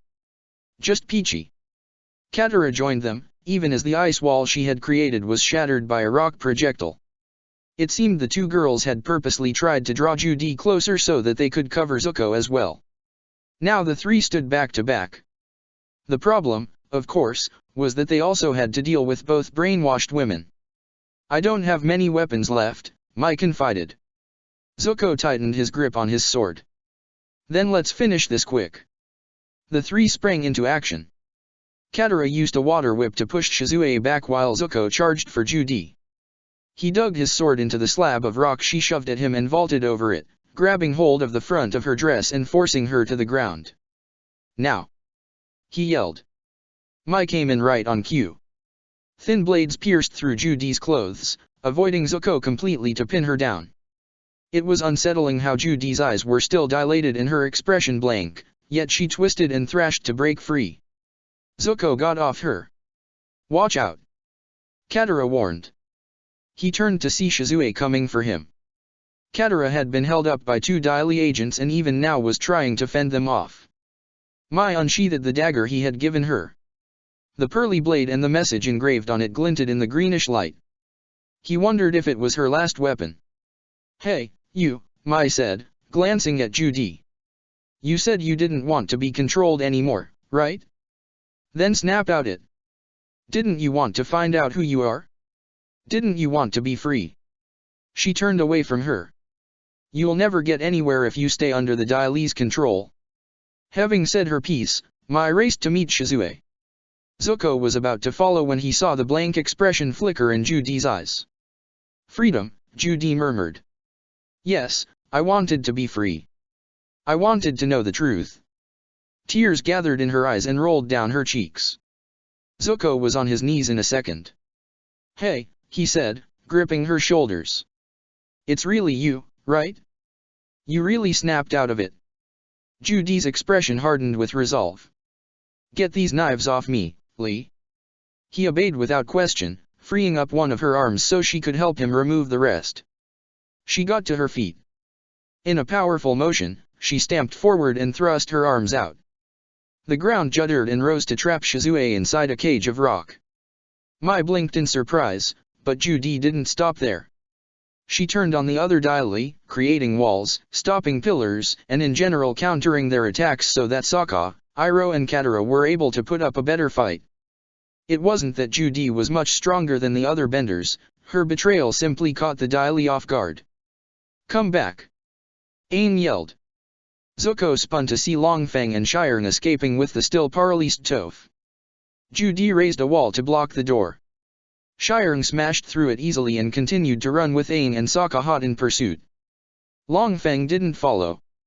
"You dare to betray me again, 42. Longfeng demanded. "That's not my name," she said in an icy voice. "Nor is it Judy." He tilted his head. "Oh, so you've remembered who you are?" "No." Her eyes narrowed and she shifted into an offensive stance. "I don't need to know my name. What matters is that you don't control me anymore." She thrust her hands forward to hit him with a massive rock.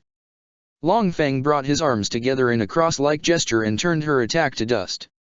He retaliated with a move that sent her reeling. She struggled to her feet, hair falling out of its style. "You're no match for me," Longfeng observed. "Do you really think I was able to get this far in life just through my wits alone?" Something flickered in her eyes. "That's right. You're originally from the lower ring. You're just a commoner." His mouth twisted. Apparently, reminding him of his humble birth had been the wrong thing to say. He lashed out at her in a violent string of earthbending moves powerful enough to maybe even match Toph. Judy tried her best to defend against him, but it was clear she was being overwhelmed. Her shields crumbled, her feet were forced back in staggering steps, and even her breathing turned ragged. She tried to propel herself over one of his attacks, perhaps hoping that close combat would be easier, but he made a pillar strike her from behind. Judy gasped in pain and tumbled to the ground like a discarded doll. "No!" Iroh shouted. A Daily blocked Iroh before he could get close. Mai threw her dagger at Long Feng, but he stopped it with a wall just before the tip could strike his face. The next second Mai was flying through the air, struck with a pillar to the chest. Mai. Zuko didn't care that he had said the wrong name. He was so tired of seeing his friends hurt. Apparently, he wasn't the only one. Katara broke free of the agent she had been fighting and moved to defend Mai and Judy before either could get captured. Zuko was relieved, but a part of him was also frustrated. He felt so useless. All he had was a sword and a paralyzed arm. If only he could bend. If only he could heal his arm and unleash his full power. Instinct whispered that he could tap into the threads of energy that linked him to those with whom he had bonded. Aang, Iroh, Changpyo, even the nameless Judy, he could feel their energy sealed beyond the doors. His chi would be replenished in an instant. Still, the thought made him blanch. If he opened a door and allowed the energy to flow into him, he would absorb that person's chi like a parasite. Zuko couldn't do that, especially since he knew the only reason his uncle was so weak right now was because he had absorbed his energy. Movement caught Zuko's attention from out of the corner of his eye. Someone had freed Shizue from her rock cage. She was as blank-faced as ever, yet she still headed straight for Katara. Perhaps she judged Katara as the biggest threat. It seemed like that was how Shizue targeted people. Zuko narrowed his eyes.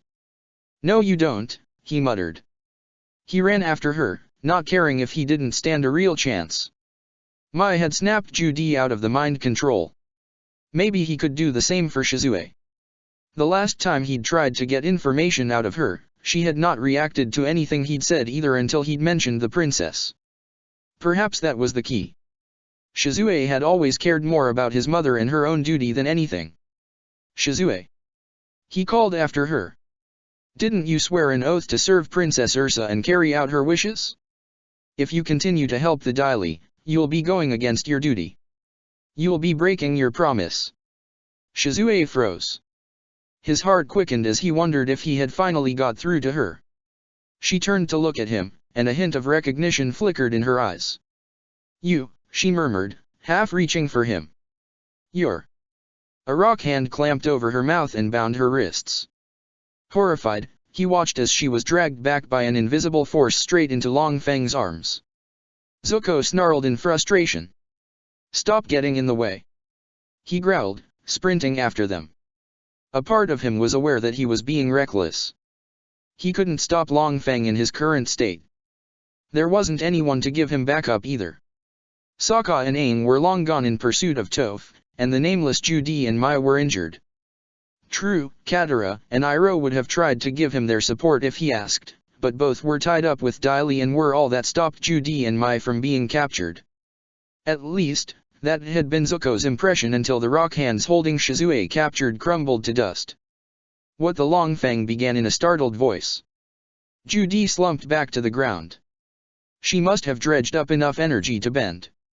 Shizue took advantage of Long Feng's distraction and rammed her head back into his nose. Blood sprayed everywhere. She spun around and hit him in his pressure points, rendering his limbs useless. Long Feng cried out and toppled like a log. The Daily abandoned Katara and Iroh in favor of protecting their leader. Shizue didn't falter. She snatched up the dagger Mai had thrown and tugged Long Feng close to her, pressing the sharpened edge to his neck. "Stay back," she warned. The agents froze and watched her with wary eyes. "You're going to let us leave now," Shizue ordered them. "Make a wrong move and I'll slit this man's throat." A vicious smile curved her lips. "I'll take pleasure in doing it as well." Long Feng let out a groan, apparently too paralyzed to do much more. Shizue hauled him to his feet in a surprising display of strength. She gestured with her head for Zuko and the others to follow, even as she began backing away to the door. "Wait," Katara said. "Let me try healing their injuries first." Shizue hesitated but then nodded to allow this, so Katara quickly knelt beside Mai and brought her glowing palms to her chest. Once she had done what she could with that wound, she moved to Judy and did the same for her. Both still appeared to be injured and struggled to their feet, but at least there had been some improvement. Zuko waved Katara off before she could offer to fix his arm. The chi block had already worn off. Thank you for your patience, Shizue said, dipping her head in a mocking bow to the daily who stood watch. We'll be taking our leave now. Katara moved to help support Mai and take on some of her weight. Iroh did the same for Judy. Zuko collected his other sword and sheathed it, then hurried to join the others. He wasn't sure what had happened to Sokka, Aang or Toph, but it seemed that Shizue's plan to hold Long Feng hostage was working. The daily agents glared but made no motion to pursue them. 53. Long Feng hissed, finally finding his voice, the Earth King has invited you to Lake Laogai. Shizue narrowed her eyes. That isn't going to work on me this time. Still, I don't like that nasty little mouth of yours. She ripped off the scarf from her neck and stuffed it into his mouth. Chew on that for a while. Spit it out and I really will slit your throat. Katara leaned closer to Zuko. This is the woman who helped to look after you as a child. He bit back a smile. She didn't show her ruthless side as much then. Back then, Shizue had been more like a nanny to him, scolding him when he did something wrong or helping to watch over him with his mother. It was only after piecing more of his memories together, not to mention being able to view the past from a teenager's perspective, that he'd realized Shizue had been playing a role and had many secrets. Perhaps that was why it hadn't shocked him to discover she could fight, though her chi blocking ability had taken him by surprise. I like her, Mai decided. She doesn't muck around. Zuko made a sound of agreement. He was happy to be reunited with Shizue. What concerned him was how much the Daile's taint still influenced her mind. She had just demonstrated that she could resist the command to attack. It was also true that she had appeared to recognize him earlier, but then why was she ignoring him now? He wanted to demand answers, but he also knew that this wasn't the time. Their main priority was to get out of the bunker. Hopefully, they'd be able to meet up with the others as well. Chapter 16, Separated. Aang's heart pounded. He and Sokka had emerged from the bunker to find themselves surrounded by Daily. Everywhere he looked was a wall of dark-garbed agents, grim-faced men that blocked their path on all sides and seemed to merge with the shadows of dusk. The sight made the boys freeze, though Aang was by no means ready to back down. He clenched his hands into fists and glanced around, searching for any sign of Shirang and Toph. No way was he letting the Daily take their friend. Not after coming this far. Shirang! Aang yelled.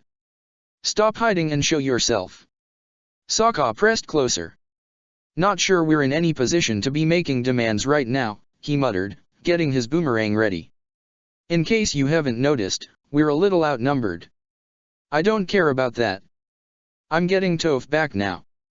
A group of Daily stepped aside to reveal Shirang, who came to stand in front of his fellow agents. His gaze was cold and assessing, showing no hint of alarm. Toph had been bound with rope and was being clutched by another agent. She seemed to be unconscious, judging by the way her eyes were closed, and she made no sound. Perhaps they had wanted to take extra precautions in case the paralysis and chi blocking wore off. Aang's eyes narrowed. These people had gone too far. Let her go, he demanded, wind picking up around him. Or you'll do what? Shirang asked. You're completely surrounded. If you wish to ensure her safety, surrender yourselves to us now. Aang gritted his teeth. Like we'd do that. We've seen what you do to the people who you capture. You brainwash them and turn them into pawns. Protecting the peace of Ba Sing Se is all that matters. If you refuse to surrender, then you give us no choice. Peace and stability must be upheld. Shirang gave a signal to the Daily. As one, the agents in the front rows released a mass of rock hands. Aang, Sokka said nervously. Now might be a good time to get your glow on. Aang inhaled and let the power of the Avatar state flow through him. Energy thrummed through his veins, his chi paths, building and building until it was like his entire body was brimming with power. His eyes and tattoos glowed pure white. It was exhilarating. It was terrifying. A part of him knew that he had not regained complete mastery over the Avatar state. He was still treading a fine line between being in control and being the one controlled. Only his emotions, his desire to protect his friends, kept him focused. He couldn't be scared. He couldn't back down. So he pushed back the rock hands with a violent blast of wind, even as he ascended into the air, rising above the Daily. "Stop him!" Shirang shouted. Mounds of rock rose to meet Aang in a unified attack. He broke through the walls that tried to entrap and crush, smashing through everything with an ease that would have been horrifying to his enemies. Clouds of dust and rubble blurred his vision. A jagged slab of rock slipped through the cloud too fast for him to react. The rock slammed into his chest, his bone, striking deep to his heart. It all happened so quickly. He gasped in breathless shock, pain overwhelming his nerves, his very being. He couldn't breathe. He was falling and he couldn't breathe. Aang. The scream sounded muffled to his ears. It was like he was falling into a different world, a world where a path all the colors of the aurora lit up the night sky and an illuminated form loomed over him. He gasped for oxygen that would not come and stretched his fingers towards the figure, towards himself. This was the center of his power, the very connection that tied him to the avatar state. He watched, helpless, as the glowing form flickered and began to disintegrate. No light. No power. The path crumbled under his feet and then he was falling again, even as his past lives slipped away from him like sand on the wind. Even as his own body was swallowed up in silence and nothingness. Aang. The voice that called his name was less a sound as it was a feeling, a touch of warmth that passed through him in a whisper. Aang blinked into the suffocating darkness and saw a thread of light descend towards him. Hold on. Aang didn't understand why he should listen, but the voice was insistent. It prodded and guided him into closing his fingers around the thread. Instantly, a shock of energy passed through him. He blinked and found himself standing inside a cocoon of golden flames. Aang swiveled around in surprise. Zuko stood at the center of the cocoon, holding the other end of the thread. Zuko.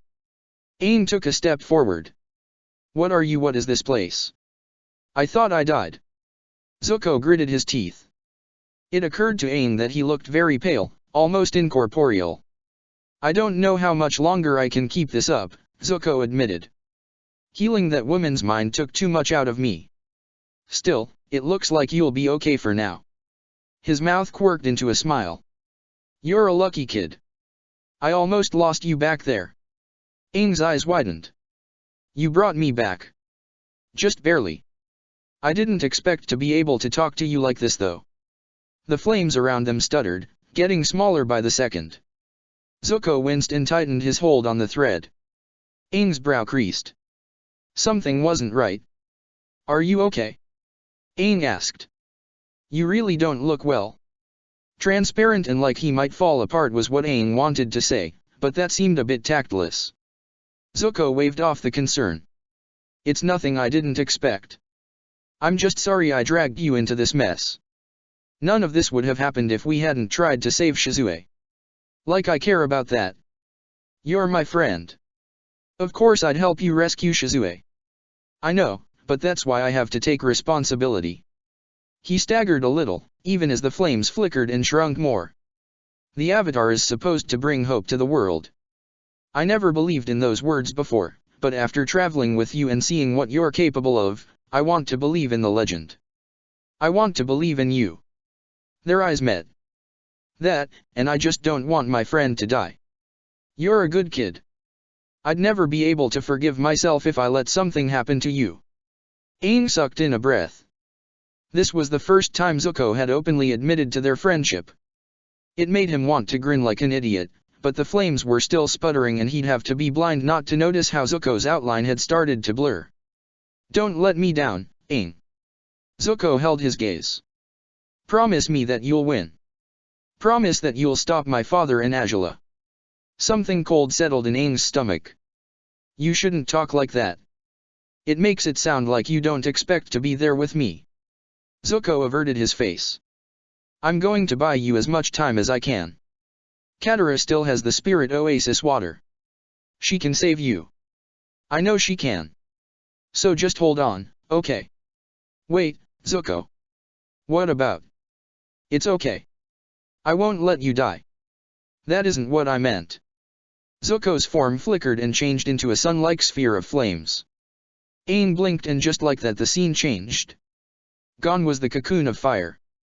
He was back to struggling in darkness and trying to breathe, struggling to live. But he wasn't alone. The golden thread of energy was still connected to him and humming with life. Another's life. He realized then that what he had been speaking to before was just a manifestation of Zuko's consciousness, that their energy and bodies were so intrinsically linked, in fact, that he was not sure if he could have separated the two. The thought did not comfort him. "I meant you, you dummy," Aang muttered. "What will happen to you?" The life energy that hummed through him, that kept his heart beating, was dwindling. Aang tried to detach the thread, but it refused to be cut. He was trapped in his broken body, and Zuko was right there with him. It was awful. People risked themselves for him so easily just because he was the Avatar, but he had seen the glowing form of the Avatar state crumble. He had seen his past lives slip away from him. In that moment, Aang knew he was no longer the Avatar or a bringer of hope. He was just a normal boy. "You can't die for me, Zuko," Aang said, clutching with his spirit at any scrap of the prince he could feel. "I can't stop the Fire Nation like this. That's why you have to live. You have to fight with me." They had come so far together. He didn't want it to end like this. He didn't ever want to lose his friend. Oh. The ladder leading out of the bunker came into sight. Katara could have wept in relief. She and the others had been trying to escape the bunker when Zuko had suddenly cried out Aang's name and collapsed. He was still unconscious and being carried by Iroh. It had terrified her more than she had cared to admit. What had happened to Aang? What had happened to Zuko? Even checking Zuko's condition with her bending had not given any clues. All she knew was that something had gone wrong. "Hurry!" Iroh urged. He looked more worried than she had ever seen him. She remembered that Iroh also shared some kind of energy link with Zuko. Perhaps he could sense what was actually happening. Even now, she could hear him muttering to his nephew. "Let me in, Zuko," Iroh said, clutching him closer. "Don't block my energy. I can help you. Please." Katara swallowed and ran faster, still helping Mai to keep her balance. Shizue was up ahead with Long Feng, but she stopped upon reaching the ladder. "Can you get us up there so we don't have to climb?" Shizue asked, turning to face Judy. There was no way they would all make it up with Long Feng and Zuko. Judy nodded and raised her arms in a powerful motion. The platform underneath them broke away from the rest of the rock and began to rise. Katara licked her lips, her heart pounding. Judy kept their makeshift lift steady and thrust her hand at the ceiling to break the rock apart so they could pass through the gap. A dusky sky greeted their vision, moon and stars peeping out from a canvas of bruised colors and shadows. Then Katara's breath caught in her throat as she saw the nightmare into which they had stumbled. There were Dai everywhere. Toph was unconscious and bound with rope, Sokka was trapped inside a cage of rock, and Aang lay on the ground looking broken and far too lifeless. "Katara!" Sokka yelled, catching sight of her. "Help Aang!" He got hit and she was already moving to jump off the platform. Iroh grabbed her wrist. "Take us with you," he said grimly. "Zuko has linked himself to Aang. Getting them closer might help." She nodded and pulled them both into the water that rose to meet her from the lake. Katara propelled the three of them forward, water twisting around them like a funnel and sweeping agents out of the way to clear a path to Aang. She had to trust that the others would help her brother and Toph. The Avatar could not be allowed to die. Aang could not be allowed to die.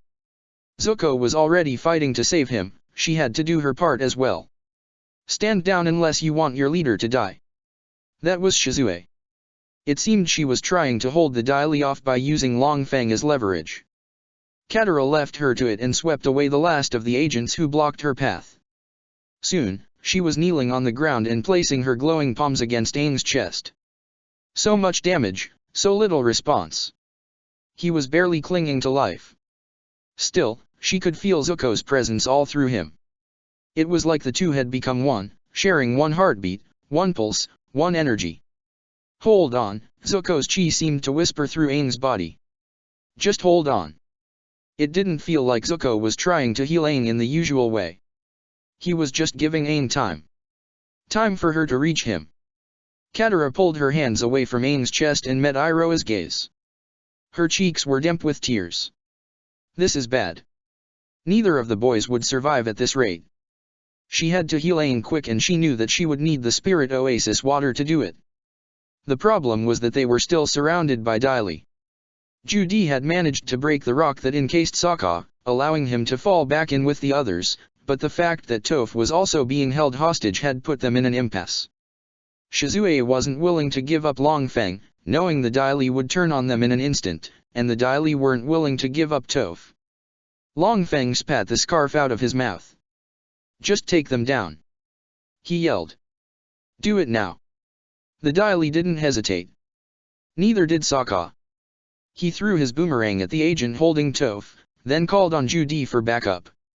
She projected him into the air with a pillar, right over the rock hands that would have grabbed him, but he was intercepted by another agent before he could make it to Toph. Sokka groaned and fell back against the ground. He would have been captured by the Dai had Judy and Mai not stepped in to help him. "Don't waste time fighting them," Shizue yelled. "We need to get out of here. We can't leave Toph," Sokka retorted, struggling to his feet. "She's our friend." Shizue shook her head. "Fools. You'll all be captured at this rate." "She's right," Iroh murmured. He and Katara had also taken up defensive stances to ward off the agents near them. Katara surrounded herself and the two boys with water to create a massive octopus form, while Iroh blasted back any stray attacks with fire. It was lucky that they were next to a lake and that it was night time. She had more power this way. Still, all of them were worn out or injured from the previous battle. Katara knew it was only a matter of time before they were overwhelmed. "Take Aang and Zuko and get out of here," Iroh told her. "You're our best hope now. But just do it."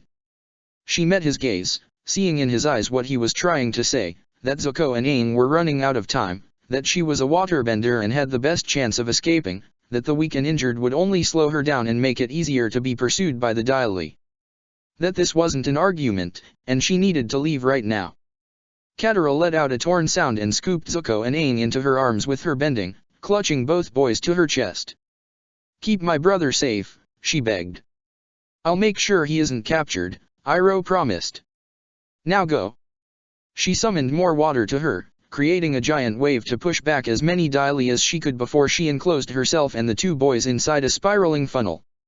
Not giving herself a chance to doubt her decision, she propelled herself over to the lake, squeezing back tears as she and her unconscious burdens moved rapidly across the water. The sound of fire blasts and smashing rock told her that Iroh and the others were trying to stop any Dai from following. Katara did not look back. Even if it hurt. Even if she hated that she had to leave them behind. The hope of the world was resting on her ability to save Aang. She had to get the boys to safety. Eventually, she made it to the other side of the lake. Katara kept up her water funnel for as long as she could before the distance between her and the large body of water was too great to maintain the form. She collapsed to her knees with the boys, unable to drag both of their dead weights at the same time. A quick scan around revealed that she was alone. It was all just farmland and trees. The shadowy outline of the outer wall loomed in the distance. Good enough.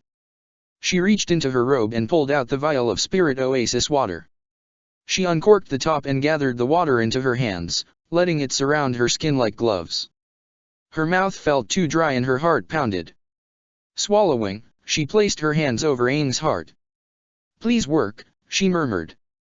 The water glowed pale blue, taking on a healing touch.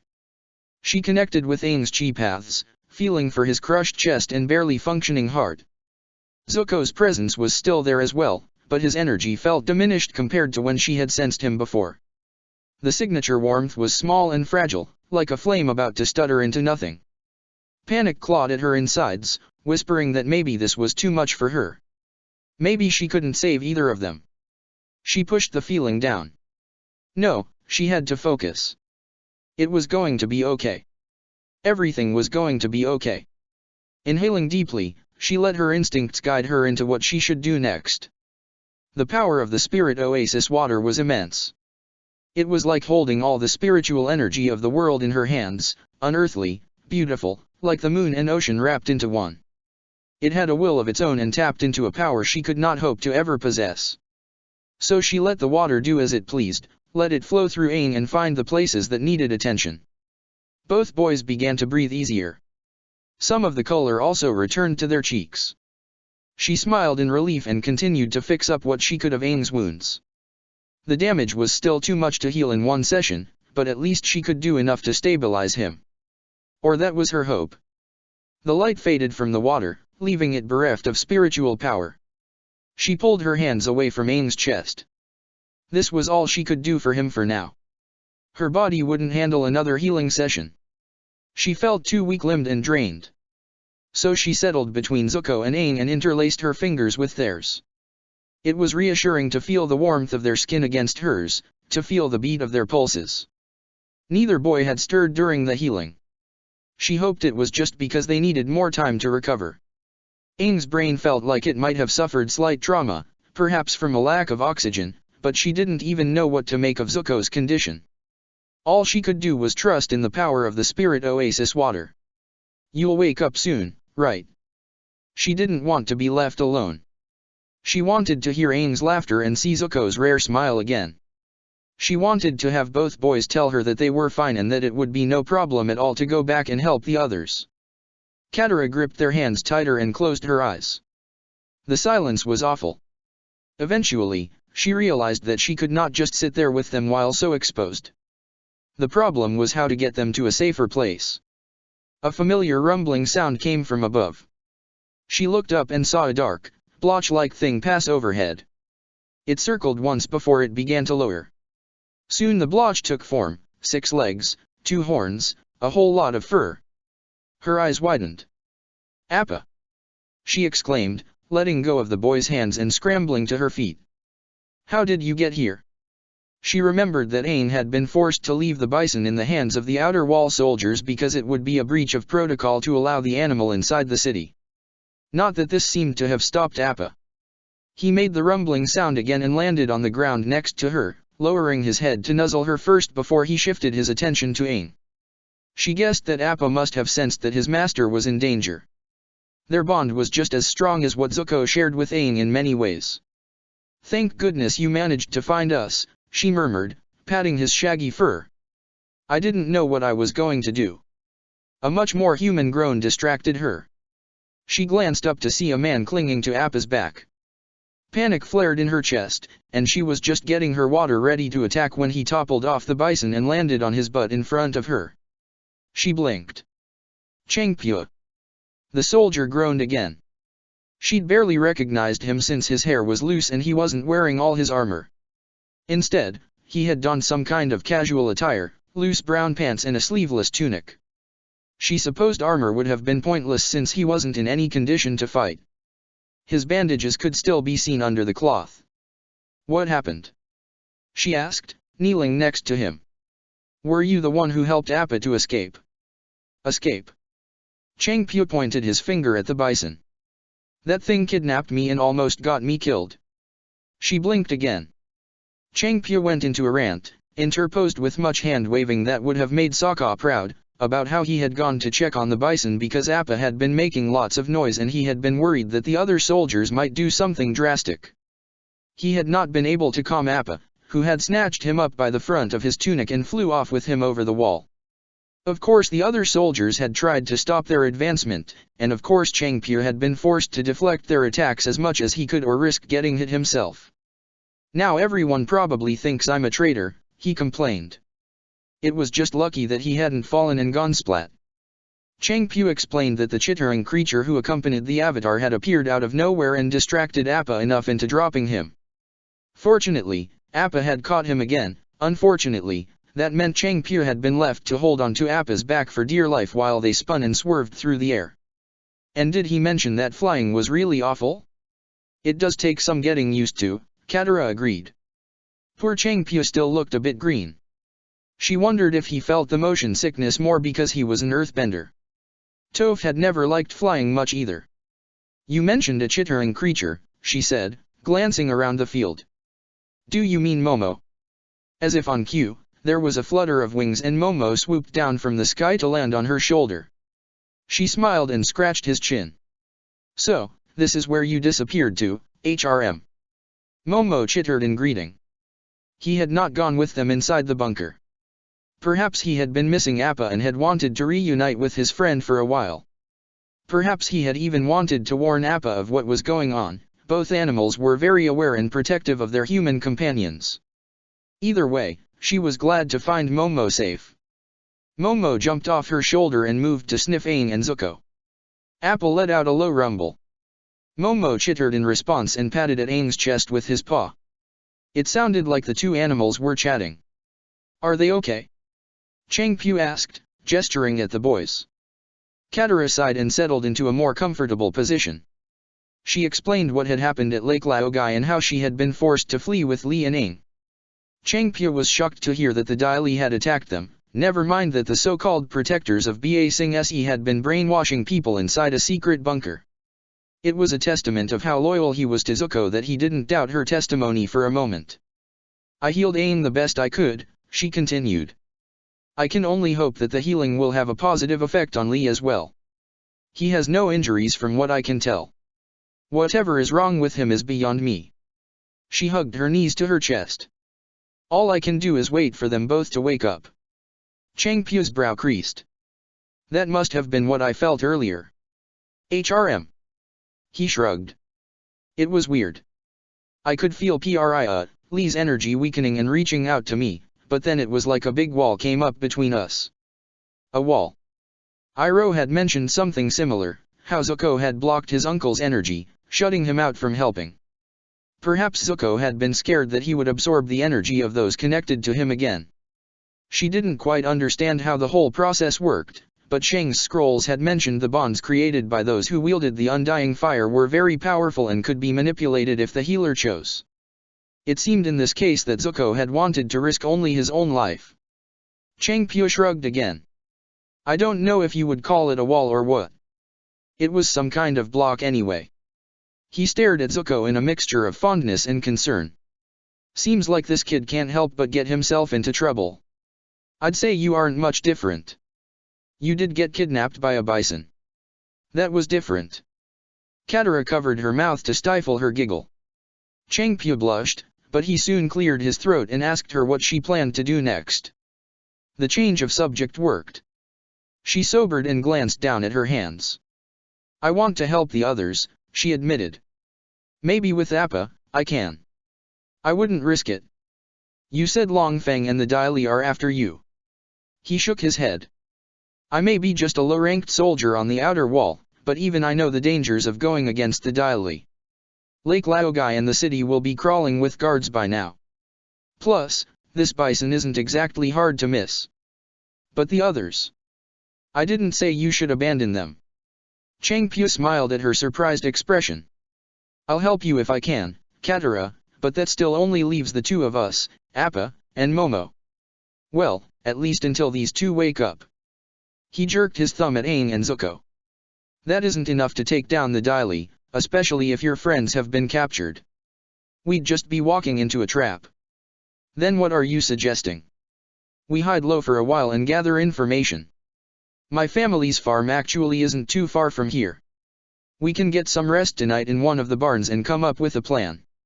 Maybe by then our sleeping beauties will have awoken." Katara resisted the urge to argue. She knew the plan was logical and probably much better than her reckless, go back and hope that it all worked out, idea, but patience had never been her forte. She didn't like the thought of leaving the others in potential danger. Still, Zuko and Aang needed time to recover. Even if they did wake up, both were unlikely to be of use in a fight anytime soon. Appa, while powerful in his own right, was also no match for so many earthbenders. "I guess you're right," she agreed in defeat. Changpu squeezed her shoulder. "Hey, don't worry. We'll help your friends. If there's one thing that being around you guys has taught me, it's to believe that anything is possible." Her lips curved into a smile. "Thanks, Changpu." She was glad that she had run into the soldier. He seemed to have got more confident since she had last spoken to him. It was oddly comforting. It reminded her not to abandon hope when there was no need. True, they had suffered a severe setback tonight, but that didn't mean all was lost. The tides could still change in their favor, that would be their chance to strike back. Katara would make sure she was ready for that moment. Oh. Darkness had set in, leaving only the lamps dotting the streets and the lights peeping out from buildings to illuminate the city. Sokka hugged the shadows as he followed Mai through a narrow alley. Shizue was up ahead, still keeping Longfeng under her control with chi blocking and the knife she kept pressed to his throat. A bitter taste filled his mouth whenever he caught sight of the older man. Not that it was anything compared to the bitterness he felt for himself. Thanks to the distraction Katara had created with the huge waves she had unleashed along with Judy and Iroha's sacrifice to stay behind to help Toph and hold the agents off, the three non-benders had managed to escape the Dai Li with their hostage. Judy had acted quickly and opened the tunnel she and Toph had made for them earlier, the same that had led them to Lake Laogai. Once she'd seen them safely inside, she had told them to run before sealing up the entrance. Sokka and the others had been given no choice but to obey. That was also how they'd ended up in the lower ring and wearing their current attire, drab, ill-fitting outfits that looked more suitable on refugees. Mai had also covered her face with bandages to make her scar less noticeable. "You sure this is a good idea?" she questioned, throwing a glance over her shoulder at him. "I thought you didn't want to get caught up with those freedom fighter people again." "I didn't," Sokka admitted, "but our options are kind of running thin here." He hadn't wanted to risk returning to the underground caverns in case the Dai Li had indeed learned about the place while Judy was in their control. Mai had agreed this was a bad idea, however, that still left them with no real option for a place to lay low. That was when he remembered the address Longshot had given him. Jet wasn't someone Sokka wanted to go near with a 10-foot pole, but the fact remained that the freedom fighters did have experience in stealth and fighting. It was his hope that they could be of some use now. If anything, hiding out in the lower ring would at least keep the Dai Li off their backs for a while so he and the others could come up with a better plan. Right now, Sokka had to admit that he just felt useless. Had been so for a while. A sigh escaped his lips. All of his skills had meant nothing in the face of the Dai Li. Aang had still been injured, Toph had not been saved, and now two more of their group were probably in the hands of the agents. Maybe if he could bend water like Katara or even earthbend like Toph and Judy, he might have been able to make more of a difference. Maybe things wouldn't have turned out so wrong. Even Mai and Shizue had seemed to be of more use than him, and they were also non-benders. "Stop dragging your feet," Shizue said bluntly. "We can't afford to linger on the streets. The Dai Li will be looking for us." Sokka blinked and realized that he had indeed slowed down. "Sorry," he muttered. She pursed her lips and continued to walk ahead, still hauling the gagged and subdued Longfeng with her. Sokka quickened his pace. He ignored the glance that Mai cast him. It was a big deal when even expressionless Knife Girl started making worried faces. He would have to do better to act like he was fine. No need to throw a damper on the group when everything was already looking so bleak. Sokka pushed his bitterness and feelings of uselessness aside and focused on keeping an eye out for the street they wanted. Eventually, they found the apartment building, a multi-storied, ramshackle thing that looked like it might fall apart at any moment. Voices could be heard from the open windows, mostly loud and raised in anger. The odd laugh drifted down. This was definitely not the upper ring. Sokka covered his nose to try blocking some of the smell. The whole street reeked of urine and rubbish. "You remember the number of their room?" Mai asked. "It's all written down here." He held up the piece of parchment. "I'll lead the way." He entered the building and guided the small group up the stairs. His stomach twisted in unease as he knocked on the door listed on the note. He really hoped he didn't live to regret this decision. Footsteps sounded from the other side and the door opened to reveal Jet, who blinked and let his hand drop from the handle. "Sokka," he said dully. "You came." Sokka brushed Jet's lack of enthusiasm aside. "Never mind that. We need your help." Jet raised his eyebrow. "Really?" He glanced from Sokka to Mai to Shizue and then finally to Longfeng. His eyebrow rose even higher when he noticed the gag and the knife. "Well, it certainly seems like you've got yourself into a mess. Are you going to help us or not?" Mai asked in a flat voice. Jet's gaze flickered to her before settling back on Sokka. "Of course. I owe it to you after what happened in Gaipan." He moved aside to allow them entrance to the apartment. "Come in." Shizue walked inside with no hesitation, dragging Longfeng with her. Sokka and Mai followed much more reluctantly. This alliance still wasn't something that Sokka could be pleased about, but desperate times called for desperate measures. He'd just have to make sure that the freedom fighters didn't find out Mai and Shizue were both Fire Nation. That was a whole can of worms they did not need to disturb. Not ever. Check the description for the links to the author.